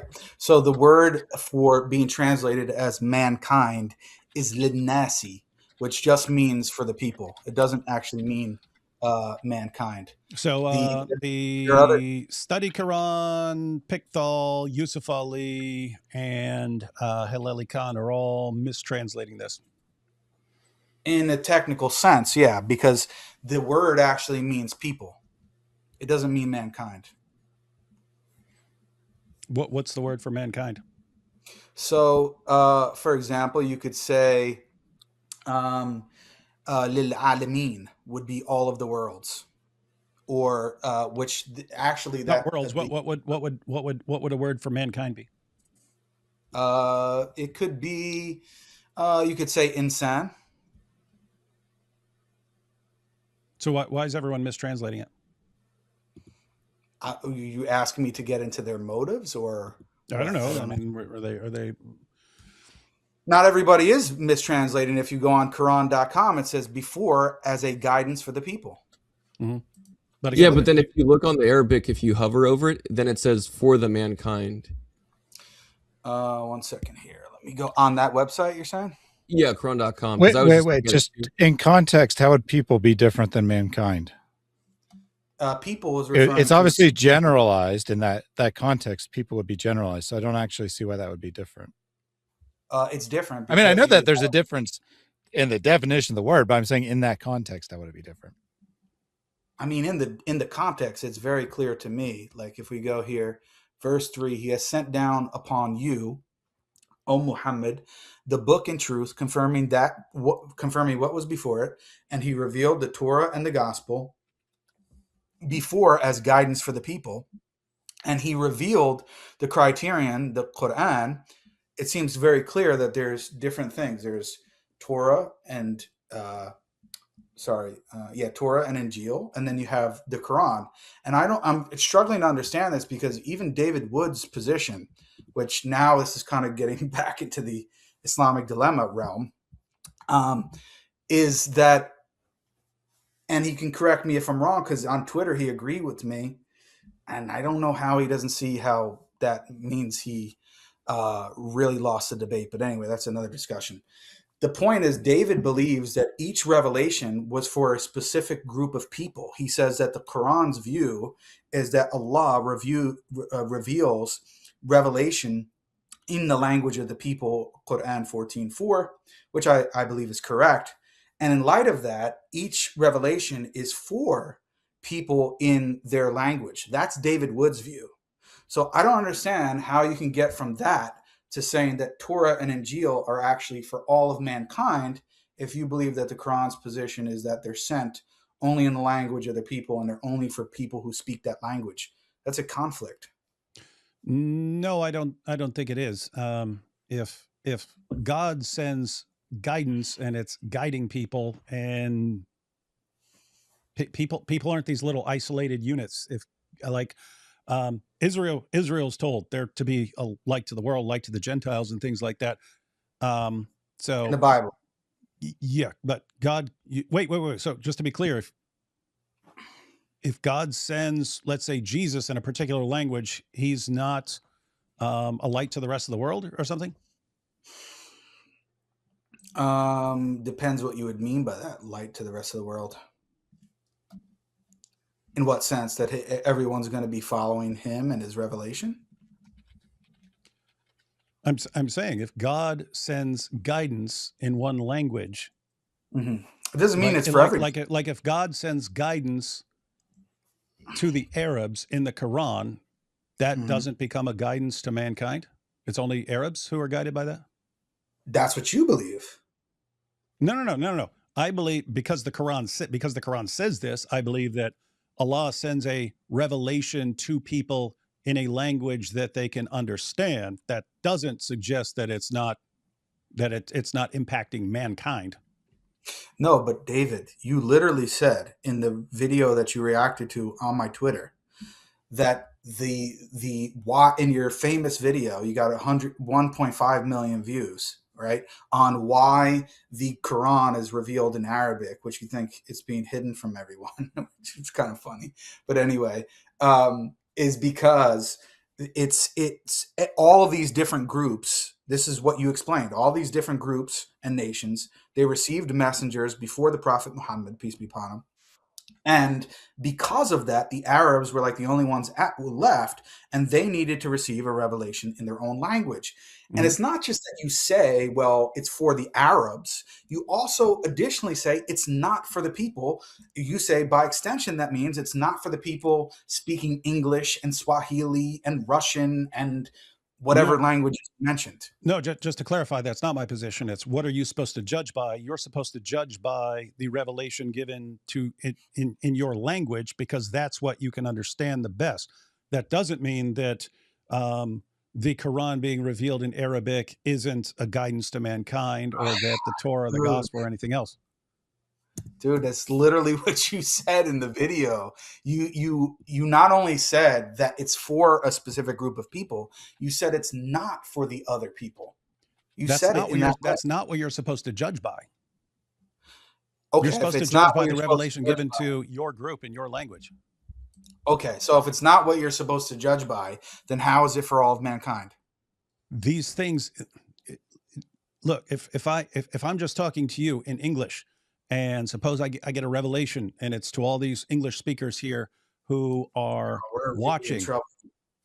that still impacts mankind. If people end up following it, that ends up impacting mankind. It's not But there's not this like oh, your group that only speaks your language is this completely isolated group that doesn't interact with other people in the world. mhm. So when you say that the Torah and Injil are for all of mankind, what do you mean by that in the context of those verses? I'm just the only point there is that's what the Quran is saying, No, a but what do guidance you for think that mankind. means? How does that cash out? What are the practical implications of that? What do you think it means? That I mean, if I'm going with the Quran's perspective, it's Allah sends the Torah, and the Torah, even though it's revealed in one language, it still is a guidance for mankind. So is the gospel. So is the Quran, according to the Quran. Yeah, but in what sense is it a guidance for mankind? Because you said these groups are not isolated; they're talking to different people. Their scriptures are being Just think about translated. just think about in the history of Islam, Muhammad and his companions and so on. They start hearing about the Torah. They start hearing what the Torah teaches. They hear stories about what's in the Torah. They still don't have a revelation in their own language, but this stuff, these things circulate in the world. Yeah, I don't have a problem with things circulating in the world and being translated and there being guidance and light in them in that sense. There's not a problem with that. But in the sense of them being followed and for all people to be following, then no. Um, yeah, I mean, the Quran just says guidance for mankind. So make of Yeah, that but what the you way will. you explain guidance, I don't have a problem with that. If by guidance you mean it can have a positive influence on people and people hear stories about it, which have truth in them and they can be translated into other languages, sure, there's no problem with that. But in terms of it being followed as an ongoing authority to be followed by everyone that comes in contact with it in an ultimate sense, then no, I don't agree with that. And if you're saying that's not what the Quran is saying when it says it's a guidance and light for mankind, then there's no disagreement. It's only a semantic dispute. Yeah, I don't think that. I would be interpreting what the Quran says about the Torah and the gospel being a guidance for mankind along the lines of revealed for this group of people, but because people interact and because teaching spread and so on, it becomes guidance. But as far as what you're to judge by, according to the Quran, that would be the revelation given to your group in your language. Okay. Do you translate judge as follow in that context? Judge and follow are similar. Um, the Quran says judge, so if you want to translate it, I mean, if you want to say something else, then yeah, I that's guess it okay. means to follow it as a standard for judgment, right? Like the Yeah. judge. So a standard for Yeah. judgment. So, and is it that's the only thing that they're supposed to be using as a standard for judgment? No, I'm just Obviously, I mean, I in terms I of a don't want to religious context. I don't want to use a word that the Quran isn't using and say this is what the Quran is saying. It says judge, so I can say the Quran says judge by this and the Quran says judge by that. As far as follow, I mean, as far as I can tell, in a sense, all people are supposed to be following all the prophets in a sense. You're supposed to believe in all the prophets, and if you find out they said something, you're supposed to take it seriously from any of God's prophets. But Okay. what you would, I mean, what you would be supposedly like judging by is the revelation given to your group in your language, as far as I can tell. Okay, but so in that case, judging by means what? Is that in terms of legal authority, or is that all encompassing judgment? The Quran says judge, so it. I don't know what to tell you. Right? Anything I'm just else? asking what Anything you, else? I'm how going you to be giving interpret an it. I can tell you anything how else. I I'm going to interpret be giving an interpretation which you might disagree with. So all I can say is the Quran says, judge by your scriptures.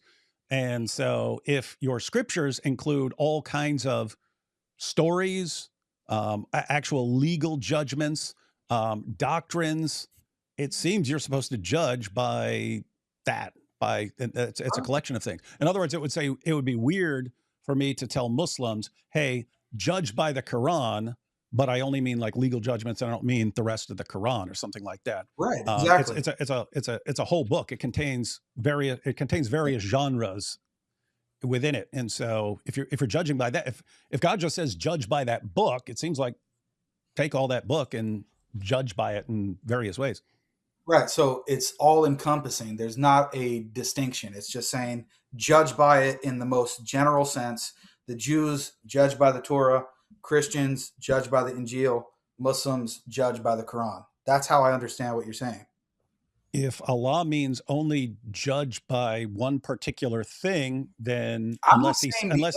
I'm just trying to understand what you're I'm just saying, as far as going with this general sense, if Allah really meant something far more specific, like only judge by this, then not clarifying would leave it just open to massive misinterpretation. If I just say judge by the Quran, but I only mean like judge by chapter 2 or judge by this genre or something like that, that would be kind of weird. Okay. So, and this is where I think I don't know if there's a total disconnect. I'm going to assume that you guys are just being honest and misunderstanding, right? So, your view, okay, what I represented on Twitter, and you seem to agree. I mean, you were mocking me, but you basically agreed with my interpretation of what you said, at least how I understood it. Jews judge according to the Quranic view. Jews judge by the Torah, Christians judge by the Injil, Muslims judge by the Quran. The Jews and Christians, if they want, they can become Muslim. Like they're open to that. They can become Muslim, I'm assuming you're saying, and start following and judging by the Quran, but they don't have to. They can stick with their own community, judge by the Torah if they're Jews, judge by the Injil if they're Christians. And if they do that and they do it faithfully, then they will be granted paradise. Is that your view? You have some of the Quran that really, really sounds like that. The question would be, since you also have Surah 3, verses 31 to 32, and then 98:6 and so on, if Islam is preached to them and they say we're rejecting Muhammad as a false prophet, you also have again like Surah 3, 31 to 32, which sounds like nope, you're doomed for that. But what if you accept him in the sense of accepting him as a prophet? He's not a liar or sent by Satan or something like that. He's a true prophet, but you don't judge by the Quran. You judge by the Injil if you're a Christian, and you judge by the Torah if you're a Jew, while at the same time recognizing him as a true prophet. According to the Quran, is it okay to do that after being invited to Islam and not and making it to paradise based upon that? I would interpret the Quran as saying you have to do that. If I believe in Muhammad, I say, okay, what revelation has he received? Jews judged by the Torah, Christians judged by the gospel. Okay, so then, so you would go. Let me see if I'm understanding you. You would go further in saying, because if the Jews believe that Muhammad is a true prophet, and the Quran tells the Jews to judge by the Torah, then they're actually not even allowed to become Muslim in the sense that we're talking Muslim and judge by the Quran. They actually, if they're judging by the Quran, they have to judge by the Torah. They can't actually judge by the Quran. Is that what you're saying? I'm saying there are these borderline cases where you can be a Jew, but you can be raised in Arabia speaking Arabic. And so you're kind of a borderline case where you could say, no, I'm going to continue following the Torah as a Jew, or I can convert. I'm just saying this because um, um, Allah commands Jews judge by the Torah. Muhammad makes them judge by the Torah, but Abdullah bin Salam, he converted to Islam, and then he was still following kosher dietary laws, and he was ordered stop following the kosher laws, start following the Islamic laws, enter fully into Islam. And so it was fine you were following kosher laws when you were a Jew. Now you're converting. And by the way, with all of that said, I've been saying this in a couple of live streams. Yeah, it's not my position that the Quran is completely coherent. In other words, if you find this verse that conflicts with this verse, I don't just dismiss one and say, oh, he can't mean that. He could mean that right there, and then mean something completely different over here, because I don't believe it's actually coherent. but you saying that in a general sense, but do you mean that with respect to the Islamic dilemma as well?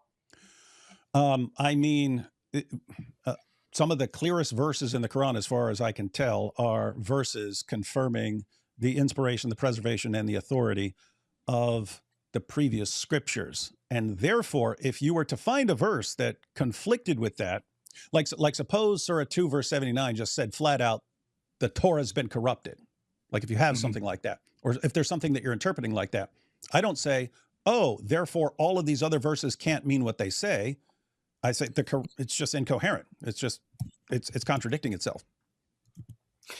Yeah, so that's something that I brought up in our debate, and also with Avery as well, is that your position in that situation, rather than give pause and think, maybe I misinterpreted these other verses that are causing this contradiction with these other verses, I'm just going to say the Quran is just contradicting itself. And that's why I brought up to you in the debate, which I think is really important for people to know. And you said that you're going to stress this point more as time goes on, even if, per impossible, because there's not a verse that I'm supposed to be bringing, but even if the Quran were exactly the same and there was one additional verse that said the Torah, the original Torah and Injil are corrupt, textually corrupt, no longer fully preserved, and no longer fully authoritative, that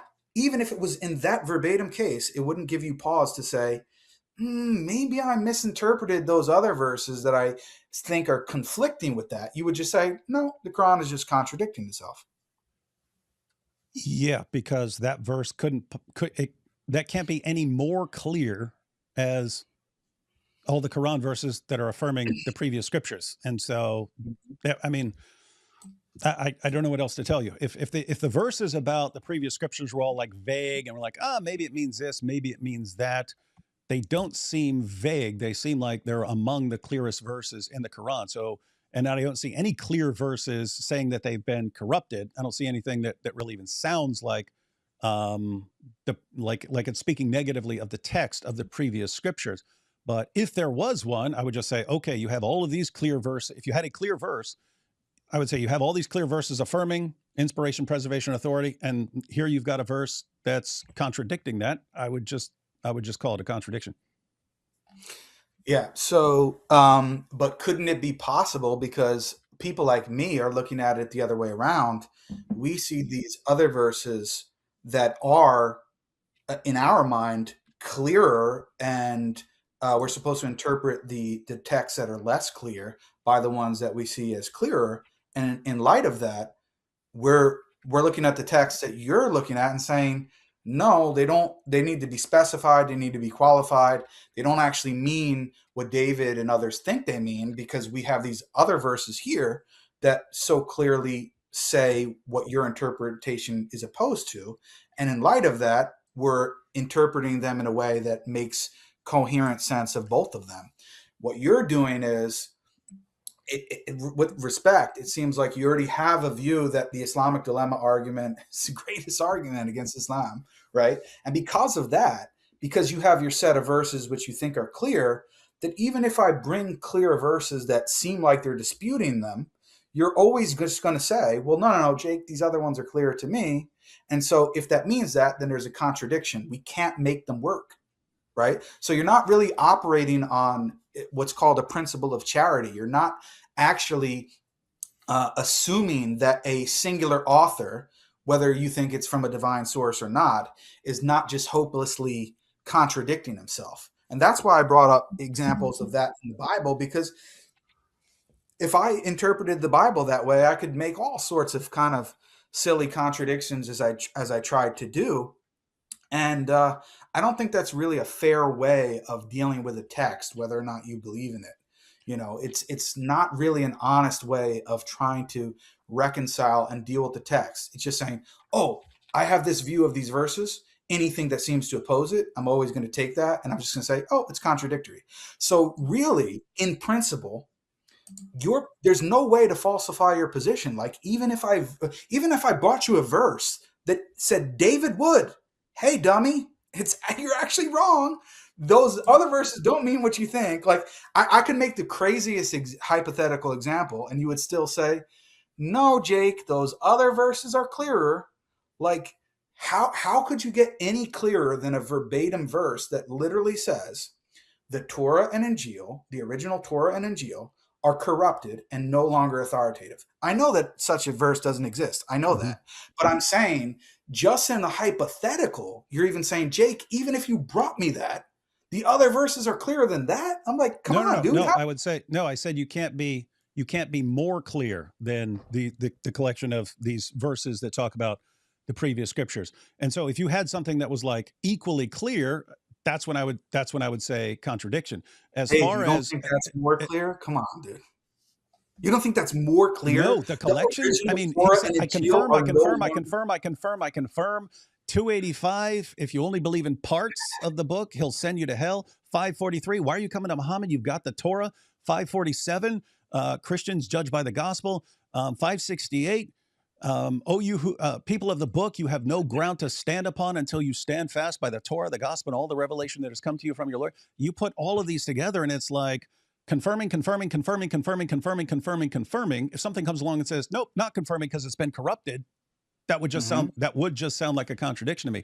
As far as you guys believing that there are clear verses, there are no clear verses saying that the previous scriptures have been corrupted or even suggesting it at all. I mean, the go-to verse, the only one that even sounds like it's talking about a text, is 279, and your Muslim commentaries are all over the place. You got some saying that this referred to writing blessings and selling them and so on. You got ones that said it referred to writing some additional book and then treating that as if it's from Allah. And then you have the ones that say, nope, this is them doctoring the Torah. You have ones that saying that it's just taking out the prophecies about Muhammad, which is amazing because that's like the opposite of Dawah today. Dawah today, they treat it as if the only reliable things in the Old Testament are prophecies about Muhammad. The rest has been corrupted. You go to some of your commentators. No, the Torah is fine. They just took out the prophecies about Muhammad, and so the rest of the Torah would be fine. It's just they took out parts about Muhammad. So the point is, the interpretations of that are all over the place. And if we're interpreting unclear verses in light of clear verses, well, if that one has all kinds of like interpretations that are just bouncing out to people, and in context, you got verses that come before it, verses 40 to 44, where Allah says that He's confirming what is with the Jews, and then after it, multiple times. That's 85, it's 89, it's 91, it's 97, it's 101, it's 121. Allah says He's confirming what the Jews have with them, and that they have to believe in all of it and not just parts. The idea, again, if 279 were somehow saying that the text of the Torah had been corrupted, I would just say that the entire passage makes no sense. But the idea is you've got a verse that's open to, let's say, half a dozen interpretations, and the rest of the verses there all seem, especially when you combine them, are all really clear. I don't see how you go with 79. I'm going to go with a particular interpretation of that says the Torah and the gospel, the Torah has been corrupted, and then go to all these other verses, which again seem significantly clearer than that one, and say, nope, they all mean something else. That, I think, is just, here's what I want the Quran to be saying. So anyway, the point is, I'm not saying, you guys have the verses that you think are clear, and I have the verses that I think are clear. It's the verses that if you're appealing to a verse of the Quran to say, nope, this is saying the previous scriptures have been corrupted, I would love to see a clear verse on that, because I've never seen one. Mm-hmm.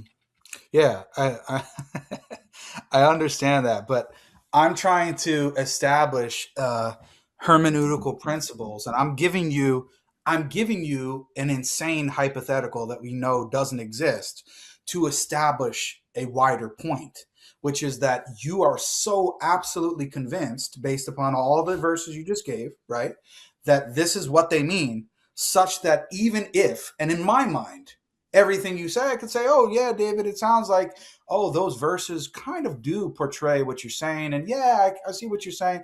But if somebody showed me a verse that literally said verbatim, the original Torah and Injil are no longer preserved, they're corrupted textually, and they're no longer fully authoritative. If I read it like that, I would say, damn, I thought I really knew what those other verses meant and what they said. Maybe I have to reevaluate, or am I just going to say this author is just hopelessly contradicting himself? So what I'm trying to say is, you're not really even giving Muslims a target. It's kind of like a fake debate or fake game, because there's really nothing. There's no principle by which you could be convinced at all. You're saying, oh no, Jake, there is. Just show me a clear verse that says textual corruption. But I'm saying, dude, even if I did show you that, you just said you would just think it's contradictory, even if I did show you that. I would think it's contradictory. And if it weren't your book, I think you would too. Just imagine a scenario where I come to you and I say, Jake, hey, just so you know, I'm a prophet. I'm receiving revelations from God. And my revelation to you is, you'd better believe in the Quran, because God inspired the Quran. He preserved the Quran. He says you better believe in all of the Quran, every last bit of it. If you reject any part of it, he's going to send you to hell. You have to judge by the Quran. In fact, you have no ground to stand upon until you stand fast by the Quran. Oh, by the way, the Quran is corrupt. Don't trust it. You're telling me you'd give a charitable interpretation and say, yep, it sounds like I must be misinterpreting one thing or the other. Because if someone came up to me and said that, I'd be like, dude, just get out of here, man. Yeah, I know. But David, what I'm trying to say to you is, I'm granting this for the sake of argument. Obviously, you know that I don't agree with you. I don't agree with your interpretations about all of those individual verses. But what I'm saying is, it's kind of a useless exercise, because even if I play the game and I try to go through all of those individual verses, which I think you're misinterpreting, and on top of that, I have this impossible verse, which we know doesn't exist, which says verbatim what I said. It's like, no matter what I did, you wouldn't accept it anyway. You would say, at best, Jake, you're just proving that the Quran is contradicting itself. So do you see where I'm coming from? Let me tell you what you could do. Yeah, let me tell you what you could do. Because again, I'm not aware of any reason to believe in Muhammad, and therefore I don't have this inclination to, okay, he's got all these verses that really, really sound like they're saying this, and therefore if he said the opposite, why wouldn't I interpret it as a contradiction? I'll go ahead and tell you, if you want to do this, we can actually do it. We could set something up where we kind of pull out all the main verses, not all the verses in the Quran, but like all the main verses on kind of both sides, and we just kind of go through them just like one at a time, and you tell me what you think it means, and I'll tell you what I think it means. And we can just, okay, which one sounds like closer to what it's actually saying? With that said, you can always be misinterpreting something, and a verse completely isolated from everything else in the book can sound like it's saying one thing, whereas if you read it in context, it might sound like. So, we would want to factor in basic principles of interpreting a text, but it would kind of be like, if you would kind of have to show what all these verses mean, because they really sound like they're just saying, a bunch of them are just saying one thing and saying it clearly. So if they're saying something else, then it would just be a situation. Okay, what do you think he means here? And does that seem plausible? And what do you think he means here? Does that seem plausible? And then on the verses that Muslims use about distorting the scriptures and so on, what do we think that means? That if you could actually sort of maybe shake my confidence in, you could shake my confidence in certain verses, like the way I'm interpreting them, by saying, why haven't you thought of this? Why haven't you thought that maybe it means this? So I'd be totally open to that. But yeah, so I would say if the Quran did say the previous scripture somewhere, hypothetically, that did say the previous scriptures would be corrupted, I would say that kind of that would do away with the Islamic dilemma, because now you can't say the Quran is confirming the previous scriptures, but it would just switch the problem to one of contradiction. But I think you could resolve the contradiction by showing that there are better interpretations of these verses, because what it seems like to me is Muslims just, this is what we've been taught about the previous scriptures, and we're just going to read that into the text, even though we're reading the verses going, that really, really, really, really doesn't sound like what any of this is saying here. So anyway, Okay. so the point is, I don't think I'm not being unfalsifiable. There is a way you could show, and you don't even have to show, hey, this is the obvious, clear meaning. If it's just these verses are more ambiguous than I'm aware of, and there are these other interpretations that are completely plausible. If you showed that of like all the verses in the collection of the verses that we use, okay, then that would cast doubt on the Islamic dilemma for me.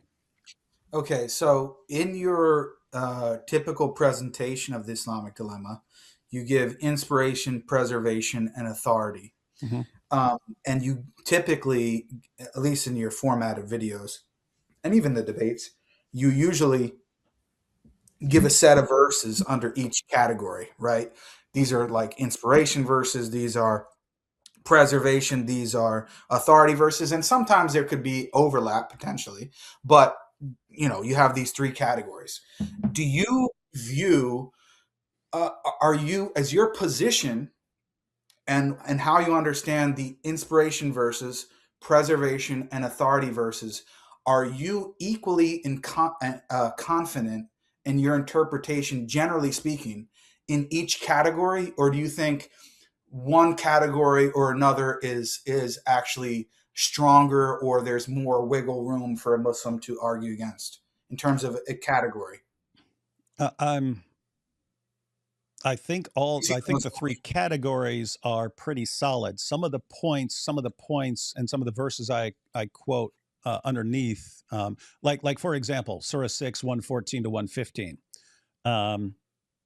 Verse 14 is talking about a book, and it's the next verse that says, there is none who can change his words. So especially in 1827, where it just mentions a book, but there are all these other verses in the Quran that are talking about like Allah's decree, and no one can change that. So, I look at 1827, I look at 6, 114 to 115. Sounds to me like it's talking about a book in the context of the verse. But I'm, because there are other verses that say otherwise, it could just be, okay, he's saying the same thing as he is in other verses. It's just, it sounds like a book because he's mentioning a book here in this verse. But the point is, it's not something I would say I'm like 100% solid on. They sound like they're saying something. I'd be open to another interpretation of those verses. If you're asking ones that, there might be some wiggle room on. But those would be just two verses related to preservation. But I'm sure there are other verses maybe you're more confident in your interpretation of preservation. But I mean, in a general category, like, do you think you have a stronger case for the Islamic dilemma on proving that the Torah and Injil that you possess today are fully inspired, fully preserved, or fully authoritative? Do you view your case for each category equally in the way that you understand inspiration, preservation, or authority? Or do you think that you have a stronger argument for one category over the other? I think you have the most content on preservation. But I guess if it's Allah's talking about preservation of his books, all of that would kind of overlap with inspiration, just like the authority verses. Even if the emphasis is authority, that's still pointing towards inspiration. He obviously inspired it if he's telling you to judge by it and so on. But you just have a ton of verses. Again, you have all these confirmation verses, and just like the different ways Allah is appealing to the preservation of the text. So I mentioned the verses where he specifically says no one can change his words, but you have, just the Mabina Yadehi passages. You've got Mm-hmm. Allah repeatedly saying that he confirms these. It confirms these scriptures, and it's different. It's like the Quran confirms it. You've got Muhammad confirming it. You've got Jibreel confirming it. You have the jinn confirming it. You have all these different confirmations, and then when you kind of combine all that with you've even got the hadith where Muhammad says the Torah and the gospel are with the Jews and Christians. You got Muhammad saying, "Bring me a copy of the Torah," puts it on the judgment cushion, and so on. It's almost like it's like, how many different ways can Allah tell you he's affirming the preservation of this text? It's like Allah saying, like what else can I possibly say? Like, I'm saying everything I can possibly say in every single way, including you have to believe in all of it. If you don't believe in all of it, I'm sending you to hell. And I just, you put all this together. If it was just one verse and it went against all kinds of other things, you could say, okay, even if that verse seems really clear, it's going against everything else. So, maybe I really need to struggle to come up with another interpretation. When it's like dozens of verses and they're all pointing in the same direction and there's nothing that says the opposite, it's like, what could he possibly say? Let me put it to you. What could Allah possibly say that he hasn't said already, where you'd be like, yep, he's absolutely confirming the preservation of the Torah and the gospel? What could he possibly say to convey the message that they're preserved? Yeah. Well, I mean, I could come up with silly examples where, like, he verbatim says the Torah and Injil, the original Torah and Injil, are fully preserved. Like, I mean, that would be clearer to me than anything else you presented. That would be clearer than, hey, believe in all of this, and if you don't, I'll send you to hell, combined with confirm, combined with no one can change his words, combined with talking about the book between its hands or in its presence, combined with Muhammad saying, bring me a copy of that book. Hey, but I believe in you and in the one who revealed you. Combined with Jews judged by this book, combined with you have no ground to stand upon until you stand fast by this book. And those are the authority ones, aren't they, Dave? Mm-hmm. The judge and standing upon. Don't you What's see that in the authority? The judge ones and the authority ones that you're mentioning at the end, aren't those judge and stand upon? Aren't those the authority type verses? Well, again, they all overlap, and I mentioned these would overlap with inspiration. Allah, it would be weird for Allah to say judge by a book that he didn't inspire. I agree with but you. also it would be weird to judge by a book. It would be weird to have authority for Allah to say this book has authority for you if it's been corrupted and is filled with false teachings. That would just be weird. So these are all related. All the things. It's like these three issues: the inspiration, preservation, authority, and you have these sort of subcategories under them where they're sort of different aspects, but it's all part of the same general point. They're basically individual separate pieces of separate lines of evidence. They're all saying the same thing, namely, if Allah's really trying to say your book's been corrupted, you need to drop that book and go with the Quran. There's all these different categories of evidence that just don't make sense in light of that. Mm-hmm. And so it's like, okay, what is there that outweighs or overrules all of these things? I don't see anything in the Quran that even comes within a million miles of outweighing this. But with Muslims, it seems like what really outweighs it is not what we've taught. And if we acknowledge what Allah is really saying here, we have to reject Islam because we're stuck with the Islamic dilemma and we don't want to do that. Okay. So obviously, clearly you don't see it, Dave. But what I'm trying to come at it from a zoomed out point, perspective to see, okay, where are the real differences and what are the hermeneutical principles that you're using versus Muslims or somebody like myself? And really, I'm trying to see where your mind is at. Do you really view them the same? So each different category, and there is overlap, right? There's overlap because even sometimes I see you present one verse regarding authority, but then you're also kind of using it for preservation. So I'm not saying that you can't do that. Sure. They have implications for one another, and there could be overlap between the different categories. So that actually supports, kind of the angle that I'm coming at it from. But what I'm trying to understand here, right? So what's happened in like the past two debates between you and Avery, I keep being accused that I don't understand the Islamic dilemma. I don't understand the Islamic dilemma. And my argument is not actually targeting the Islamic dilemma. So if my argument, whether it's successful or not, doesn't matter. But if my argument is intending to target most particularly the authority aspect of the Islamic dilemma in the way that you present it, for example, as we just mentioned earlier, your view is, and think I'm accurately representing you, Jews, Quran says you judge by the Torah. Christians, Quran says you judge by the Injil. Muslims, Quran says you judge by the Quran. And each group, as long as they do that and faithfully, and they're trying to be honest with doing so, then they have the right framework, at least, to make it to paradise and have a successful afterlife. That's the way I understand you presenting it. Now, if my argument, right, if I am targeting that, if I'm targeting that claim and I'm saying no, the Quran is actually demanding that Jews and Christians judge by the Quran instead of the Torah for the Jews and instead of the Injil for the Christians. I'm not saying whether or not you agree. Obviously, you don't. But if my argument is intending to show that your claim regarding the authority is wrong, how is that not attacking the Islamic dilemma?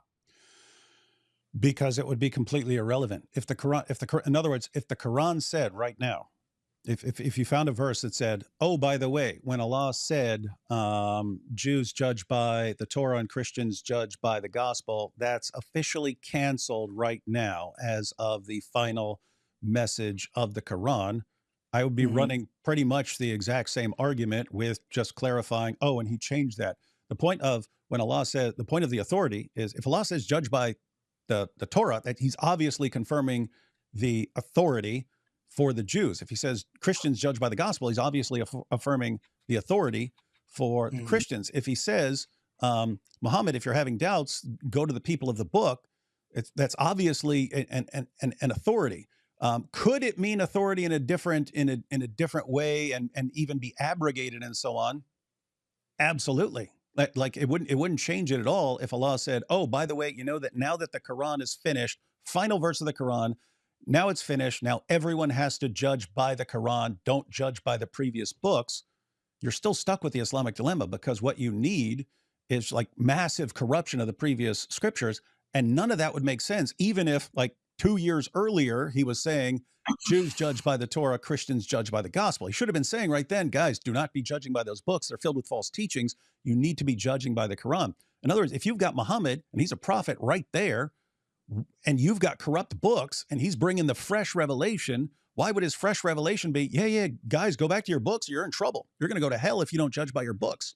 That's what I mean. It's all like, if Allah had claimed to be like a really like poor communicator or something, that would be one thing. But when he claims to be clear in his communications and it's just dozens of verses all saying the same thing and not one verse saying the opposite.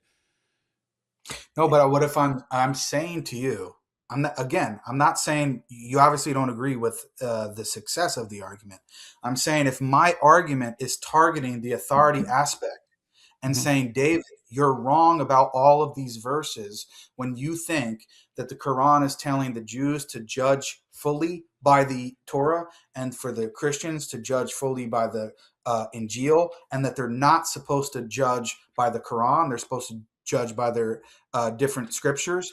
If I present an argument to undermine that, to say that that's wrong, and here are all of the verses in the Quran which say exactly the opposite, whether they're successful or not, if that's my intention to do that, how is that not attempting to deal with the Islamic dilemma? It's still attempting to deal with it. Now you can say, well, Jake, even if I completely throw authority out, and now I just want to run the Islamic dilemma based upon inspiration and preservation. The Quran is saying that the Torah and the Injil that we have are fully inspired and fully preserved. But guess what? The teachings in them contradict the teachings in the Quran. So you have the Islamic dilemma. I agree. That's not the point.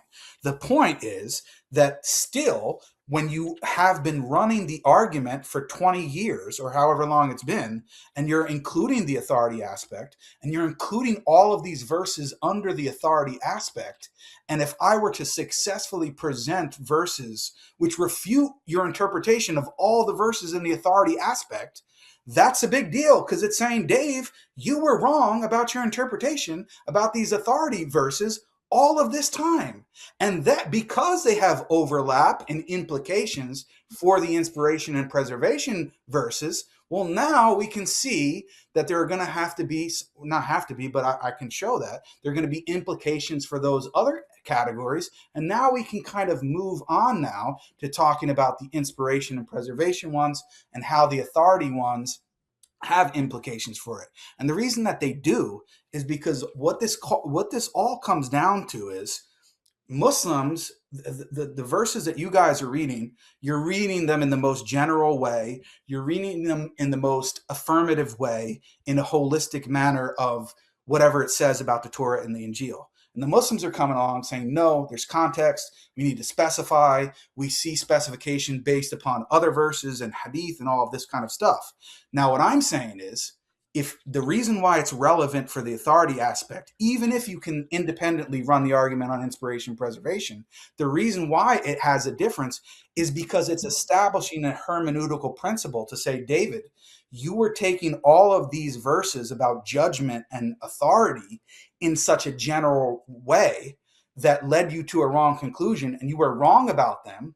So the same type of verses that you're using for preservation and inspiration, when you're also using them in the most general way, you can also be misinterpreting them. And here's why. So it's establishing a hermeneutical principle that the same way that you're going wrong, pretty much, in reading those verses is the same way in which you're going wrong in the preservation and inspiration category. So one, it's establishing, dude, you've been using these verses for 20 years and you've been interpreting them wrong.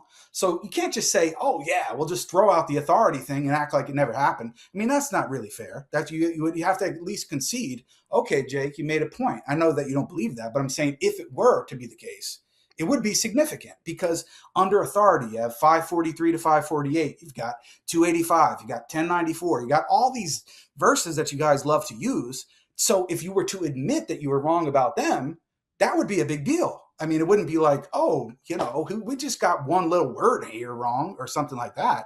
It would be something significant. Okay, so that's the point. And then secondly, it would be establishing a hermeneutical principle that because you went wrong with these and taking them in the most general affirmative way, and you're doing the same thing with inspiration and preservation, maybe you're getting those wrong, and we can go to those too. Now, I know you don't agree with the argument, but I'm saying, do you understand where I'm coming from and what I'm trying to do with the argument? Wait, before you answer, I just gotta say, I'm sorry. I gotta prepare for an anniversary tomorrow, so I gotta Well, I gotta what are dash. you doing here? Yeah, no, exactly right. Yeah, Jake, I'll Go to check out sleep and that prepare in the video morning. you made. So I appreciate you making that video. I'll I check it out. I didn't actually make a video. Oh, I thought you don't said you know. made a video that you were like you responded to the No, presentation or no. something. I made a highlight clip video of your and David's interaction. Oh, It's like 20 okay. minutes long or so, 20, 25 minutes. And I was planning on reacting to it. I don't know if I'm Okay. going to do that now because we had this long conversation, but so Sure. I made the clip video, but I didn't react to it yet. No, that's all right. That's right. But I appreciate the conversation. I am exhausted. That narcolepsy is kicking in. So y'all have a great night. And again, Jake, thank you so much for actually having such a conversation. This is the best and most controlled conversation I've ever had with a Muslim teacher. So I really appreciate that. I really Okay, do. thank you. Yes. Yeah. All right. Also, good night to all the people in the chat. Thank you guys so much. And I am gonna prepare for a very long day. No, go to sleep and do it tomorrow. Yeah. All right. And I will put the link to David's book in the chat for people who are interested in checking that out. Yeah. Yeah, Love sure. y'all. God bless you. Take Take care, David. Mhm. So yeah, so Yeah, go ahead, I'll David. go ahead and You were respond. talking. So hypothetically, if you were to show that Allah is not confirming the authority of the Torah and the gospel, and that I've just been radically misinterpreting some verses, yeah, that could have implications for understanding those verses. I just don't see anything that comes even close to what you would need to affect the argument like that. So you've got, again, Allah saying, judge by the Torah, judge by the gospel. You have no ground to stand upon until you stand fast by the Torah, the gospel, all the revelation that has come to you from your Lord. Muhammad, if you're having doubts, go to the people of the book. Jews, you have to believe in all of your book, not just parts of it. So these verses, like, regardless of whether something came along later, these verses are clearly affirming the Torah, the authority of the Torah and the gospel, at least for a time. Even if something hypothetically came along later and said, you know what, now you all have to judge by the Quran. Even if that happened, that wouldn't affect that they were authoritative, that he was declaring that they were authoritative before. And the idea is, if these were corrupt texts, none of the stuff about the preservation makes sense. None of the stuff about the authority, even if it was overruled later on, would make sense, even for a short amount of time. So, But what if it was not about what you're appealing to is like 929 and so on. It's like, I can come up with a couple different ways to interpret that. And so it's like, yeah, hypothetically, if you just showed we're massively misinterpreting this stuff, yeah, that could have implications. But there's just nothing like that in the Quran. There's nothing that does what you need it to do in the Quran to undermine this argument. And that's the point. There's nothing that really undermines the argument. And even if you wanted to say, even if you came up with something that, no, the Torah and the gospel are not authoritative for Jews and Christians after this point, would not affect the argument at all. No, what if I'm saying that you were interpreting them wrong from the beginning, and they were never authoritative Yeah, in the manner? if you showed we've been any matter of fact, that's exactly what I said. I said if you wanted to do something that could actually sway, it would be, here are the verses. Let's go through the verses. Let's just one at a time. Tell me what you think it means. I'll tell you what. We could like limit it to a couple minutes or something like that. Yeah, you tell me what you think it means. I'll tell you what I think it means. We'll kind of maybe discuss it for a minute and then go on to the next verse, and then at least people would understand where the dispute lies about these various verses. Yeah, but then don't you think it's unfair that it's being repeated that I don't understand the Islamic dilemma, and that I'm not actually targeting the Islamic dilemma at all? I am. I'm targeting the authority aspect of the Islamic dilemma, and I'm saying that you guys are I'm starting with that. I'm trying to take baby steps. I'm saying you guys got this category of verses so wrong, and here's the proof. Now, you disagree with my proof, right? That's fine. But to say that I'm not dealing with the Islamic dilemma is bizarre. I mean, I am. I'm dealing with the authority claim that you have, and I'm saying your general authority claim is wrong. I know that you're getting it based on these verses and how you interpret it, but I think you're wrong, and here's why. Now, you can disagree with my reason for why, but doesn't mean I don't understand the argument, or I'm not actually targeting the Islamic dilemma. I am. Okay. So I just don't think that has been a fair characterization. I think that I understand the argument of the Islamic dilemma very well, as it's always been presented. So let me respond to that real quick. I think the issue lies in, when I talk about, when I say on the authority issue that the Quran affirms the, let's say, continuing or ongoing authority of the Torah and the gospel, or the authority of the Torah and the gospel for Jews and Christians, there I'm just saying what it really looks to me like the Quran is saying. So I'm reporting what the Quran is. I'm reporting what I think the Quran is saying. With that said, the argument doesn't depend on that particular view of authority. I could take a lesser view and say, nope, the authority ended in 631 AD. It stopped right there, or it was out, or these were abrogated at this point, or something like that.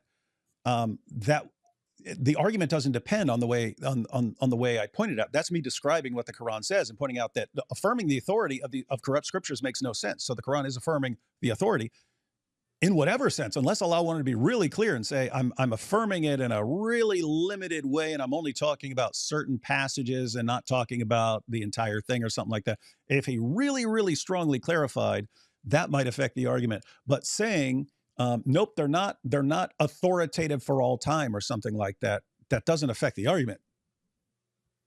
It would affect the way I'm saying it, because I'm just saying what the Quran says. I'm saying various verses, and I'm saying the things the Quran does. And then I go, does this really make sense in light of what Muslims believe about the Torah and the gospel? But it could change. I mean, if the Quran had said other things, I would just be reporting other things that the Quran said. So, but it would affect. Wouldn't it affect your interpretation of those verses? Yeah, if Allah said later on the authority stopped in 631 AD, it would affect my interpretation of those verses. Just saying, hey, this is for your group, live accordingly, and these are the verses for your group. It wouldn't affect my view that Allah affirming the authority, even if it stops at some point, but Allah affirming the authority of these verses at some time, is really, really, really strange if he's simultaneously claiming that those scriptures have been corrupted, and you've got a living prophet right there, and he's bringing revelation, and he could just very clearly say, guys, Jews, Christians, you see those books? Yeah. Sad to say, you can't trust those books anymore. They've been corrupted. Fortunately for you, you've got a living prophet right here. Go with him now and just believe in his book. Just throw those things away. You do not need them. You've got the living prophet and the latest, most up-to-date revelation, the best book, the one that's not corrupted. Go with this. But that's not what he says. He says, hey, what are you guys doing? You're supposed to be judging by your books. How dare you? How dare you not judge by your books? What's wrong with you? Yeah, I understand that. I understand your whole understanding of authority, but I'm saying if it was proven to you based on other verses that that type of understanding of authority was not defensible in light of other verses in the Quran, and that it was a much more specific understanding. No Muslim is saying that the Torah and Injil well, I shouldn't say no Muslim, maybe there are people out there, but no one's saying that they don't have an authority or haven't had an authority in any sense, that they're completely worthless and that we should just shred them, right? No, I don't think really anybody's saying that. So obviously we see them and we deem them and have to be authoritative in some sense, right? But that's the key thing. The difference is the sense in which they're authoritative. You're taking it in the most general way possible. And I'm saying the Muslim is trying to specify it. So if I have other verses that disprove or make it very implausible to interpret it in the most general way that you are, and that you have to actually specify it, and it doesn't mean the type of authority that you're giving it to, then I think that would have a significant difference, because forget about the time-bound aspect. Say, if at the beginning, what is meant by authority, and I know you think this is ridiculous, but I'm just saying, what is meant by authority in very specific cases. For example, when in 543, when it tells to judge the Jews to judge by the Torah, it's referring to a specific example. It's referring to a specific law about stoning the adulterer, which Islamic law agrees with. For me, that's a very clear and adequate explanation of the text. I don't have to say, oh, this means that the Jews must affirm every single law that is in their Torah and they must abide by it and they should not be following Islamic law. I think there's a context. There's room for specification. I think I can do this with all verses and give an adequate understanding.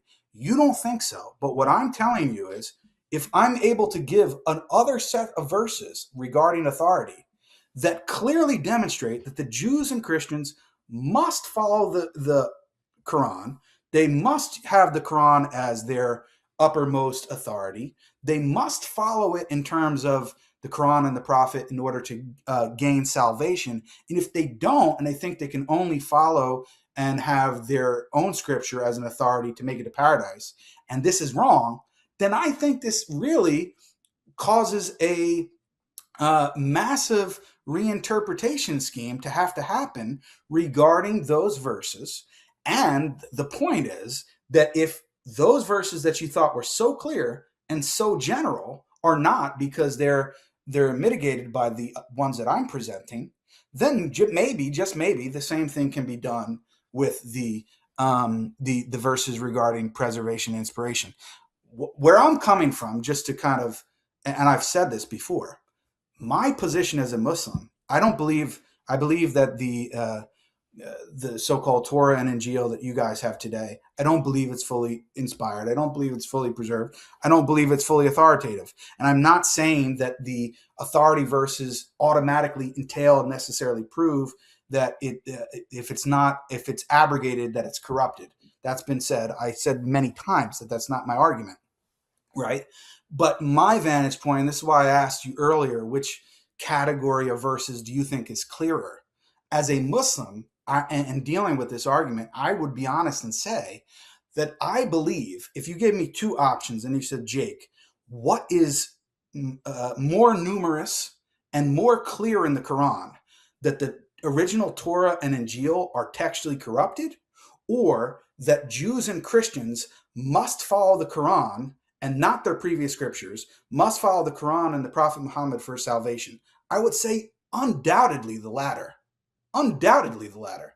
And that's why I'm focusing on the authority aspect and presenting that case against your interpretation of the authority verses in that category, because my reasoning is, if I can't get a Christian, or, and not just you, because we know we're this is really for the audience. I don't think David Wood's going to have an epiphany moment. I hope he does, but I don't doubt it.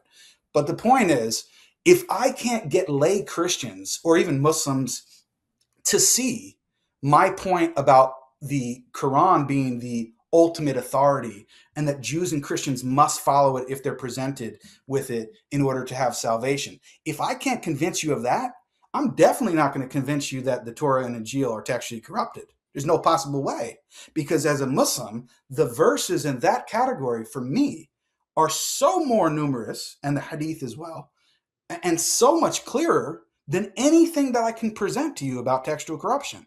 That's why I'm focusing on the authority aspect. And I think any honest Muslim would say the same thing. They should say the same thing. I mean, how many verses are there to go to about textual corruption in these verses? What do Muslims go for? They go to 275 to 79. They go to 513.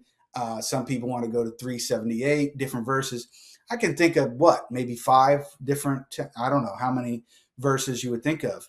But for me as a Muslim reading the Quran and reading hadith, authentic hadith from our perspective,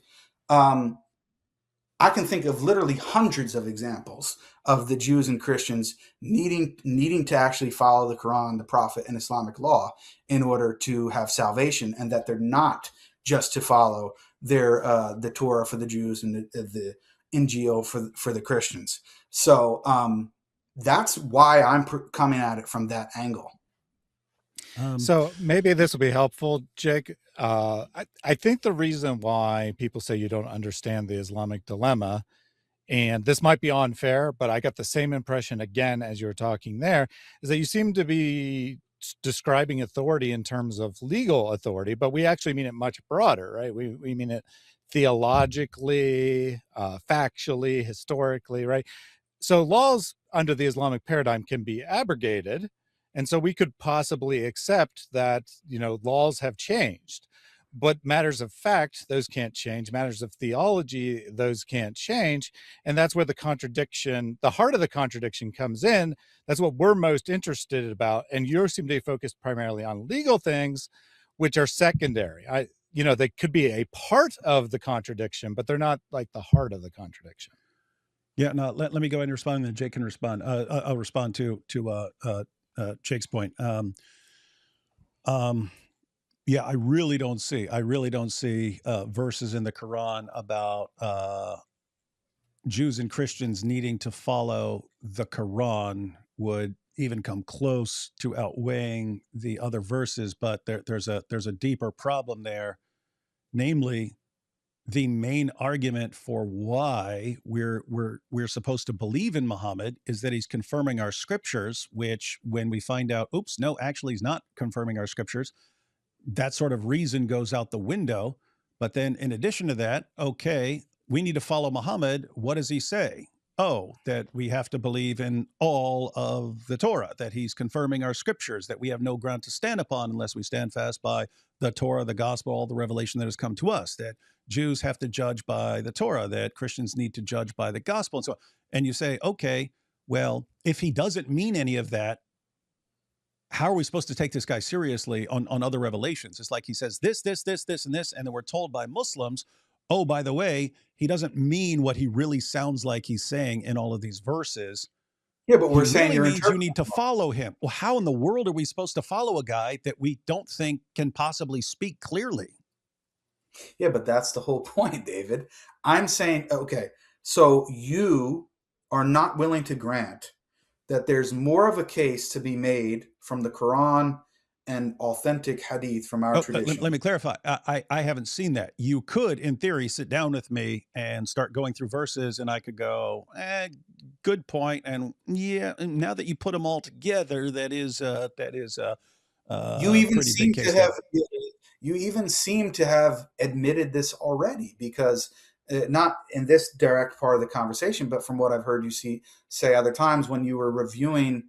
I forget what stream it was on, because there's been like 20 hours of different stuff on this. But I know Avery was on there with you. I forget who else was on there, but um, uh, you were kind of trying to break down my argument, and you went to 929, and you were like, "Oh, Jake, well, I'm paraphrasing, but something to the fact of, oh yeah, 929, I could see maybe that's like the strongest point, because the verse is saying that the Jews and Christians have to pay the jizya, and one of the primary reasons is because they do not consider what Allah and his messenger declare and consider to be unlawful, right? So this is directly related to legal rulings and what is supposed to be followed, or what is supposed to be viewed as an authority. And you're sitting there saying, and you said basically, yeah, I could kind of see that. But then your response was, oh, but then I'll just say that this is a contradiction, because this is contradicting all the other verses about judge by the Torah and judge by the gospel and judge by whatever, all the other verses you want to cite. But and this is why I think you're not really, on the one hand, you're kind of implicitly saying that I am making a stronger point, and that there is more probability in my argument in the way that I'm going, rather than the textual corruption point. Because what verse for textual corruption do you think is on par with what I would present about 929, or some of the other verses I presented regarding challenging your idea of authority?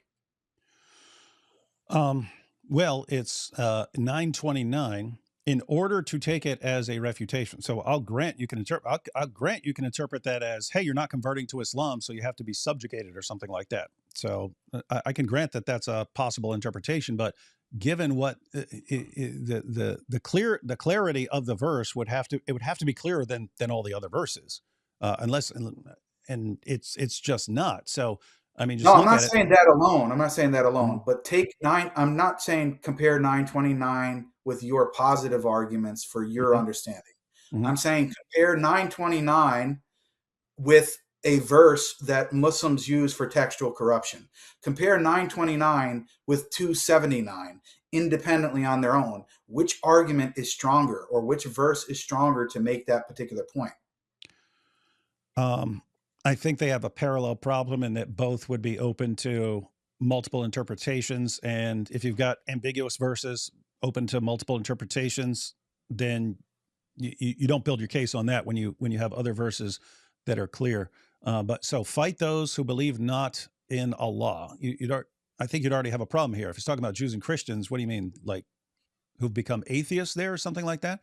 Nor the last day, nor hold that forbidden, which hath been forbidden by Allah and his apostle. I said, that Yeah, would be that, because his apostle there would be Muhammad. And yeah. so that's kind of the only place I see where you could make That's this the point point. I'm stressing.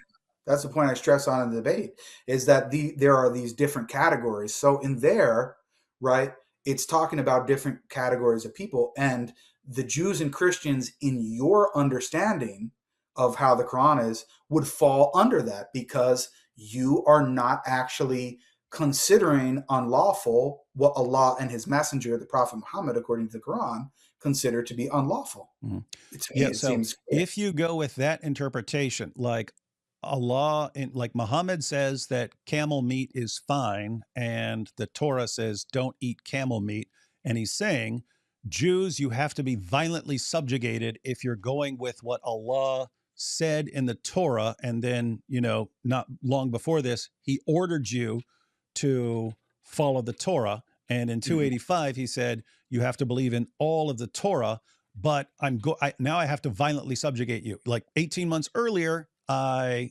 ordered you to judge by the Torah, but now I'm going to violently subjugate you because you're judging by the Torah. That seems really, really weird to me. So, I would look at that, nor forbid that which has been forbidden by Allah and his messenger. In context, what Jews and Christians are condemned for doing is all about shirk.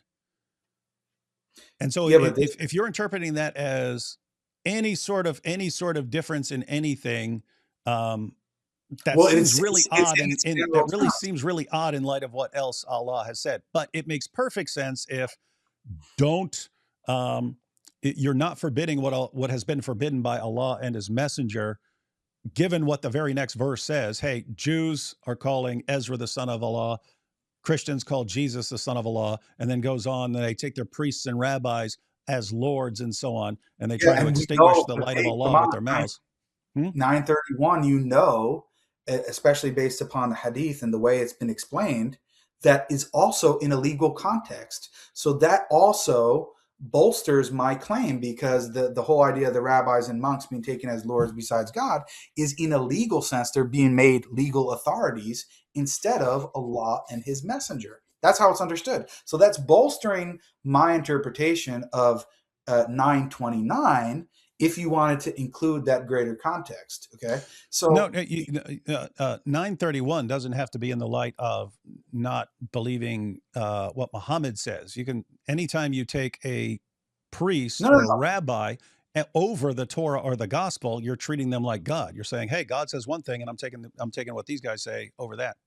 Yeah, but I didn't say that. I'm saying it's still in a legal context. It's about legal matters, right? What do you mean? If I say Jesus is God, that's that's a legal No. issue. Okay. The hadith that explains this verse of the Quran, which you could say you don't accept it, but I'm saying, if you're doing an internal critique and accepting my sources that I consider to be legitimate, the hadith explains that these people were using their priests and their monks as the rabbis, priests, and monks as lords besides Allah, in the sense they were taking their legal rulings over the legal rulings of Allah. That's the way that it's explained. Now, Oh you yeah, can disagree. I'm fine with that there, and that makes sense with verse 31. I'm saying that can't be all the passage is referring to, because the first thing that's mentioned is Jews are calling Ezra the son of Allah, and Christians are calling Jesus the son of Allah. So it's No, I'm like not saying it's everything I'm not that's saying wrong with him. So it's, in other words, it's legal and it's theological. We're doing all kinds of yeah, things. I'm not saying it's limited to that, but I'm Okay. saying it at least incorporates legal aspects. What you have to do in 929 is you have to say that it nullifies, it doesn't include legal aspects at all. I'm fine with it including legal aspects and theological if you wanted to. If you grant me that it includes legal aspects in some sense, then the argument proceeds, because the legal aspects don't match up. There are aspects even that the Quran acknowledges that were revealed in the Torah that are different than what are in the Quran. So if it's telling you that you have to follow what Allah and his messenger have declared unlawful, which is different than the Torah, and that includes legal aspects, then that's the case that's being made based upon that verse.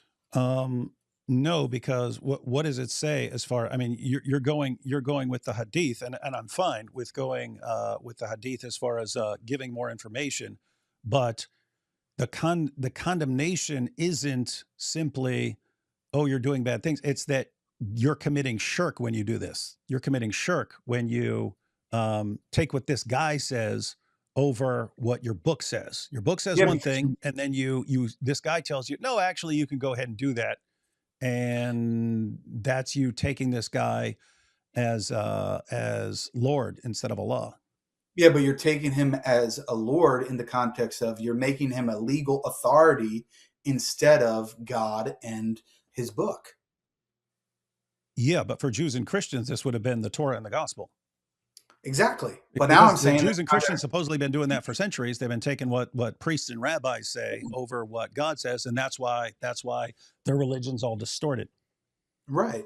And that's why I'm saying in 929, now it's saying the same thing is happening, because now you're rejecting the new revelation, and in terms of following the authority of the new revelation and the new laws being brought in the Quran, you're choosing not to follow that, and you're being told that you must follow it. Look, what I'm trying to just to be clear, your view is Allah said to the Jews, "Judge by the Torah," and the Jews say, and a couple of years before that, he said, "Hey, you better believe in all of the Torah and not just parts, or I'll send you to hell." Tell me what you mean by that? No, hang on. Just quickly. What's that? You keep mentioning this. I really want to know. When you say, I think you're referring to 285, that the Jews have to believe in all the Torah, right? Is 285? Yeah. Okay. What are you interpreting believe in that context as? Whatever you want to. If I say you believe in all the Quran, you better believe in all the Quran. Oh, so you see it in a similar way. Okay, go ahead. Yeah. So right there, he says that do you only believe in parts and not in all of it? What's the recompense? But disgrace in the life of this world, and on the day of resurrection, they shall be consigned to the most grievous chastisement. But then in 543, Jews, why are you coming to Muhammad? You've got the Torah. Notice that verse by itself, that doesn't say anything about, this is about stoning an adulterer and an adulteress or something like that. It's just, why do they come to you when they have the Torah, in which is the judgment of Allah? If he's saying, hey, no, this one judgment is accurate, but the rest of it don't follow, it's a very strange way of saying it, especially when just a little later in 568, it's, you have no ground to stand upon until you stand fast by the Torah, the gospel, and all the revelation that has come to you from your Lord. And so if you're saying Allah tells the Jews, hey, believe in all of your book, judge by your book, you have no ground to stand upon unless you stand fast by your book, and then turns right around and says, what? You're not eating camel? I have to violently subjugate you. That's seriously true. That's seriously screwed up, I would just say. If that's what he means, judge by your book, judge by your book, judge by your book. Oh, you're judging by your book? Now I have to fight you. That's some seriously weird stuff. And that's why I would think it's a weird, I see, you're talking about not being charitable. I think that's not a charitable interpretation. I think your interpretation is not charitable. It's just, Allah's just saying, hey, you better do this. What, you're doing this? Now I'm gonna beat the crap out of you and destroy you because you're doing exactly what I just told you to do. Mm-hmm. In other words, if you like that, I would regard as an uncharitable view. I really think my view, apart from the fact that it leads to the Islamic dilemma, I think I'm being significantly more charitable in every way, in that if the condemnation we see throughout the Quran, up until you get to Surah 9, is Jews and Christians, you need to follow your books. You're not following your books. You're listening to other people. People are distorting scriptures. You need to go back to your books. You better judge by your books. You need to obey your books. You're in a lot of trouble with Allah if you don't believe in all of your books here. You got a really big problem. And I would interpret Surah 9 in light of all of this stuff.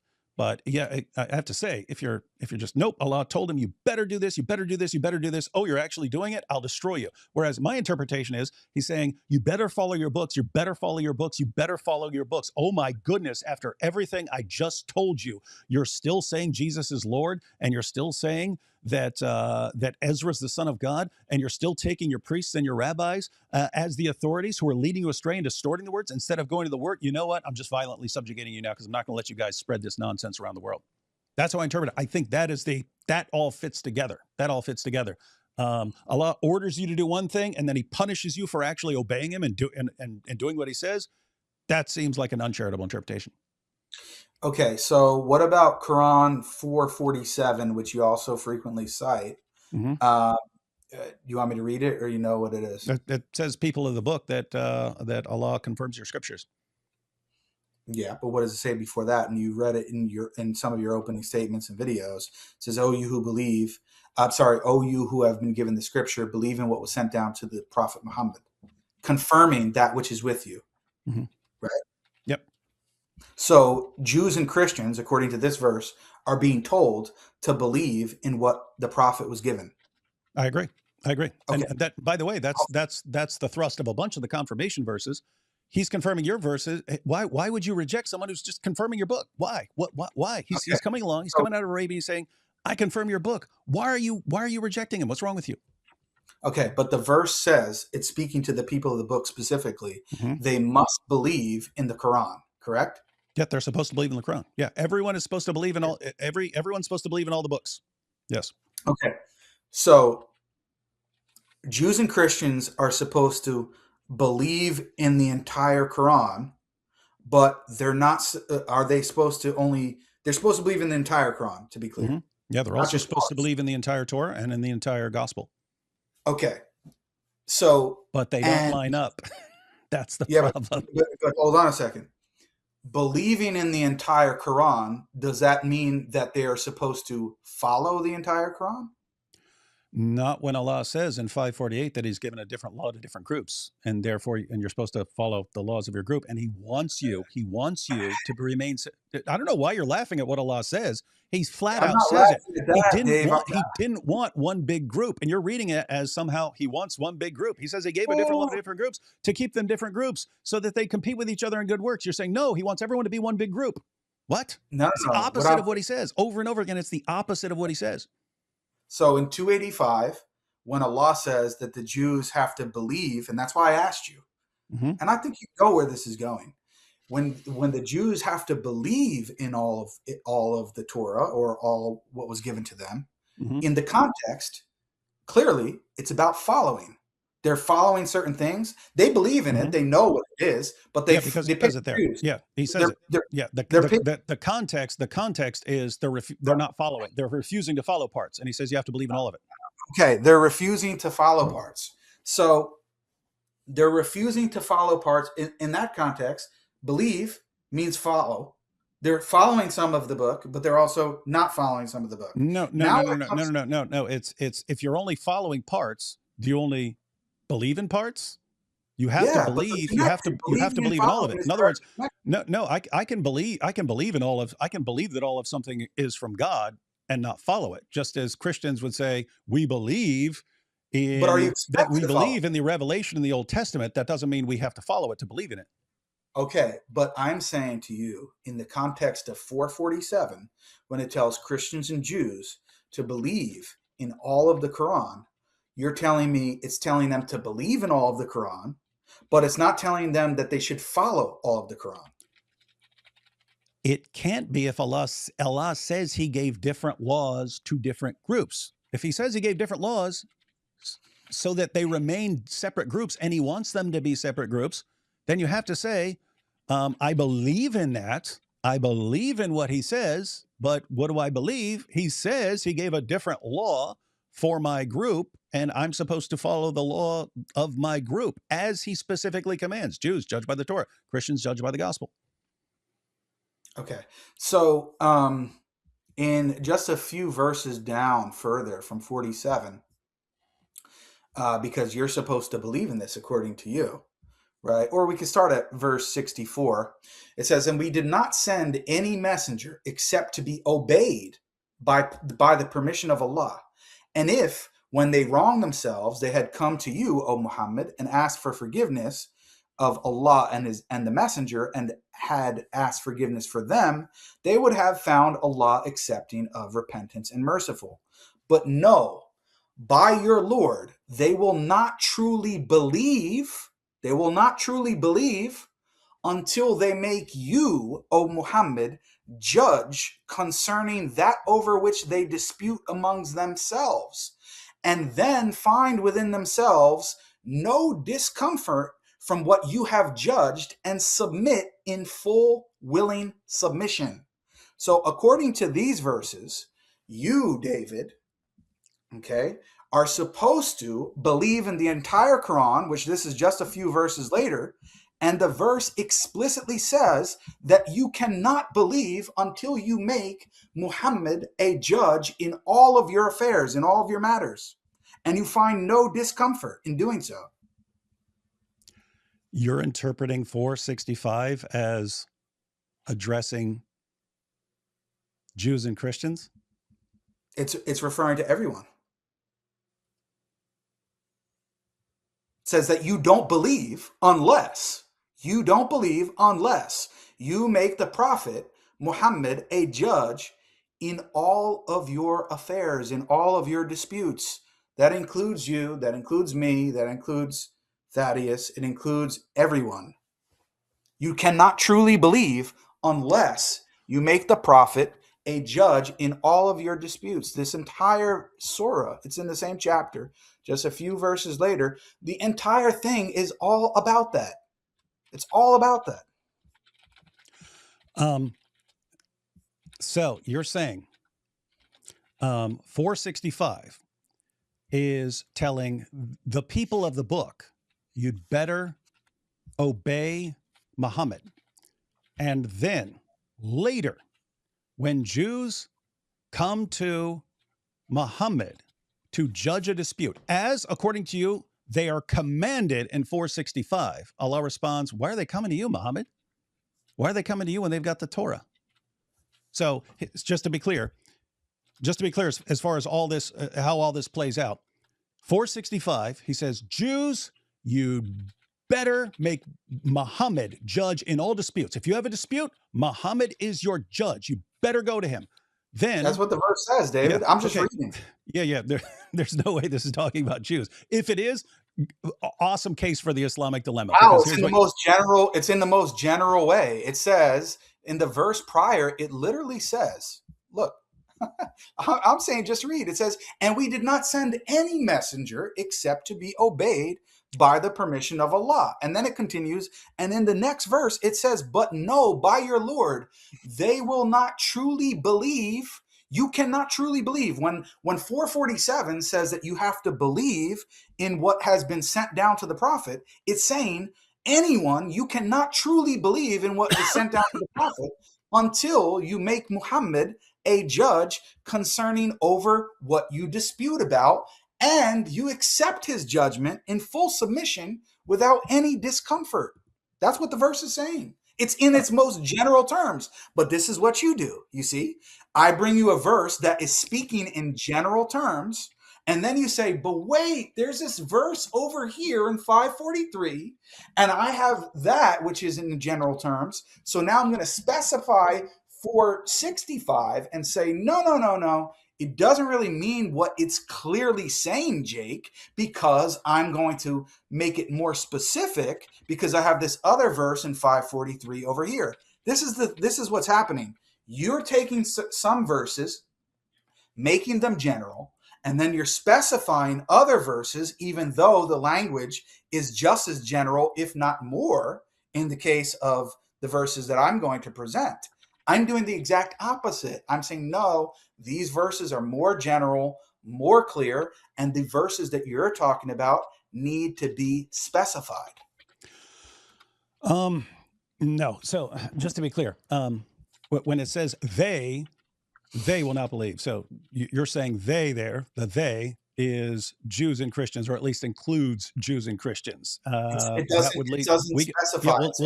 We'll check out the historical background here in a second. But just the let me put it this way: if that's actually what Allah is saying, oh my goodness! Again, you're telling me He comes along, He reveals chapter 4. and he's talking to a bunch of people, but definitely including Jews, and says, Jews, you cannot believe until you make Muhammad judge in all disputes. You're not believers until you make Muhammad judge in all disputes. You're telling me that was the message to the Jews. You better make Muhammad judge in all disputes. Then what do the Jews do? Later on, they come to Muhammad. Muhammad, judge this dispute. And Allah says, why? In the name of common sense are they coming to you, Muhammad? They've got the Torah. Judge by the Torah. That's what you're supposed to judge by. So they judge by the Torah. And then he comes along in 929 and says, oh my goodness, they're judging by the Torah and not by the Quran. Grab your swords, everyone. We have to fight these guys and subjugate them and make them pay jizya. I mean, this is amazing. I don't know. This is wild stuff, man. And again, why would they be obeying Muhammad at all? Because he confirms their scriptures. So, hey, Muhammad's confirming your scriptures. You need to believe in him. Oh, by the way, he's not really confirming your scriptures. Your scriptures have actually been corrupted. But believe in him and make him judge in all disputes. You're not believers. Okay, we'll make him judge in all disputes. Now what? No, why are you coming to Muhammad as your judge? What's wrong with you guys? You got the Torah. That's your judge. Like, does Allah, like every time he comes up with a revelation, forget what he revealed a year earlier or something like that? So wait, you're saying to me that they're only supposed to obey him in limited manners? I don't think that's about Jews at all. No, I'm saying generally, the Jews and Christians are only supposed to obey the prophet Muhammad in a limited sense, not in a full sense. If you obey him, you have to go with your own scriptures. No, you have to obey him. When everything he says, you're going against your own scriptures. In a matter of fact, it's impossible. Here's the Islamic dilemma. You can't obey everything he says because he tells you to judge by your own scriptures and follow your own scriptures and follow them all. And if he's simultaneously saying obey him in everything he says, then it's impossible. You can't simultaneously follow don't eat camel and eat camel. You can't simultaneously follow those things. I agree. So one of the verses can't be interpreted correctly in that way. And I'm saying your verses that you're using are incorrectly being interpreted. In the same chapter, there's so many verses in chapter 4 that mention this. If you go to the very last verse in the chapter. Hang on. We want to go to the historical background. Why don't you pull up Ibn Kathir on that? Historical background of what? Sorry. Surah 4, verse 65. I can pull it up if you want. 1 second. But I don't know why you're appealing to tafsirs. I thought you don't appreciate them. I'm saying if he says they will have no belief until they make you judge in all disputes, if it's saying your followers, then whose followers? Does that include everyone in the world? If he says they, if the historical context is these guys are not doing it, and you're saying how do you know the historical context? How do you know the historical context? If we didn't know the historical context, who is they talking about? If every time the Quran says they or something like that, you say that's talking about Jews and Christians, you're going to run into some problems. David, I'm saying, how do you know the historical context? It's based upon our tafsirs, but you pick and choose when you want to use one. And no. I'm saying if you're saying this is addressing Jews and Christians, I'd like to see that it's addressing Jews and Christians. I'm saying read the Quran just as you're doing. It's in its most general terms. It's saying unless they make you or unless they make they. I don't want to hear it. Let me go back. Who's they? Here, look. Let's go back to it. Okay. Let's see. 465. Right. So in the beginning, it says, we did not send any messenger except to be obeyed by the permission of Allah. And if when they wronged themselves, they had come to you, O Muhammad, and asked forgiveness of Allah and the messenger, and had asked forgiveness for them, they would have found Allah accepting of repentance and merciful. Then it says, but no, by your Lord, they will not truly believe.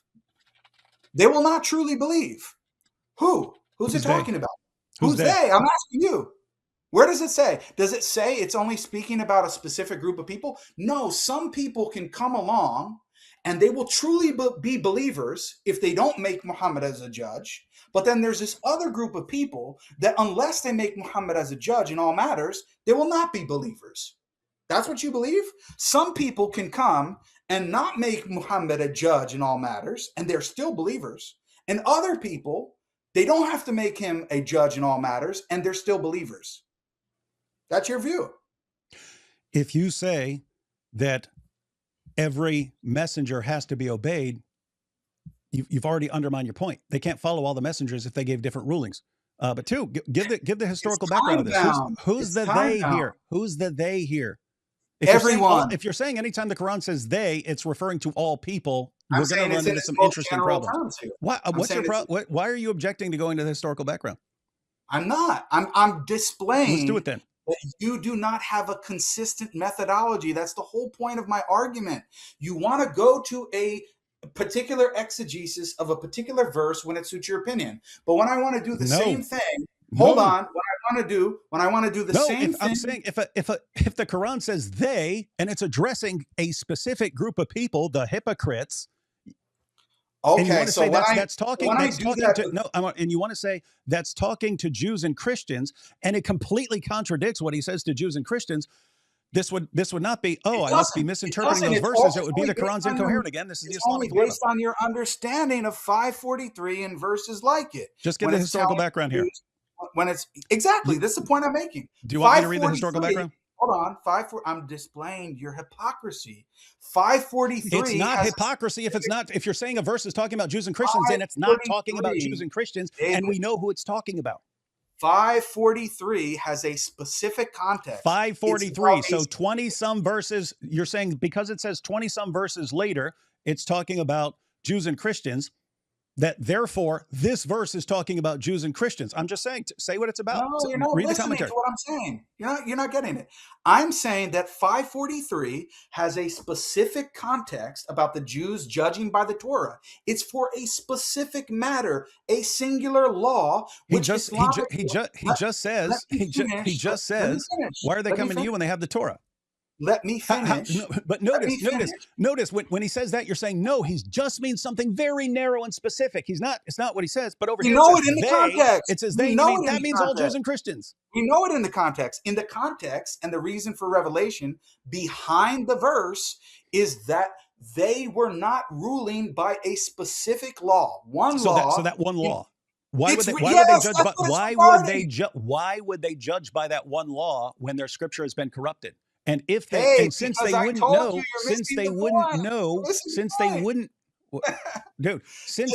know, how would they know what's corrupted and not corrupted? They'd have to go to Muhammad, right? What happens when they go to Muhammad? Allah's confused. Why are they going to you when they have the Torah?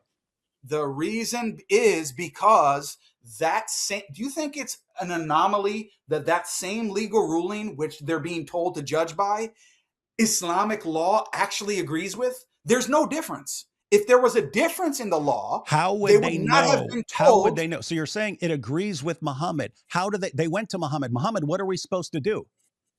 And he says you're supposed to judge by the Torah. That's what you're supposed to do.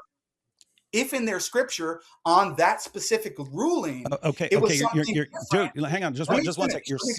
You're seriously not getting to here. Their book is filled with all sorts of things they're not supposed to follow. So they're saying, hey, what are we supposed to do according to our book? We don't want this. Let's go to Muhammad to judge this dispute, right? Now, guess what? If their book is a mixture of things they're supposed to follow and things they're not supposed to follow, how do they know what they're supposed to follow? You would have to go to Muhammad to say, Muhammad, what are we supposed to follow here? Tell us, is this what we're supposed to follow, or is this part of the corrupt book? And instead, when they go to Muhammad, it's, why are they coming to you? They got the Torah. You're supposed to judge by the Torah. And you're saying, no, it's only on this one thing. How would they know that one thing is what they're supposed to follow? That's a way of pointing out their hypocrisy. And because Allah and his messenger know that particular legal ruling that they're seeking a legal ruling on, that Islamic law agrees with it, he's therefore saying, judge by that. He knows that it's in agreement with what Allah and his messenger have decreed regarding that matter. If it was something in conflict, he would not have said, go and judge by that. That's the point. Show me a single example. Show me a single example. It says, why are they going to you? The opposite takes place. Show me why are they going to you? Are told to judge by a specific legal ruling that is opposed to the Quran at the time when they're told to do that. Show me a specific example. Don't give me a general principle. Show me a specific example. Dude, if you Allah can't, you don't have a single example of it. I'm talking about this verse, man. It's like, everything you're saying, dude, this is like serious. Everything you're saying sounds like a massive insult to Allah. Right? Like literally everything you say sounds like, shut up, Allah, you're an idiot. You don't know what you're talking about. And these guys are taking what you say seriously because they're too stupid to understand that you don't know what you're talking about. No, that's not what's happening. Look, listen, if you're saying in 465, they are commanded to go to Muhammad for judgment, and they actually show up to Muhammad. Muhammad, we don't know what to do here. Mm-hmm. And it's, why are they coming to you? Say, oh, because they're hypocrites. Hypocrites? For doing exactly what Allah says? That makes them hypocrites? What's going on here? It should have been, oh, it's good you're coming to Muhammad.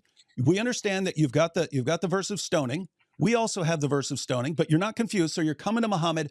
Good job. That's what you need to do every single time. Every time you're confused, you have to come to Muhammad. He'll tell you what's right in your book and what's wrong in your book. Instead, it's, why are they coming to you?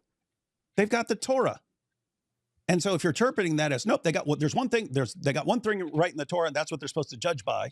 But the rest is messed up. That's exactly what the context is. But you don't like the context because it doesn't suit you. But you mean the context where Muhammad says to a copy of the Torah, I believe in you and in the one who revealed you? Oh, you want to go to that? He said that to a corrupt book. I believe in you and in the one who revealed you. Okay, let's hang on. Notice. I believe in you and in the one who revealed you. If believing in you, the book, means I believe in parts of you, it's the same verb. I believe in you and in the one who revealed you. If believing in you means I believe in parts, then they believe in parts of Allah. Yeah, good. So in that example, we should believe in parts of Allah, just part of Allah. Is this going to be free flowing? Am I going to be allowed to talk? What are you talking about? You were yelling over me for like 10 minutes straight. Did that happen, Thaddeus, or did I imagine that? Okay, so let's I mean, Jake has talked more than anyone else for sure over the total of the conversation, but in the last 10 minutes, David was definitely pushing back more aggressively than earlier in the conversation. I don't think I've been talking most of the time. I was letting the other David talk for significant portions. That's true. He did also talk a lot. That is true. He did, but he's Puerto Rican, so we'll let it go. But anyway, back to the point about this aspect of the hadith. You are aware of this. I think you are. I mean, Fareed already schooled you on this. That section of the hadith, which, as you know, hold on, Dave. I know you. Just let's bring it down. Look, that section of the hadith, and you know that this hadith is repeated many times, right? There are many different versions of this hadith in this example, and it only happened one time, correct? I'm asking you a question. This one? Yeah, you said, I believe in you, and or I forget how you phrased it, or the one who's revealed to you, one that's revealed it. That part of the hadith, this example where the Jews are coming to the Prophet for a legal ruling, this is mentioned in many different hadith, correct? Okay, and it only happened one time, right? What are you talking about, man? Dude, are you going to say that's not authentic? Is that where you're going? I'm trying to figure out where you're going. Oh my! Why are you worried about where I'm going? Just come with me. I'm saying if you're going there, just where are you going, man? I'm going. Aren't most teachings only found in one hadith? I've been up a long time. It's almost 3 a.m. Just where are you going with it? Are you saying if you're saying it's not authentic, just say it's not authentic. I'm saying that part of the hadith is not authentic. Okay, so you're going to play the scholar game now. This scholar says it's not authentic. This scholar says that it's authentic, but I'll pick and choose. Based upon the evidence. Fareed made an entire video about that. He presented the evidence. And do you remember when he told Daniel that what did he say? He got caught with his pants down or something like this. And Daniel responded. He goes, is that what you seriously thought I should do? I should say, oh, no, that's not reliable according to this scholar. And David would have come right back and said, what? We don't care what Daniel says. He's retarded. We don't care about that. I'm just saying he was completely correct. He was completely correct. He was completely correct with how he would respond. You're going off of that. Completely correct with that would not have worked. That would have been an embarrassingly terrible response. Yeah. That's what low IQ people like Daniel say, who promotes low IQ, by the way. That's what people like him say, as opposed to people like Fareed, who have actually studied hadith literature. Daniel can't even read Arabic. Unlike Albani, unlike Sheikh Albani. Did you just say exactly? What's that? Did you say exactly? Huh? He said exactly to something else. It I didn't wasn't to know. I don't know Albani. what you said. Anyway, my point is that aspect of the hadith is not authentic. Why is it? Hold on a second. Why Albani is said it? it's authentic. Let me respond, dude. Why is it the case that out of all of the ahadith that tell this story, this is the only example where this is mentioned, and you're saying, David Wood, this is the most authentic version of the hadith? Why? What's your evidence that this is the most authentic version of the hadith? Why? Because it fits with your Islamic dilemma? That's why? Was there actually a contradiction? I mean, Yeah, just because that's that not. detail Yeah, isn't if mentioned no, somewhere else, I don't believe. that doesn't make No it a answer, contradiction. dude. What is your evidence that this is the most authentic version of the hadith? It doesn't You have don't to. It doesn't have have to any. be most It doesn't have specific. to be. You need another more reliable hadith saying, "Oh, and by the way, he never said this." But just leaving something out doesn't mean it didn't happen. What are you laughing at, dude? Oh my Wait, hang on. God, Just man. to be clear, if two hadiths tell the same story and one doesn't include something, you're saying that means that the other one is false?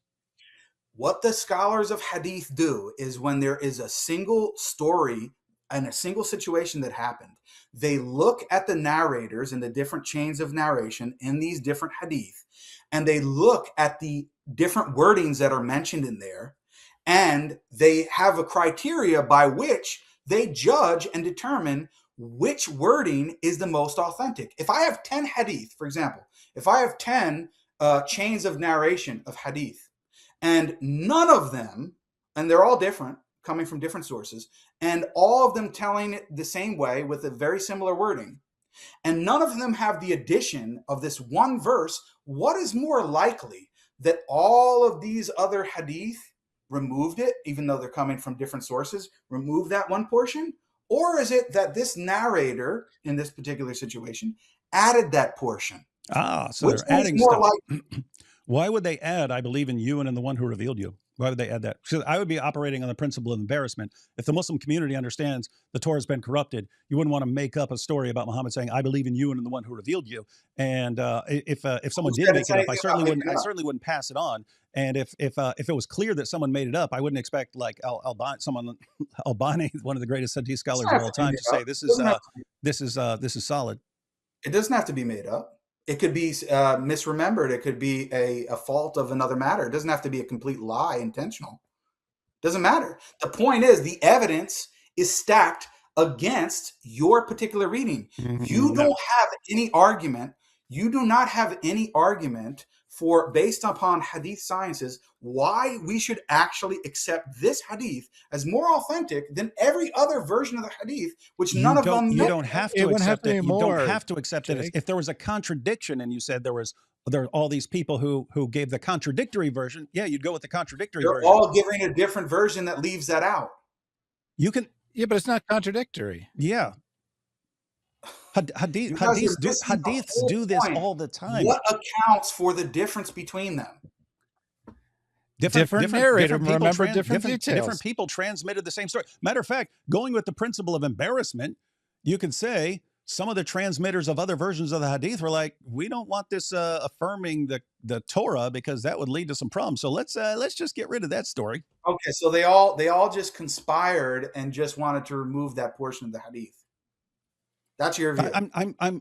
That's not what I'm saying. If you're saying, it's a real mystery why Muslims in some of the stories wouldn't include this thing that was very problematic for them. No, I could see that. Someone just adding it, that's weird. Someone adding it when Muslims are understanding, hey, the Torah doesn't line up with the Quran, but then adding Muhammad says, "I believe in you and in the one who revealed you," that would be surprising. Okay. Since it's almost 3 a.m, and we do have to, it's almost 3 a.m. for me, and I'm traveling tomorrow, so I do have to wrap it up. Hey, you want to check out Super Chat? You want to check out Super Chats, Jake? Just give me like 15 more minutes. Look, what I'm saying to you is, I just want to know if you truly believe this. It's not really conceding any argument. I just want to really understand where you're coming from. I asked you before. I just want to see if you're giving the same response. You legitimately don't think that, and based upon your reading of the Quran, and not even just what I've presented, but other things you may have think of from the Quran and authentic hadith from our tradition, because now you're appealing to hadith, so it's fair game. You legitimately think that there is no more of a case to be made potentially about, let's say for the sake of argument, that the Islamic position is that the Torah and Injil are inspired and preserved, but not meant to be fully authoritative to be followed going forward, because the Prophet Muhammad is a new messenger and he's for all of mankind. And the Jews and Christians should follow him in terms of his legal rulings. You think that that is just as absurd reading of the Quran and authentic hadith as the reading that no, the Torah and Injil are not fully inspired and are not fully preserved. You think they're equally absurd? My brain is fried. Just repeat the options. What was the first option? We'll call this the the first dilemma. option. The first option is basically perennialism is false, that the Jews and Christians need to follow the Quran, Islamic law, and the Prophet Muhammad as an authority to make it to paradise. Okay. Do you think that is equally as an absurd a proposition based upon the Quran and authentic hadith as the proposition that no, with while taking that, saying that the Torah and Injil are preserved and inspired, but we're not supposed to follow them anymore because now we have this new messenger? Yeah, okay, I got that one. What's the other one? That, or saying no, the Torah and Injil are not fully inspired and not fully preserved. Based upon the sources, are you saying both of them are equally absurd, or one is more absurd than the other? The second one is massively more absurd. And I think that's what you're going for. The second one is massively more absurd. So if that's what I'm arguing for. Yeah. So if what you're saying is you're taking a better approach because you're going after this one when Muslims are arguing, lots of Dawah guys are arguing for something that's more absurd and more implausible, I would agree with you on that. The idea that Jews and Christians are supposed to follow Muhammad would be eminently more plausible from a Quranic perspective, because at least I can think of some verses that you're pointing to on that. That would be significantly more plausible than reading the Quran and saying it's denying elements of inspiration and preservation. Yeah, right. So because of that, and because I'm an honest Muslim, you guys are starting to get that I believe the same thing. I believe that the amount of verses that I believe, and you can think I'm wrong, but the reasonability and the amount of verses that I think I can present, and also hadith, to support that claim, versus what I think that the amount of verses and the amount of clarity in which they come with, that I can present textual corruption. And I don't want people to misconstrue this, saying, oh, so Jake believes the Torah and Injil are fully preserved. No, that's not what I'm saying. What I'm saying, it's not what you're attacking. Right. And the reason is because I truly believe that I have more evidence, more verses. Stronger case. You're going to argue the stronger case. And if I can't convince you of that, how the hell am I going to convince you that the Torah and Injil are textually corrupted? It's not going to work. So if a Christian in the audience, and well, I'm not really trying to convince you, but a Christian in the audience or a Muslim listening who may be confused by this thing, okay, if they're not convinced by the arguments and evidence that I'm presenting that Jews and Christians must follow the Prophet Muhammad for salvation, then they're not going to be convinced by anything I'm presenting regarding textual corruption.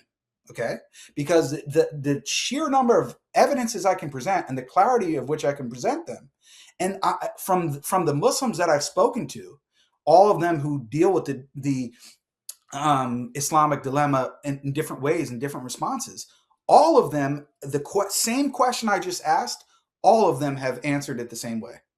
And all of them agree still the same thing, that they believe that the previous scriptures are no longer fully inspired and preserved. So my question is, why the hell have they not been attempting to argue this other point this entire time?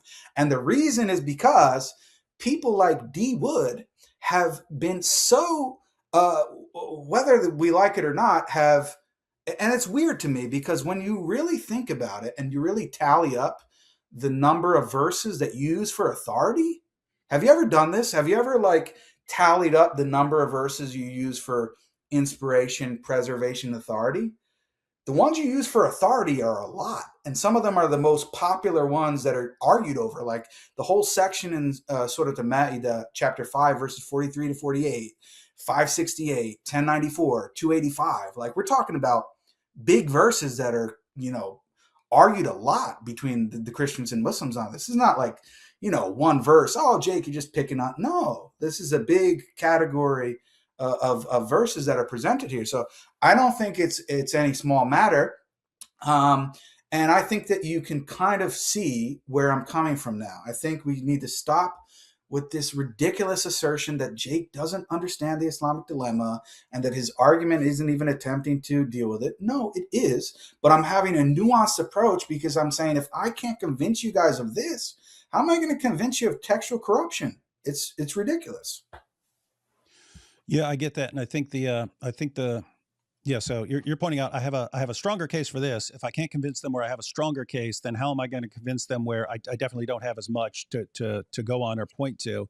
So let me start by showing what I have the strongest case for, and I think So why wouldn't the Muslims want to do that? I think because if you're thinking of this as like a stepping stone, like stepping to this, but if someone's just looking at this particular argument, I think their reluctance to go along with this, to side with this approach would be, yeah, you have a stronger case for this, but it doesn't do nearly as much as showing textual corruption would. So you have a stronger case, but it's not doing as much as what we would like to do. Whereas if you're saying, hey, this is a stepping stone, we've got to get them to agree with this, then we can move on to the other issue.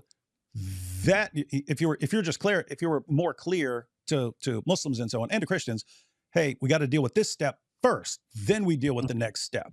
They might. Yeah, that's what I'm saying. That's exactly what I'm saying. That's what you're saying right now. And I'm saying a lot of the people who are saying, dude, you're not even in the right ballpark. If you're like, no, this is step one. You got to convince them where we have the stronger evidence. And this, as you're pointing out earlier, well, might this not shake your confidence in the way you've been interpreting verses? And once that confidence in the way you've been interpreting verses is shaken a bit, maybe then we take a closer look at the preservation verses. That where you're going? Because David, let's be honest. I'm not saying you are, because you don't agree with me, right? But if you came out on this live stream right now and you said, Jake, yeah, all those verses that I've been using about authority, you know what? I was wrong about them because you've presented clearer and more abundant verses that show me my interpretation of that wrong. It was wrong. So I was wrong about 543 to 548. I was wrong about 568. I was wrong about 1094. I was wrong about 285. Dude, you're telling me that wouldn't shake the audience? They'd be thinking, I thought he was the Islamic, what do you call yourself? Islamic Deliminator. Yeah, I thought he was the Islamic deliminator. And now, like, what? At least maybe like 40% of the verses he was using, he was actually misinterpreting? Damn. So maybe now that's going to give us pause about some of those other verses. And you also rightly recognize that some of those verses actually overlap with preservation and inspiration. And now we're going into that. And it's all about general versus specific. So if you carry that principle over, now we start moving to other things. Come on. People would say, wow, David just conceded a lot. Like, I'm not saying you believe that, but if you did concede that, it would be a big deal. It would be say, I was using these verses for 20 years and I was wrong. Wow, Jake, you got a good point. Correct. Just so you know, I agree with what you're saying here. Yes, if I came out and I said, all these authority verses I've been quoting, looks like I was actually wrong about these, that would have implications for anything I've been interpreting in the Quran. So yes, I agree with you on that. Right, so exactly. I agree with you that you have a better case on this issue. And I agree with you that if I was forced to radically reinterpret a bunch of verses I've been using, that should not only cause me to reconsider how I've been interpreting, but it should cause the audience to go, wow, we've been listening to this dude for years and he was wrong on these 6 verses. What else is he wrong about? Right, exactly. And I'm obviously you're not at that point. You're not admitting that. I'm fully recognizing that. But I'm saying that's why I think when you guys are making those whatever off the cuff dismissive remarks of saying, like even what you did in your closing statement, I get what you're saying, but the way it comes off is like, oh, I could just be like, yeah, Jake, you're right. I could just completely remove the authority aspect like it's nothing, like nothing even happened, and just move on and present the inspiration preservation. I'm like, no, dude, Yep. you need to come on this live and be like, dude, I was wrong. I think so I get what you're saying. I get what you're saying now. So in my closing statement, I was like, oh, he's putting everything on this authority issue. I can drop the authority issue because I can run the Islamic dilemma with just inspiration and preservation. Whereas the point you're making is, no, if I actually caused you to just completely rewrite your interpretation of these verses that should affect your confidence in your interpretation over here, and your followers, the viewers, it should affect their sort of trust in how you've been interpreting the Quran. And that's why I don't want to do this silly thing of granting for the sake of argument and saying, okay, Jake, leave out the authority part. Let's just focus on the inspiration and preservation. That's what Chris wanted to do in the discussion with him. And I'm saying, no, why should I? I have the stronger evidence here. If you don't agree with me, let's talk about why you don't agree with me about my interpretation of this category of verses. I'm not just going to move on for the sake of argument and act like, no, you guys haven't been saying this for 20 years, at least you, the other guys, a lot less time. But that's where I'm coming from. I'm not going to just grant it for the sake of argument unless I beat David to a pulp and I get him to come on his live and admit he was wrong for 20 years about these verses.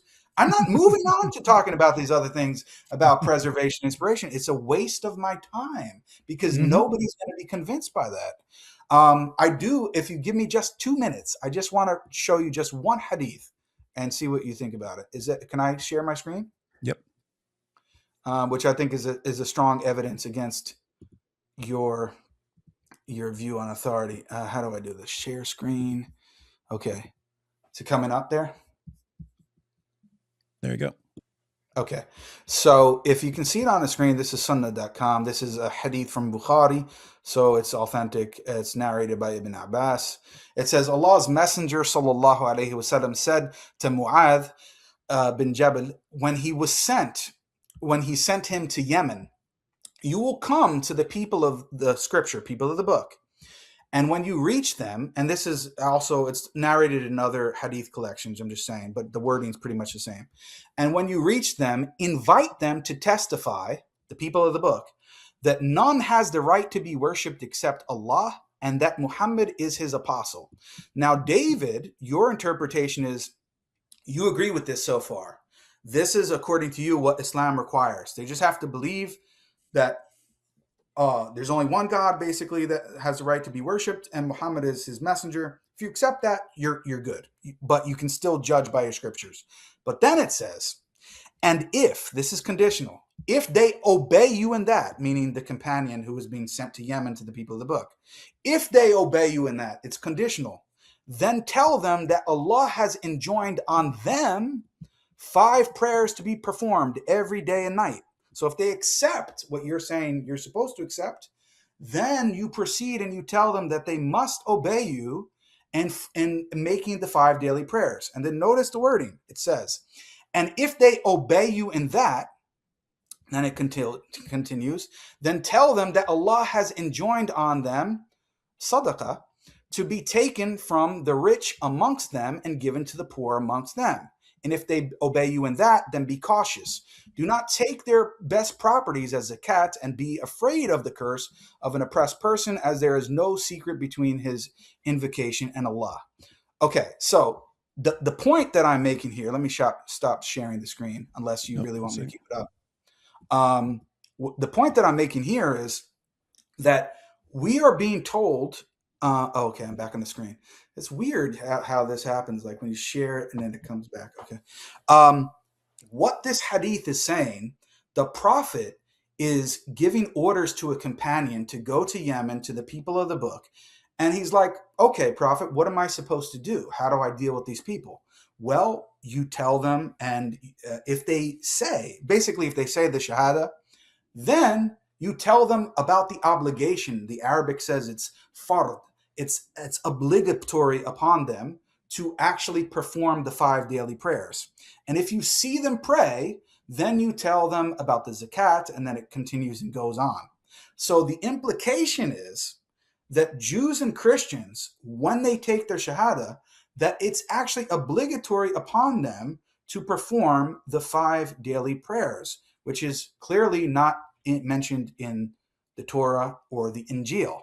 So how would you reconcile this with your interpretation when it seems very clear that the Jews and Christians are being told if they say the Shahada, then they have to follow the 5 daily prayers, which is not part of their scriptures? Like lots of things there. But since that just flies in the face of what the Quran says, and in addition to that, you have why, according to the Quran, why should they accept Muhammad as a prophet? The number one, hands down, knockdown reason in the Quran is that Muhammad's confirming our scriptures, which he's not, according to Muslims. And therefore, why would we believe in him? Saying, hey, believe in Allah and his messenger. Okay, why are we going to recite the Shahada? Because he confirms your scriptures. Oh, really? Does he? No, not really. Okay, well, no, thanks then. So that's kind of that issue. Yeah, as far as hadiths go, if it seems to line up with the Quran, I don't have a problem with using it. If it seems to say what Muslims 2 centuries later believe, but you don't find in the Quran, that's where I kind of struggle to take it seriously. Can you just repeat? Sorry, I apologize. Okay. You repeat the past 15 seconds. I'm looking. People are still going nuts about this Malik thing. Go ahead. Oh, I've totally forgot about Malik. Hey, that's funny. Yeah, they've been messaging me the whole time. It's 3:00 in the morning. But anyway, go ahead. You said about hadith. You said, and then you were mentioning 200 years. I didn't catch it. Yeah. So if you have hadiths, now you've got people like Joshua Little, who's the one who dealt with the Aisha issue and stuff, and he just says that like the consensus of non-Muslim scholars is that this methodology is entirely screwed up and you can't trust it. And maybe you get to some historical kernels of truth by applying academic standards to the sources and trying to get to true points and so on. I'm a bit more charitable than that. And then you had Yasser Qadi saying that this stuff cannot stand up to academic scrutiny, so he has to wear different hats. And when I'm in an academic circle, I can't treat these things seriously. When I'm a Muslim, then we treat it seriously. You know what we Muslims think of Yasser Qadi, right? That he's awesome.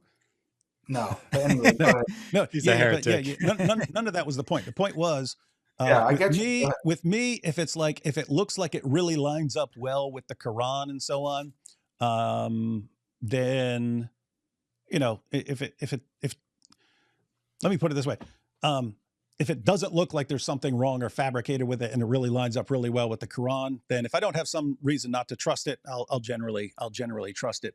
With something like that seems so different from what the Quran is saying. And even if it was saying that, it would just be like, hey, Jews and Christians, recite the Shahada. Why? Because Muhammad's confirming your scriptures. Is he? Okay, but no, he's not really. He's just confirming that there are parts that he agrees with. But but at the very least, David, I think you're being honest.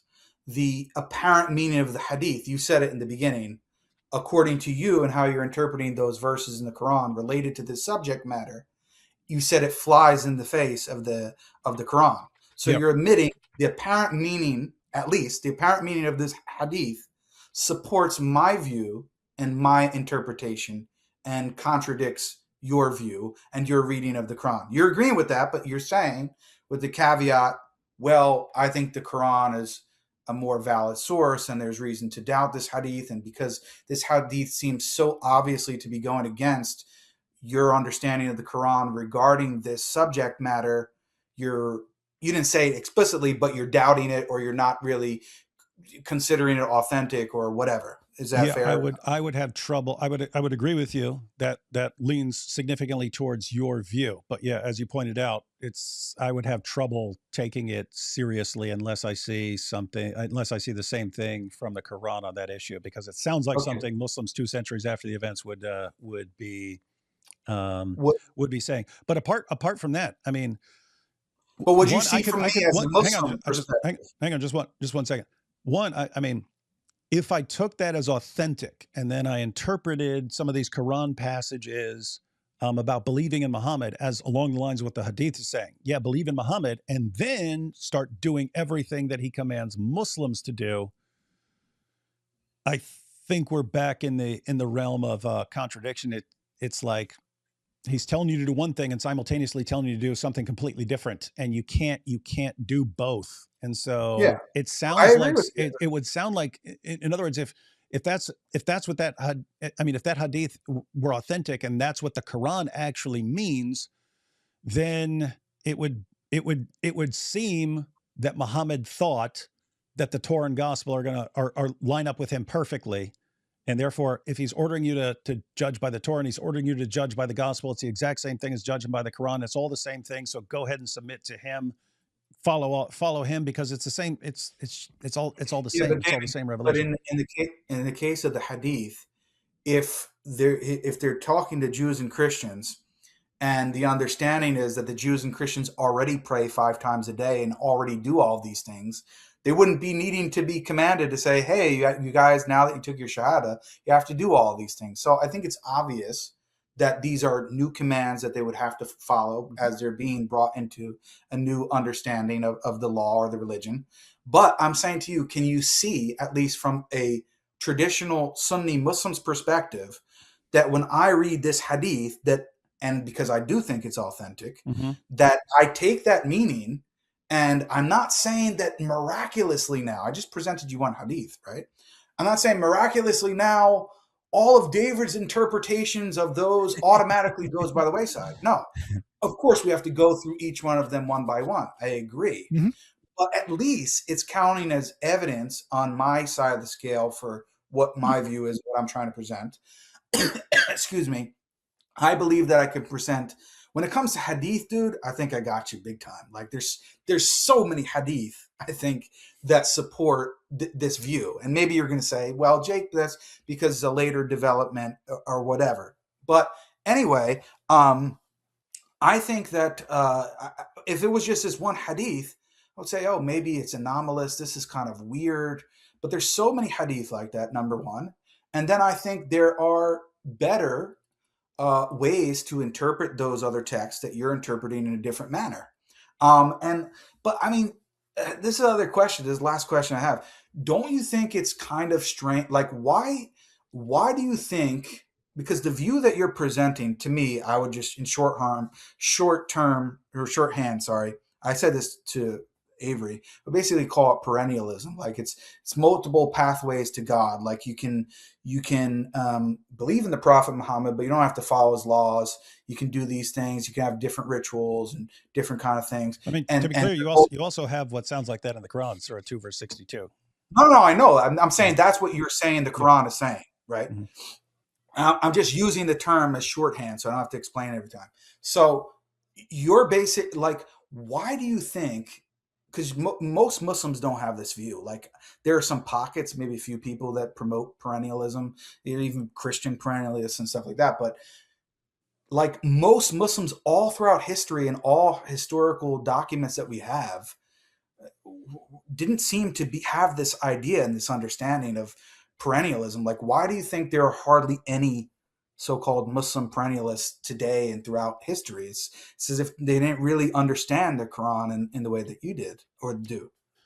Because if you Would understand you that that's the case, though? If you understand the Quran the way I do, it leads directly to the Islamic dilemma. And so there's kind of this psychological pressure. You could If still you have interpret it on it this way, you're inspiration and screwed. preservation.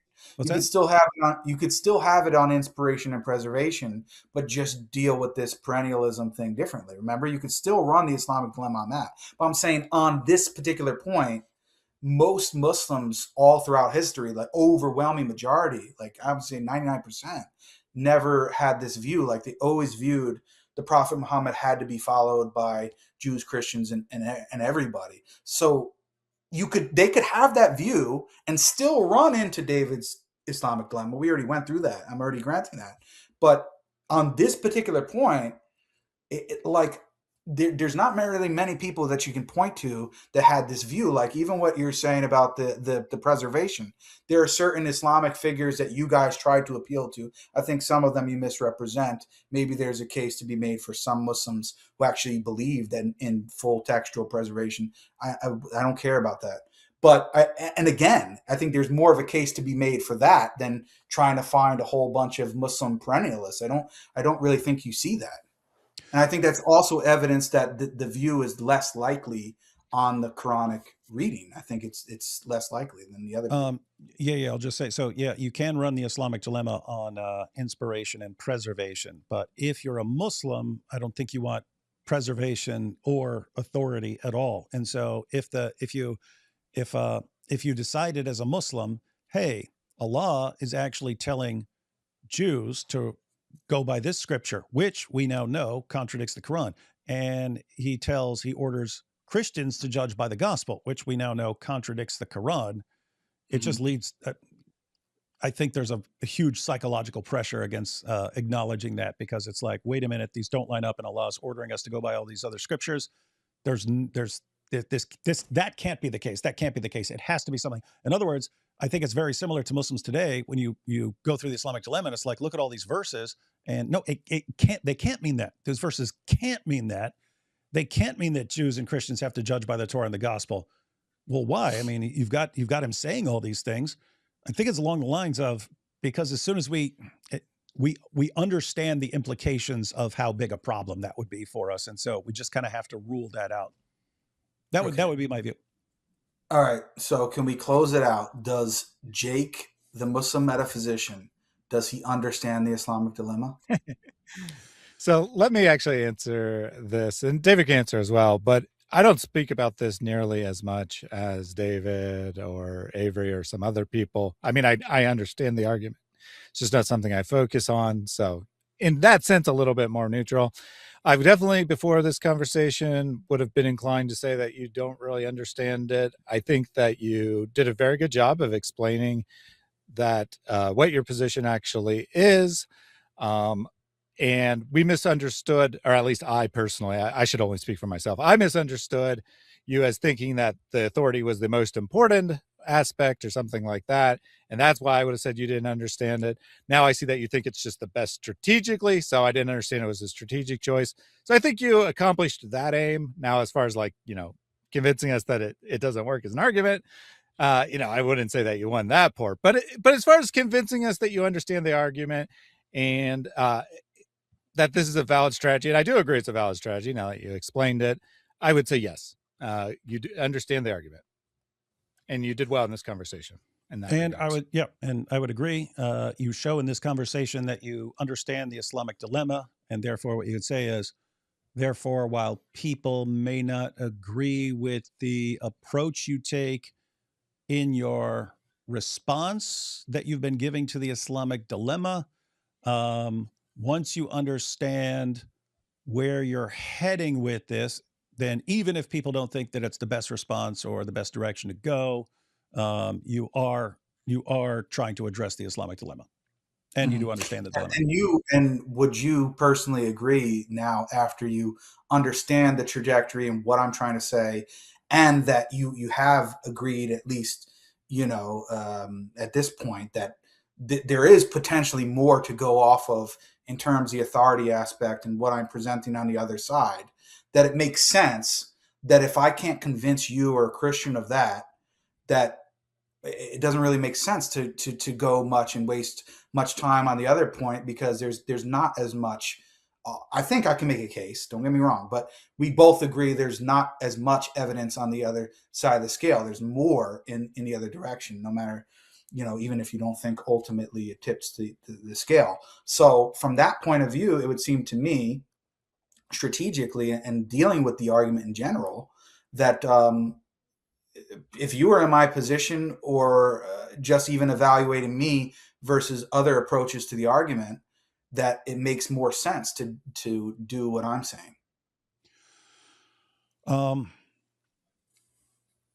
Yeah, I'm not sure I would say it makes more sense to do what you're doing. I understand what you're pointing out there, but going back to what I said before, that though you have more to go on and can make a stronger case, it doesn't do nearly as much as the other. But yeah, if you understand it as like a stepping stone thing, then maybe. But it would kind of depend on whether on how well you can defend this point, because there's obviously more you can point to and kind of be like, okay, putting all of your stuff together, what kind of case do you have kind of in all its glory or something like that? Yeah, If and you if had it a really was solid case there that Jews and Christians have to actually obey Muhammad, then we'd have to see because the as you implications of said, you admitted, like, if you came on here, we talked 3 more times, let's say, and you said, all right, Jake, you convinced me now. I have to reinterpret and kind of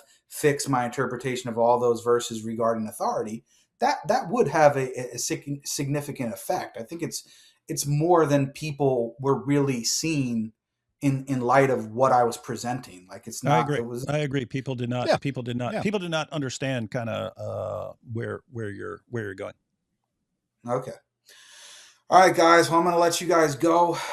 It's 3:17 where I'm at, and I don't know. I don't know if I have the energy to deal with the Malik aftermath, or if I'm just going to get. There was one super chat that the audience was asking me to get David to read before. There was a ton of super chats for Jake, and I know, a but bunch of them in were like particular nice, the one like, from hey, Jai respect, and Daughter of respect, Christ and stuff like this, Yeah. and then trash talking Malik and stuff. But what were people pointing out to you? They wanted, so Jai and Daughter of Christ posed a question to Jake, and people were asking that I try to bring that up. Okay, I didn't see any. By the way, I haven't seen any message on the chat. Oh no, I haven't been putting them up. I haven't been putting them up. They're in the chat. But yeah, there was a bunch. There were a bunch for you. I'm guessing you want to get to sleep and not pay them. If you want to go through them, we can actually go through them. But no. I don't want to go through all of them. If you have like 1 or 2. Yeah, Thaddeus is pointing out one. I don't know where. How far is it down? Because I can put it on the screen. Yeah, I don't know. It was probably 2 hours ago. Wait, do you have it in front of you? No, I don't have the message. I mean, I remember the gist of it. If you remember the general idea, I could try to answer. Hang on, I can kind of scroll through them and look for Giant DOC real quick.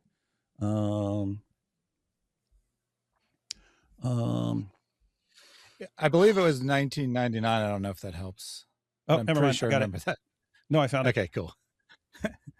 It says, and I actually just found it at the same time. So there you go. That's good. It says, Jake, why? Oh, there's actually a couple questions. So I'll go and read them out. It says, Jake, why did you tell Malik that you lied to Avery about not supporting doxing? Do you support what Malik does or not? And secondly, why didn't David get arrested at your debate? You said to trust the process. So I don't know what you want to address, but I'll just take them one at a time. Jake, why did you tell Malik that you lied to Avery about not supporting doxing?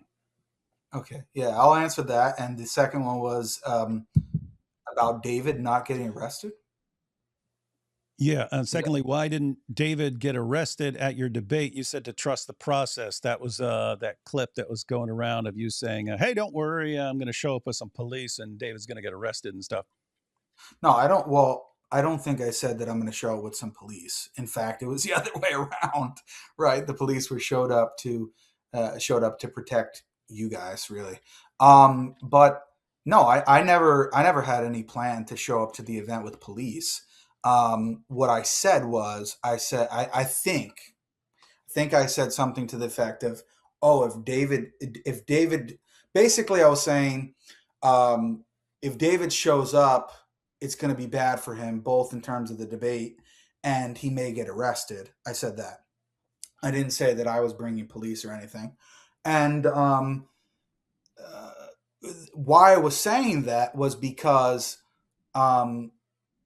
Malik was presenting this, I don't know if you want to go into this, but was presenting that there was supposedly this victim that came forward, which was the actual victim, and that she filed a police report, and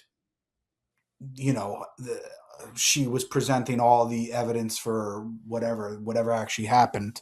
And I thought this was the case because it wasn't only Malik but other people told me that, yeah, this woman, she went to the police station in Virginia, and she, we're just waiting to get the police report back. So I'm thinking, oh, well, yeah, maybe I honestly thought maybe you might not make it to the debate. I thought you weren't even going to make it because something was going to happen, that you were going to be pursued legally, maybe arrested. I don't know. I honestly believe that. Now I haven't been following it much in detail over the past couple weeks because I've been so busy preparing for all these different debates. But I haven't seen the police report. Have you guys? No, Malik heard hasn't anything mentioned like it that. again. And just as the person who knows best, that was the most ridiculous fake thing I've ever seen in my life. To be clear, I have committed crimes, and there are still crimes that I could be charged for. And if Yeah. anyone ever actually came forward from something I did when I was 18 years old, there isn't a statute of limitation on those crimes in Virginia. So if anyone actually came forward, I could still be prosecuted for having sex with an underage girl. So that could happen. Just it's not going to be based on that without someone committing the felony of filing a false police report. And that's why I would be shocked if they ever actually go through with filing a false police report, because that's a felony. Then they'd be in trouble. Yeah. So I had people present, not only Malik, but other people presented more information behind the scenes that this police report was actually filed. So I believed it. I was thinking, yeah, well, I was kind of joking in a way, saying, well, if David shows up, I'm going to get him and beat him in the debate. And if he doesn't show up, it's because he's going to be arrested. Mm-hmm. It was kind of a joke, but Mm-hmm. I thought it might have genuinely possible because it was like a few weeks at least before the debate was supposed to happen. And I thought that this person, even if it was fake, right? So let's say that it was fake and it was all set up. Even if Yeah, just you could be arrested on a false. Yes, I was claim. thinking, even if you weren't arrested, if, for example, if this actually happened, somebody filed this police report a week prior to the debate, let's just say, and it was totally fake, or from your point of view, it was fake. But just that looming there and being questioned about it and potentially arrested or just going in for questioning and stuff, that could have, impeded you from coming to the debate. So this is what I'm thinking. I thought that there was actually a police report being filed.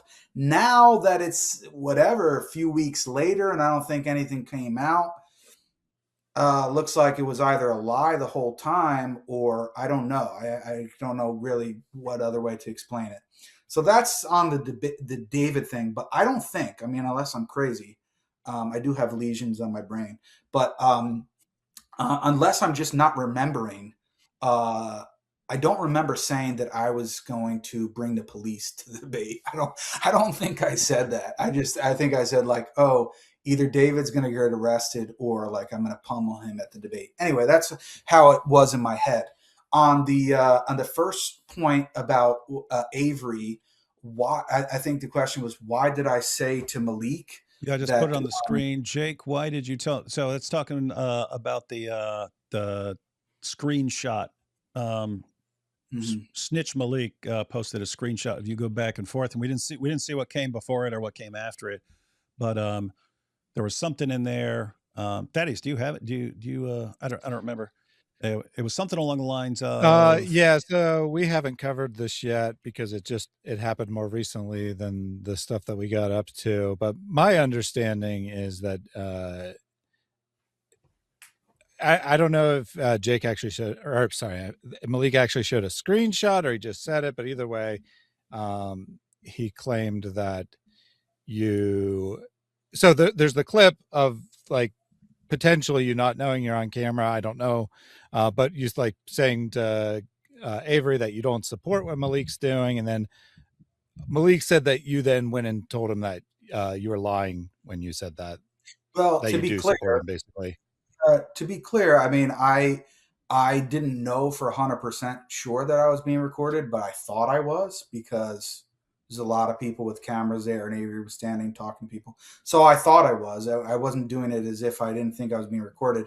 But I said it very generally and vaguely, like I don't agree with this sort of thing that's going on. I Yeah, think that, you did. That's correct.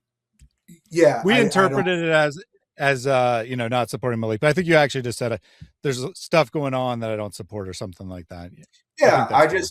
just meant to say it in general terms, and I didn't even get specific.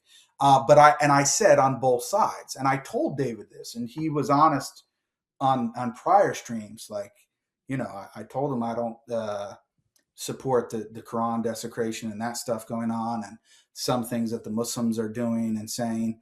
Somebody, I mean, well, I'm not even going to mention it because, well, I think it's probably public now anyway. But there's I don't know. There might be a very long phone call that was like a private phone call that may be released that will shed light on this. If it does, if it happens, it happens. I don't know. I think that I don't really have too much to worry about, but some other people might. But the point is that yeah, I think that on both sides, on the Christian and Muslim sphere, there's a lot of things that we shouldn't be doing and saying to each other. And even this was asked at the end of my debate with Avery. I think the final question was like, "Oh, how do we elevate the discourse and stop with all of this kind of stuff going on?" I'm obviously paraphrasing, and his answer was like, "Oh, everybody should accept Jesus Christ as their savior and become Christians." And he's like, "Oh, but that's not really realistic and practical." And then he said, "Oh, we shouldn't like do this. Oh, you got baked and you got buried and you this and that." And then they're like, "Oh, Jake, well, what do you have to say?" And I'm like, "Well, dude, it's kind of rich coming from a guy who was literally during the debate bringing a wooden spoon and going like this throughout the debate. Like, really, is this, So, so yeah, and I'm certainly not perfect as well. So I have to be better in certain areas.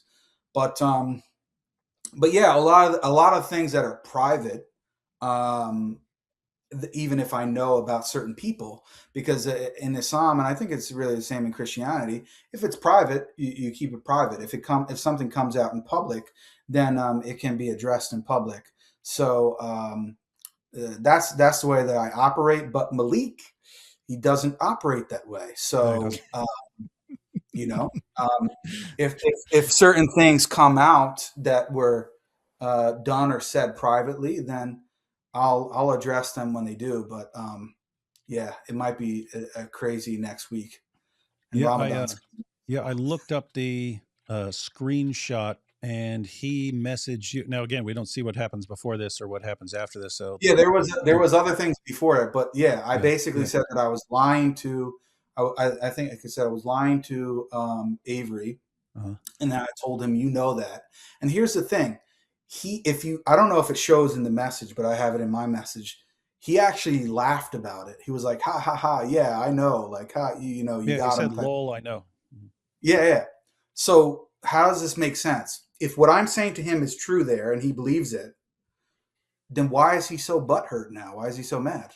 Right? If he thinks I played Avery and the Christian community to make it seem like I was giving some type of, not an apology for me, but whatever, and he accepts it and he's laughing like, "Yeah, Jake, you got him." Well, why is he so upset now? Does it make any sense? He told me, "Oh, well, it's because I thought about it," and I was like, "Nah, you really were playing me. You were really playing Malik when you did that." So he doesn't believe, according to him, as of now, he doesn't believe what I said to him in that text message was genuine. He thinks I'm basically lying and playing him now. So anyway, I said some things to him afterwards in the messages, which I'm not going to repeat here because they weren't on the screen.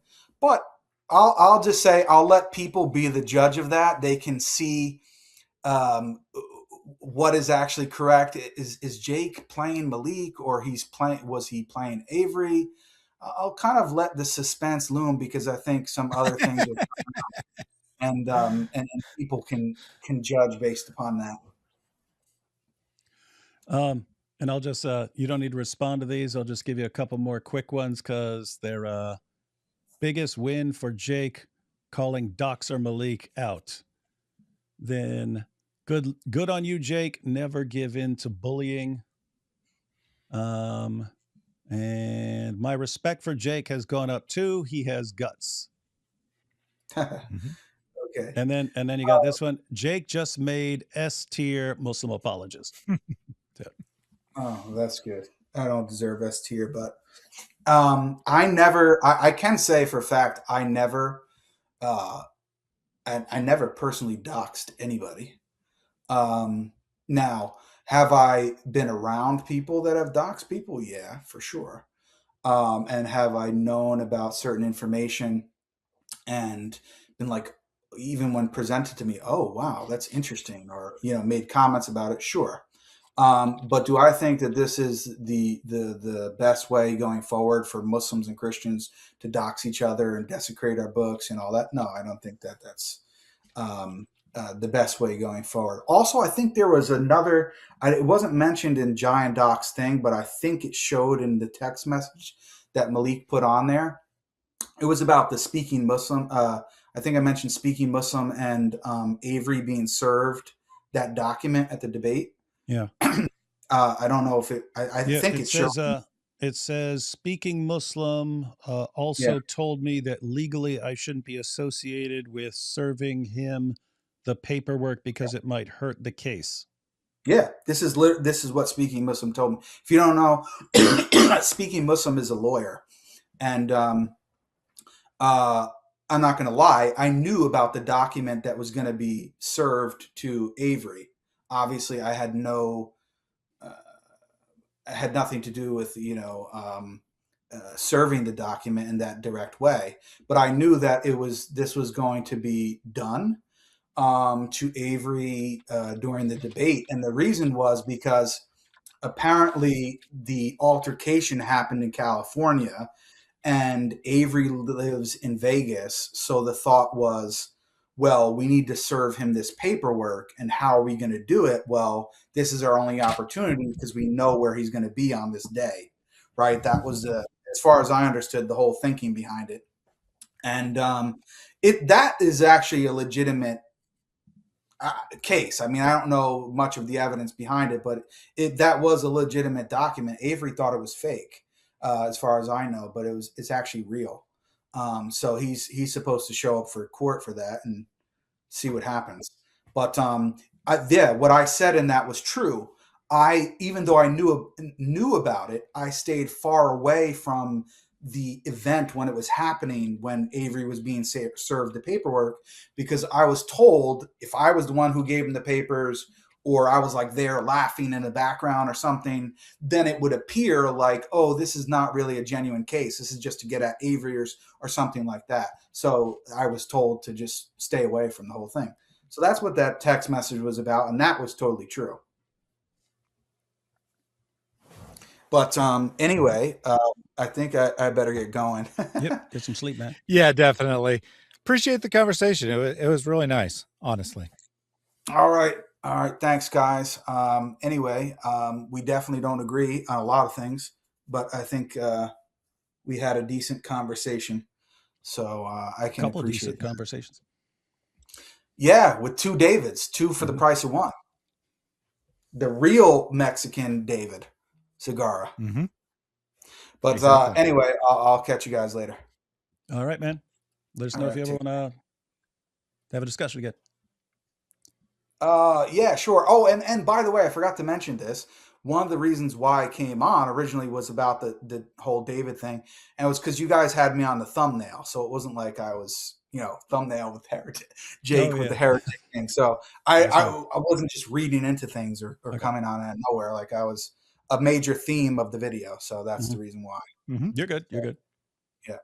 All right. Anyway, talk to you later. All right, man. Catch you later. That was fun. 7 hours, man. Yeah, in the last 4 or 5 hours, I barely said a word. So, What should we do? Should we